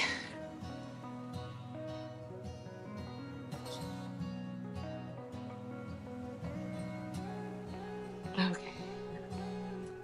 So I usually do my orbits last as in gouache. Now I'm thinking, do I have some masking fluid on the tongue because it was so skinny and I didn't want to lose that in the crowd of. Oh, now I'm noticing a lot of negative space I didn't paint. Oops. Okay, there's a patch here. Well, let me finish all the negative space, get the whole thing covered, and then I promise I'll get to the snake. I was seeing that in the background. I was very interested in it. So pretty. Oh, thank you guys. Thank you. Okay, yes, yes, yes.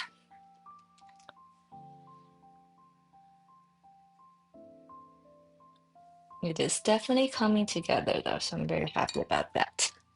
But sometimes so sometimes when I concept a piece, like I just know it's gonna be awesome. Not to like to my own horn, but this piece, I was like, I'm using all my favorite colors. It's gonna be awesome. I just know it. Whereas the dragon one, I was struggling a lot. I was struggling with the dragon piece a lot, but I'm so happy that it came out. It came out together. And I'm thinking back, why was I struggling so much? I think it was because I end up using a whole lot of green and I was trying to make it look interesting. Because lotus leaves is just so green and they're so big. There's not much I can do about that. They're just large pieces of green real estate that I had to go. So then after I put all the greens on the paper, I was like, oh, this is a lot of green. So then when you have the same same hue, what do you do to make it interesting, right? So I was struggling like So I end up using like depth and then like coloring some areas, rendering some areas more in detail and the other areas didn't. And then I end up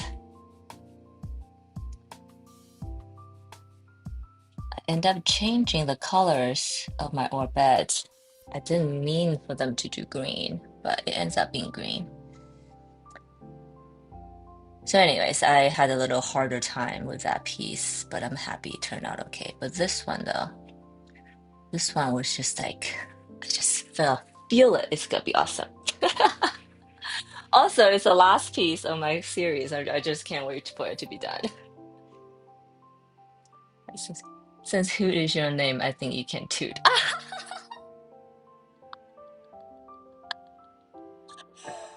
Mary, that was, oh my gosh, I'm gonna write this quote down. Since, okay, so someone said, since, since Hoot is in my name, I can toot. And you know what, guys? Damn right.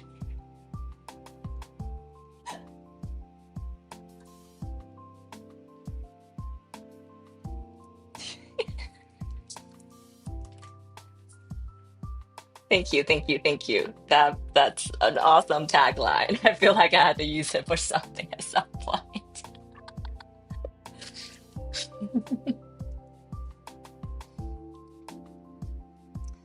But for those of you who's never heard my explanation for why my art name is Pinky Hoot, it's well Pinky because I have pink hair, so that's obvious. But Hoot was because I started really seriously doing more art and thought about maybe become an artist. I quit my design job and become an artist during COVID. And during COVID, I played a lot of Animal Crossing, right? And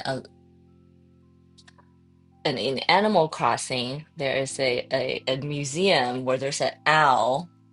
It's like the museum keeper, and every time you go in, it makes this hoot hoot, and then starts speaking like Animal Crossing language. And I just thought that was so cool. And then I just love what like the owl represents, right? It's like wisdom, renewal. It's in a lot of mythology. It's like a very majestic bird. It's like Pinky Hoot, that kind of rolls off my tongue. And so then I created a screen name called Pinky Hoot. And the rest is history. And that's how that name came about. So thank you, Animal Crossing, for inspiring me. And now this hoot can toot, guys.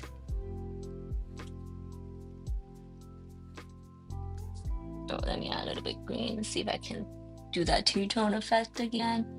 Okay, so two-tone effect, I need to... not very successfully.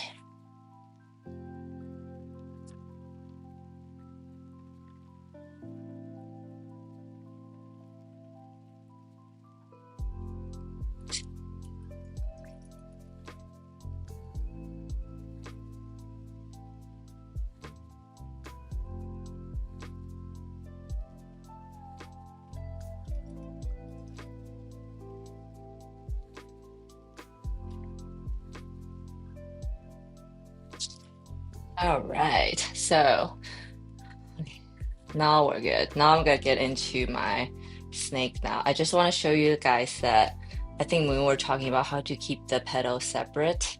So in the act of keeping petals separate, I inevitably ends up with these white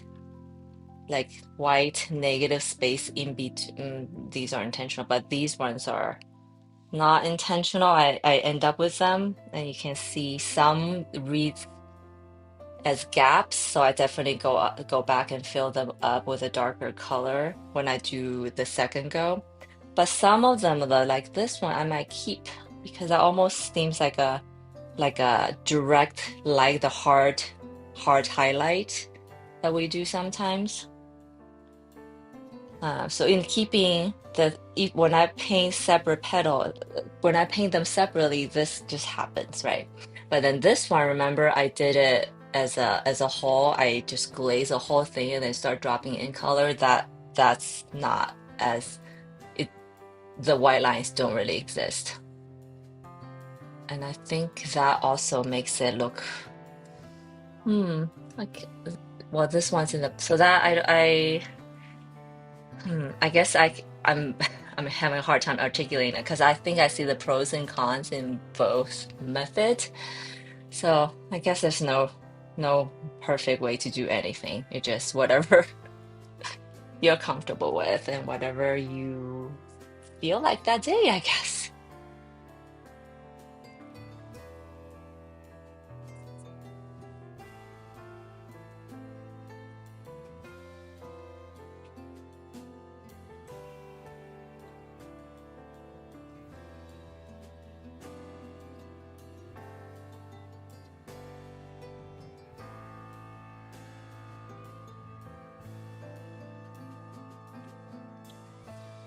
All right, back to the snake.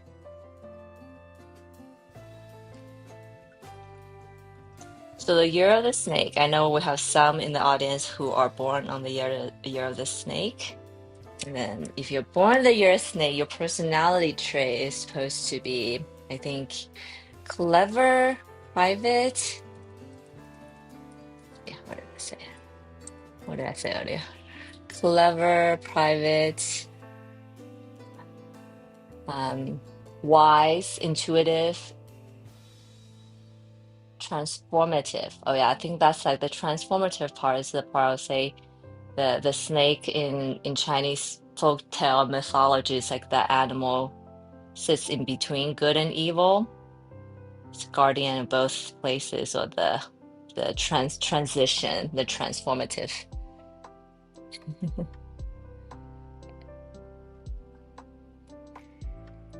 Wise, intuitive, enigmatic, elegant, and transformative.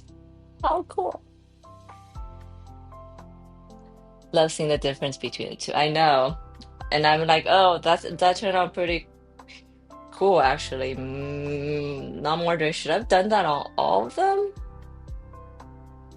But then the danger is it will cover the light, like the white areas that I want to preserve. So again, maybe depending on the situation, depending on so that the foreground color I chose to do it piece by piece because I do want that detail to stand out, but the ones in the back, maybe I didn't have to.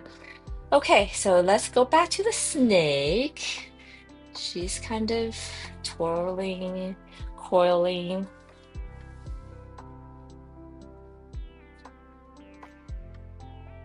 Okay. Now let's do the second coat on the snake, and then I think I'll call it a day today, probably. Um,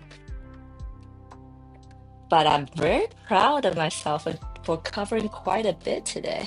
So I think, guys, I am getting faster. I can't believe it. Because I think in the beginning of this whole series, I think each piece will, like after 4 hour session, I feel like I maybe hope more good than evil. Yes, me too. In the beginning of the 12th animal, I feel like after 4 hour session, I will be like barely have covered all the flowers. Definitely not the whole second coat. But I think last time I also arrived. I finished my first coat within the live session. So yeah, I think objectively I'm getting faster, guys. That's exciting. Okay, so I'm gonna do my second coat. Let's see. What color is this? So second coat, I usually do a wet on dry layer, but I have my blender brush handy in case I need to blend the edges. And I didn't realize this, but it's I guess not very common to do to blend watercolor, but you can, and it makes things um, a lot easier. Oh, hi, cat. A lot easier to handle. My cat just came in. Yeah, hi, kitty. Say hi. Say hi. It's my cat. This is Eve. No, no, no, no. This is Eve. Hi, meow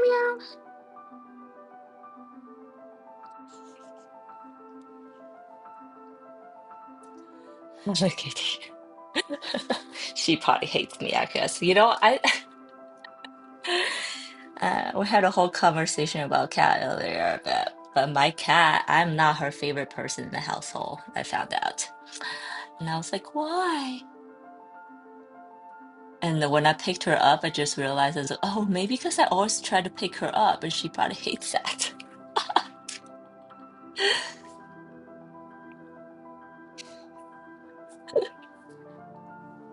But she's so soft and fluffy. I just want to hold her.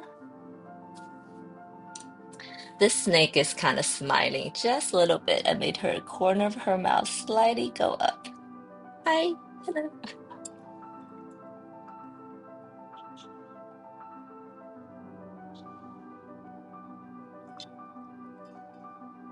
Maybe the snake and the orbits are super happy finding this beautiful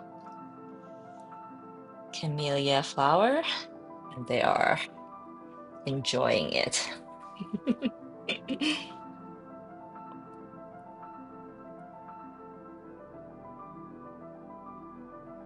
In Asia, people have like parties to view, like a viewing party for flowers.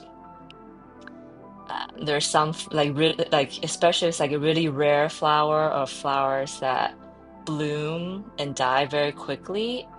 It's like people have viewing parties to just view the flowers, which I think is kind of cool. Oh my God, thank you. That's my kitty, the black and white kitty. See, I picked her up, now she left. Oh, she has a very cute face. Very pretty, cute face. Especially when she's sleeping. Oh, let's give a little blush here to the snake. Oh, now she's cute.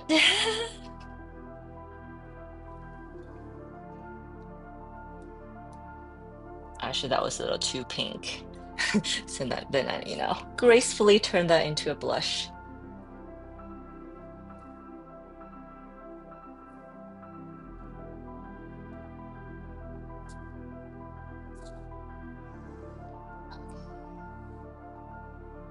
Let's make her under the chin area.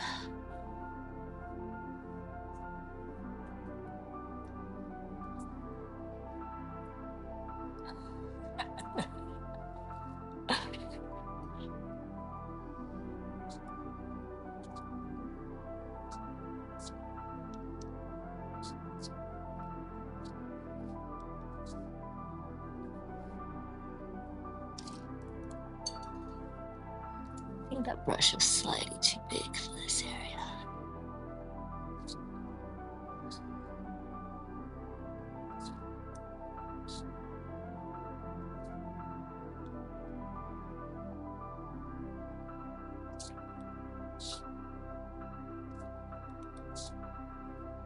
So my second wash, I usually go pretty slow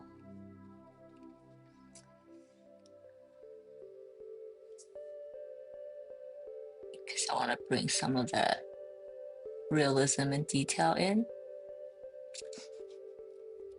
and to make it not look like art.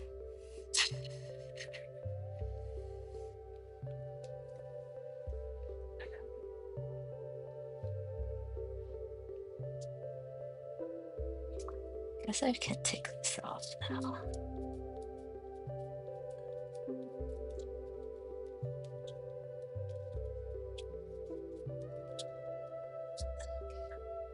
Maybe not yet, not yet.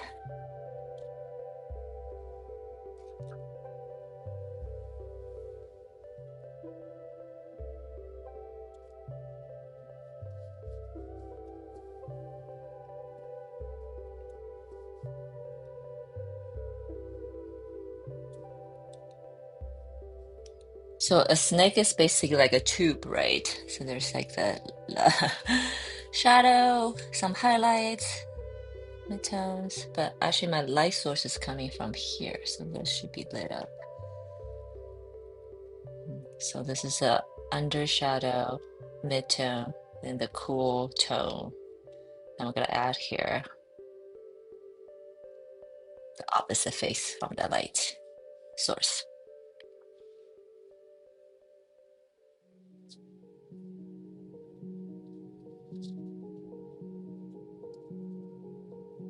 Again, try my hardest to not blend.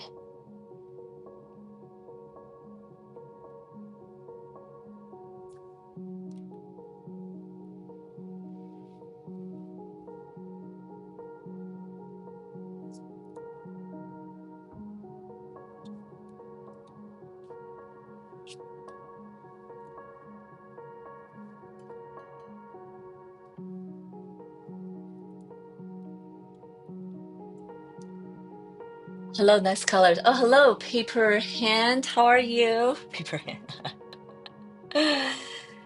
No, be a diamond hand. Um, thank you. I am trying to make a very pretty snake with my camellia flowers.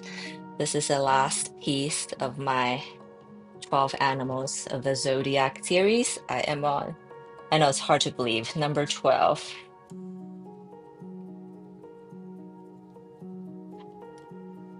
But yes, but thank you so much for joining. Let me know if any questions. And are you an artist? You like art? How did you find me?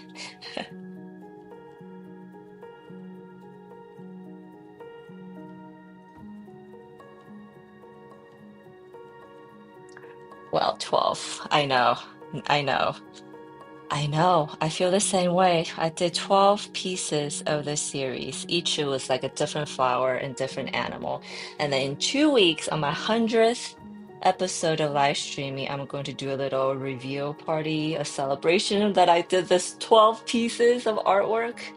And then you guys can see all 12 pieces at once. Because I've never show all 12 of them at once.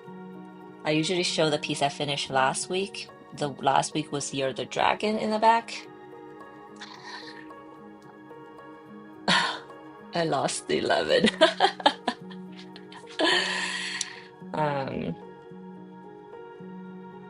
but yeah, I'm excited to see all of them together. I mean, I have seen them together.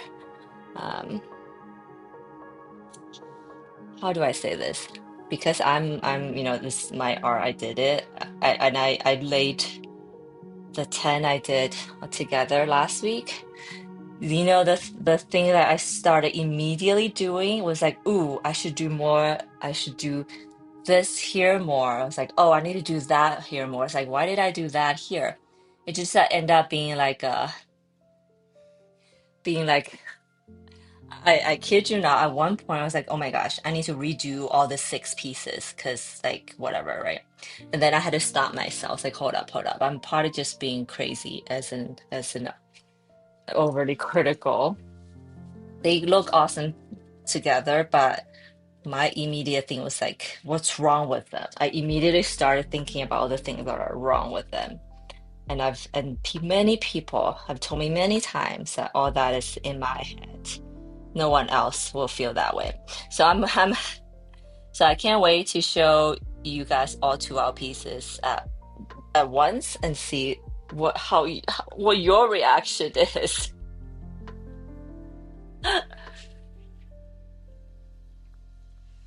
Yeah. So I was like, I had to talk myself off a ledge of trying to like redo 6 of them, basically. Because at that rate, I'm never gonna have a finished collection ever. We go forward, not backwards.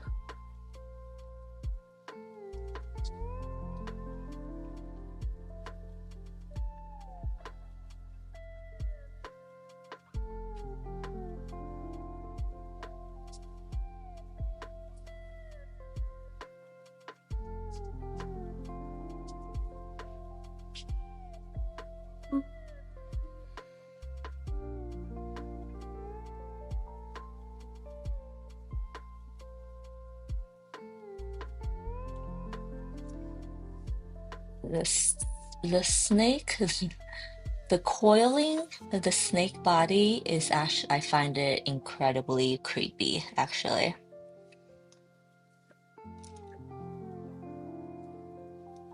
So I didn't do the potty pose of the, the typical snake pose you see, the coiling on top of coil. So I had to like kind of break them up because I didn't want to stare at that coil for this is the time I'm painting this.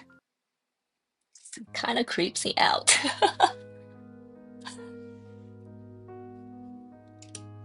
For this corner, actually I'm gonna make it even darker. Oh,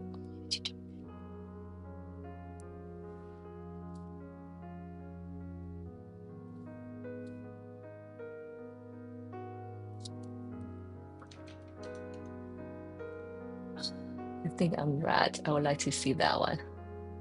Oh, I'm a rat too! Rat pack! Yes. So come back in 2 weeks, not next week, but the week after. We can see all of them together. I think they'll look awesome together. Just the sheer fact there's 12 pieces of art that you've never seen before. But also to see for some of you who's been here week after week seeing me paint, and thank you so much, guys. I'm here because you guys are here in a lot of ways. But yeah, you guys have never seen all of them together, so yeah, I can't wait to see what kind of feelings you get.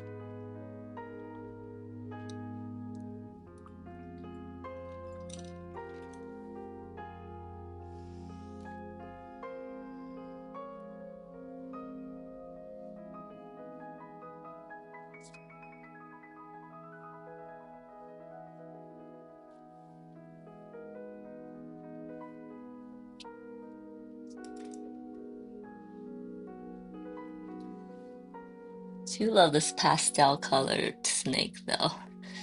So pretty. That's also my way of making a snake not scary looking.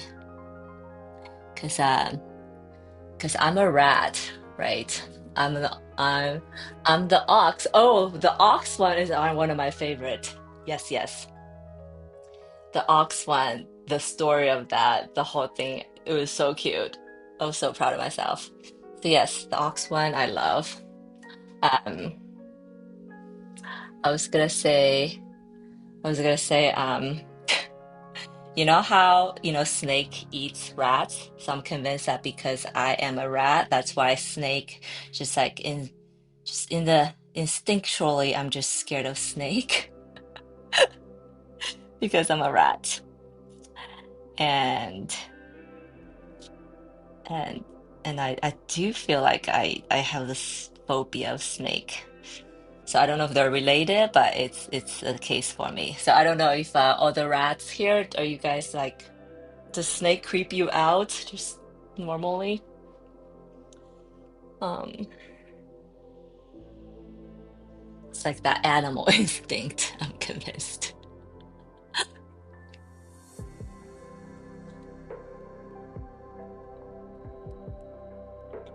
And because snake has scales, so I'm purposely not making this smooth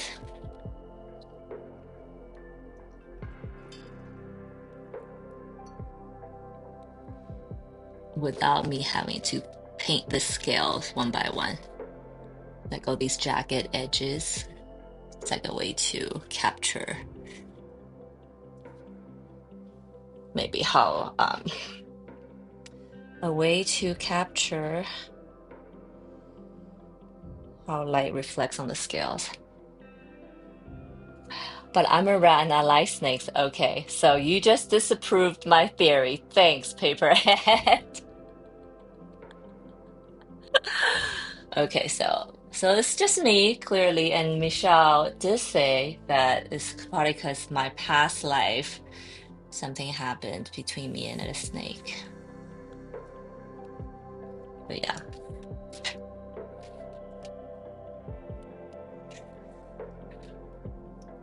Add a little bit of yellow on top, just the tip, just sitting on top.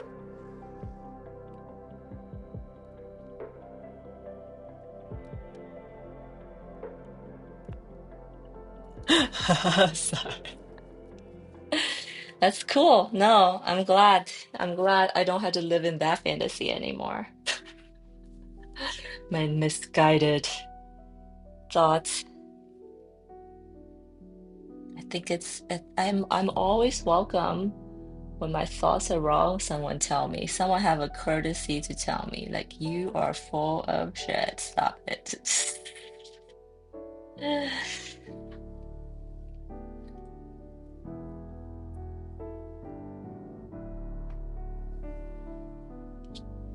It's blue. Oh, no, it's meant to be more purple. So I'm adding a little bit purple on top.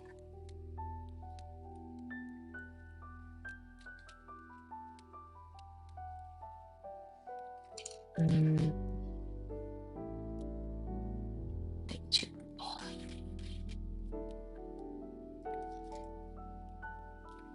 I got a little bit of blue in the back.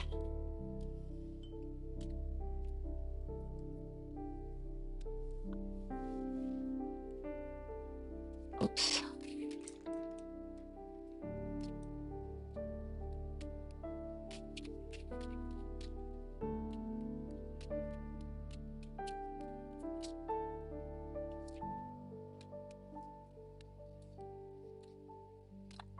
No, at first when you drop in that color, it's like, oh no, it's so dark.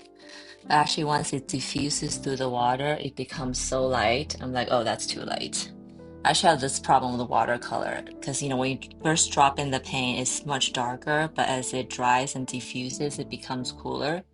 So I have this tendency of painting things too light to start. But I do want to say that I might be getting better at controlling that because today I went, at least the background was pretty good. I probably wouldn't want to go too much darker than this. Then it's gonna look too moody. And I didn't want this to be like a moody piece. Something's happening here. I was thinking the other day, the way I'm painting right now is not very watercolor. It's almost like a acrylic or oil painting. So I'm dropping some paint in, right? And then I'm using a blender brush to kind of blend it, dab it. So I don't know if the school of proper watercolor principal is gonna be mad at me for doing this. But I guess no, every artist technique's different, and I would like to think there's no wrong way or right way to do things, but there might be the different school of thoughts, I guess, shall we say.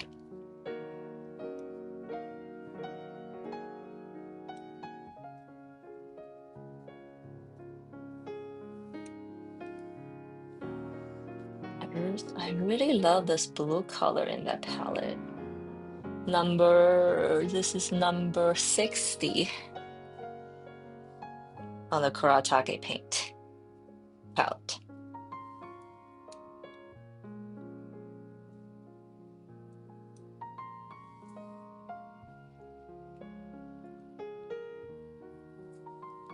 This is the whole.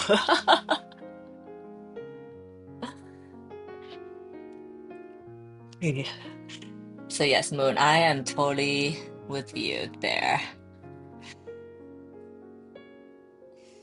The horse. You know what creeps me out? The snake has two like a split tongue. That creeps me out.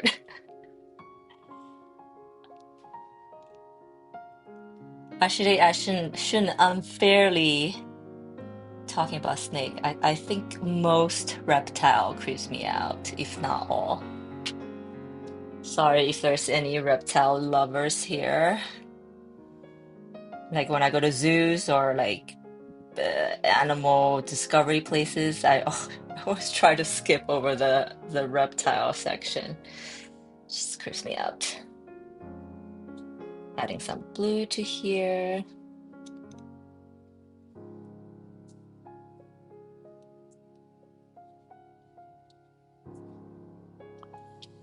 Adding some paler blue to this area. Ooh,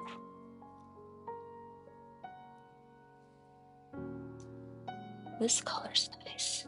So this is like a baby blue almost. This blue has a lot of white in it. That's what I'm saying. Like it's a bit chalky, I feel like almost.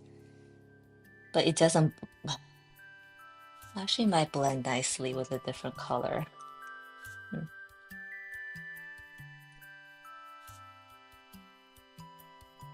You know what? I should go faster.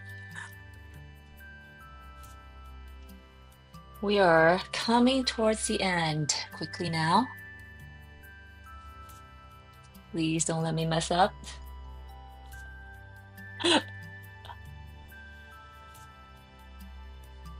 It's like my worst fear to have those ocean moments when I'm like at the end when I'm almost done when I did such a good job all painting and then towards the end I mess something up.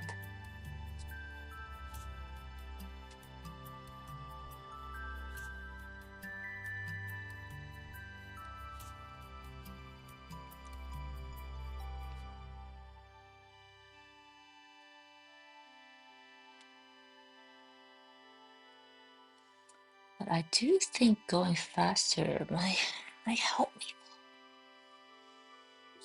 Something I gotta practice, I think.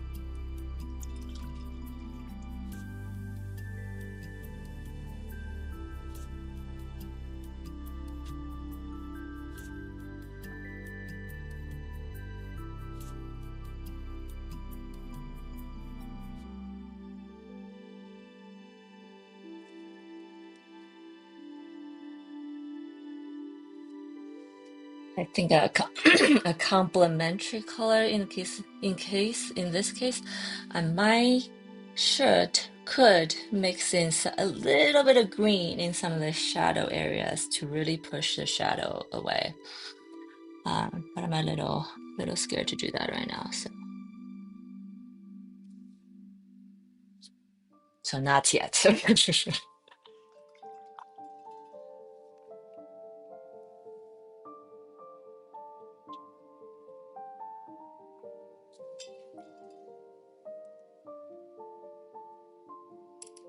Okay, I'm gonna do my first layer in the eyes. Then I think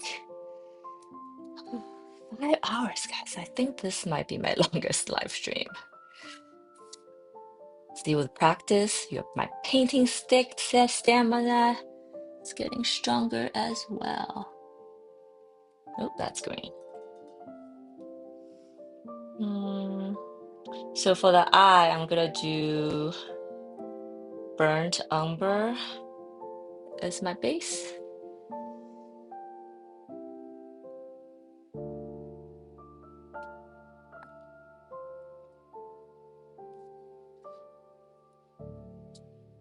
Hopefully this snake is gonna end up being a really cute one.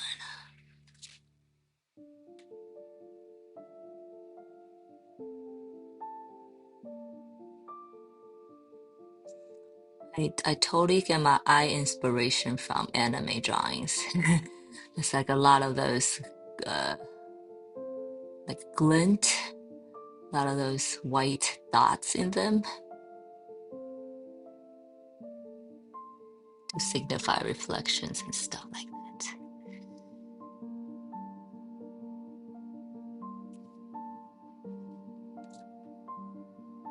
Some little sideways eyes in this corner. Maybe you guys didn't catch that earlier. Okay.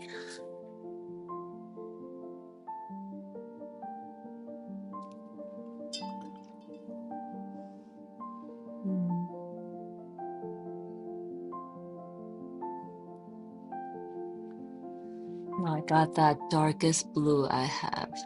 I'm gonna drop in some edges here.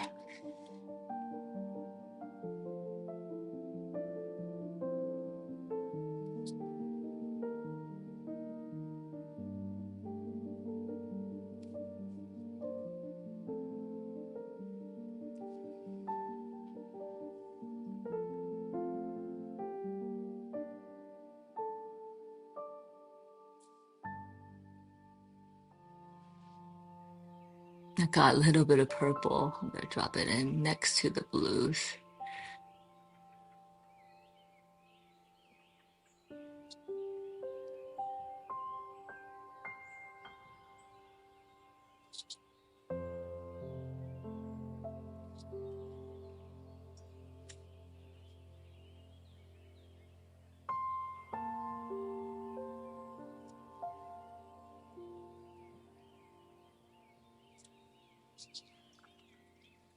Hmm.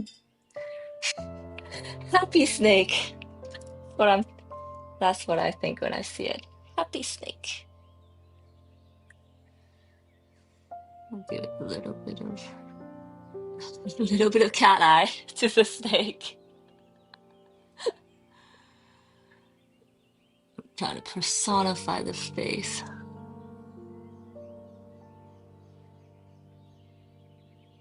Oh, whoa. That's not too red.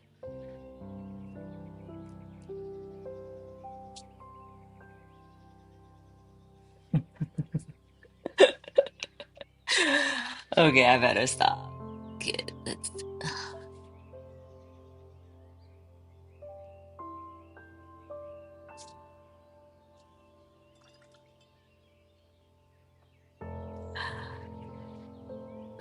I know. That's why I leave it last. I usually don't even do the eyes until I was completely done, but I was like, because I'm doing this live, there is a little bit of satisfaction I should grant my audience. So I am doing my eyes now at the end of the layers. But I definitely probably will go back and like push some of the dark more and then maybe add some more details. I mean, not much detail, but I'll probably push the dark more and then bring some of the light in that middle. But yeah, you're totally right. The eyes kind of completely change your painting, but it still seems very pale to me. Oh, this is gonna be fun. So it's gonna be like one eyeball in the middle of the painting that cuts through. So that'll be kind of a cool way to direct your eyes as well. Okay, guys, I'm gonna call it a day. Check this out. So I just started doing the second layer on this painting, the Year of the Snake, the last one in my 12 animals of Chinese zodiac. Ooh-wee. We did it. I'm gonna set my camera right here.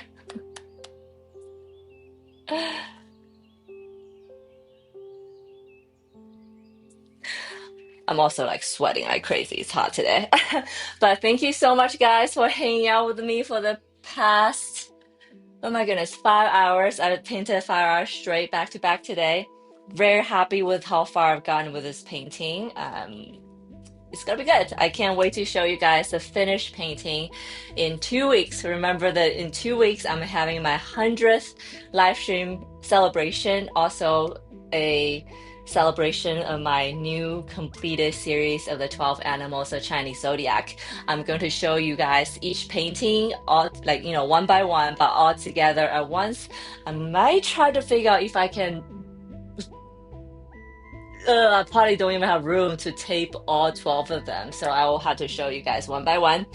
And then we'll chat about the animals. And if you guys have any questions about the things I'm doing, all that good stuff will be in 2 weeks, my 100th episode. And if you guys are watching, you haven't done so already, don't forget to hit that like, subscribe, share button, whatever you're comfortable with. They really help with my artist journey. And with that being said, I will see you guys in 2 weeks because I'm not live next week. Live things. And I hope you guys have amazing rest of the day and rest of the week. Okay? Bye guys.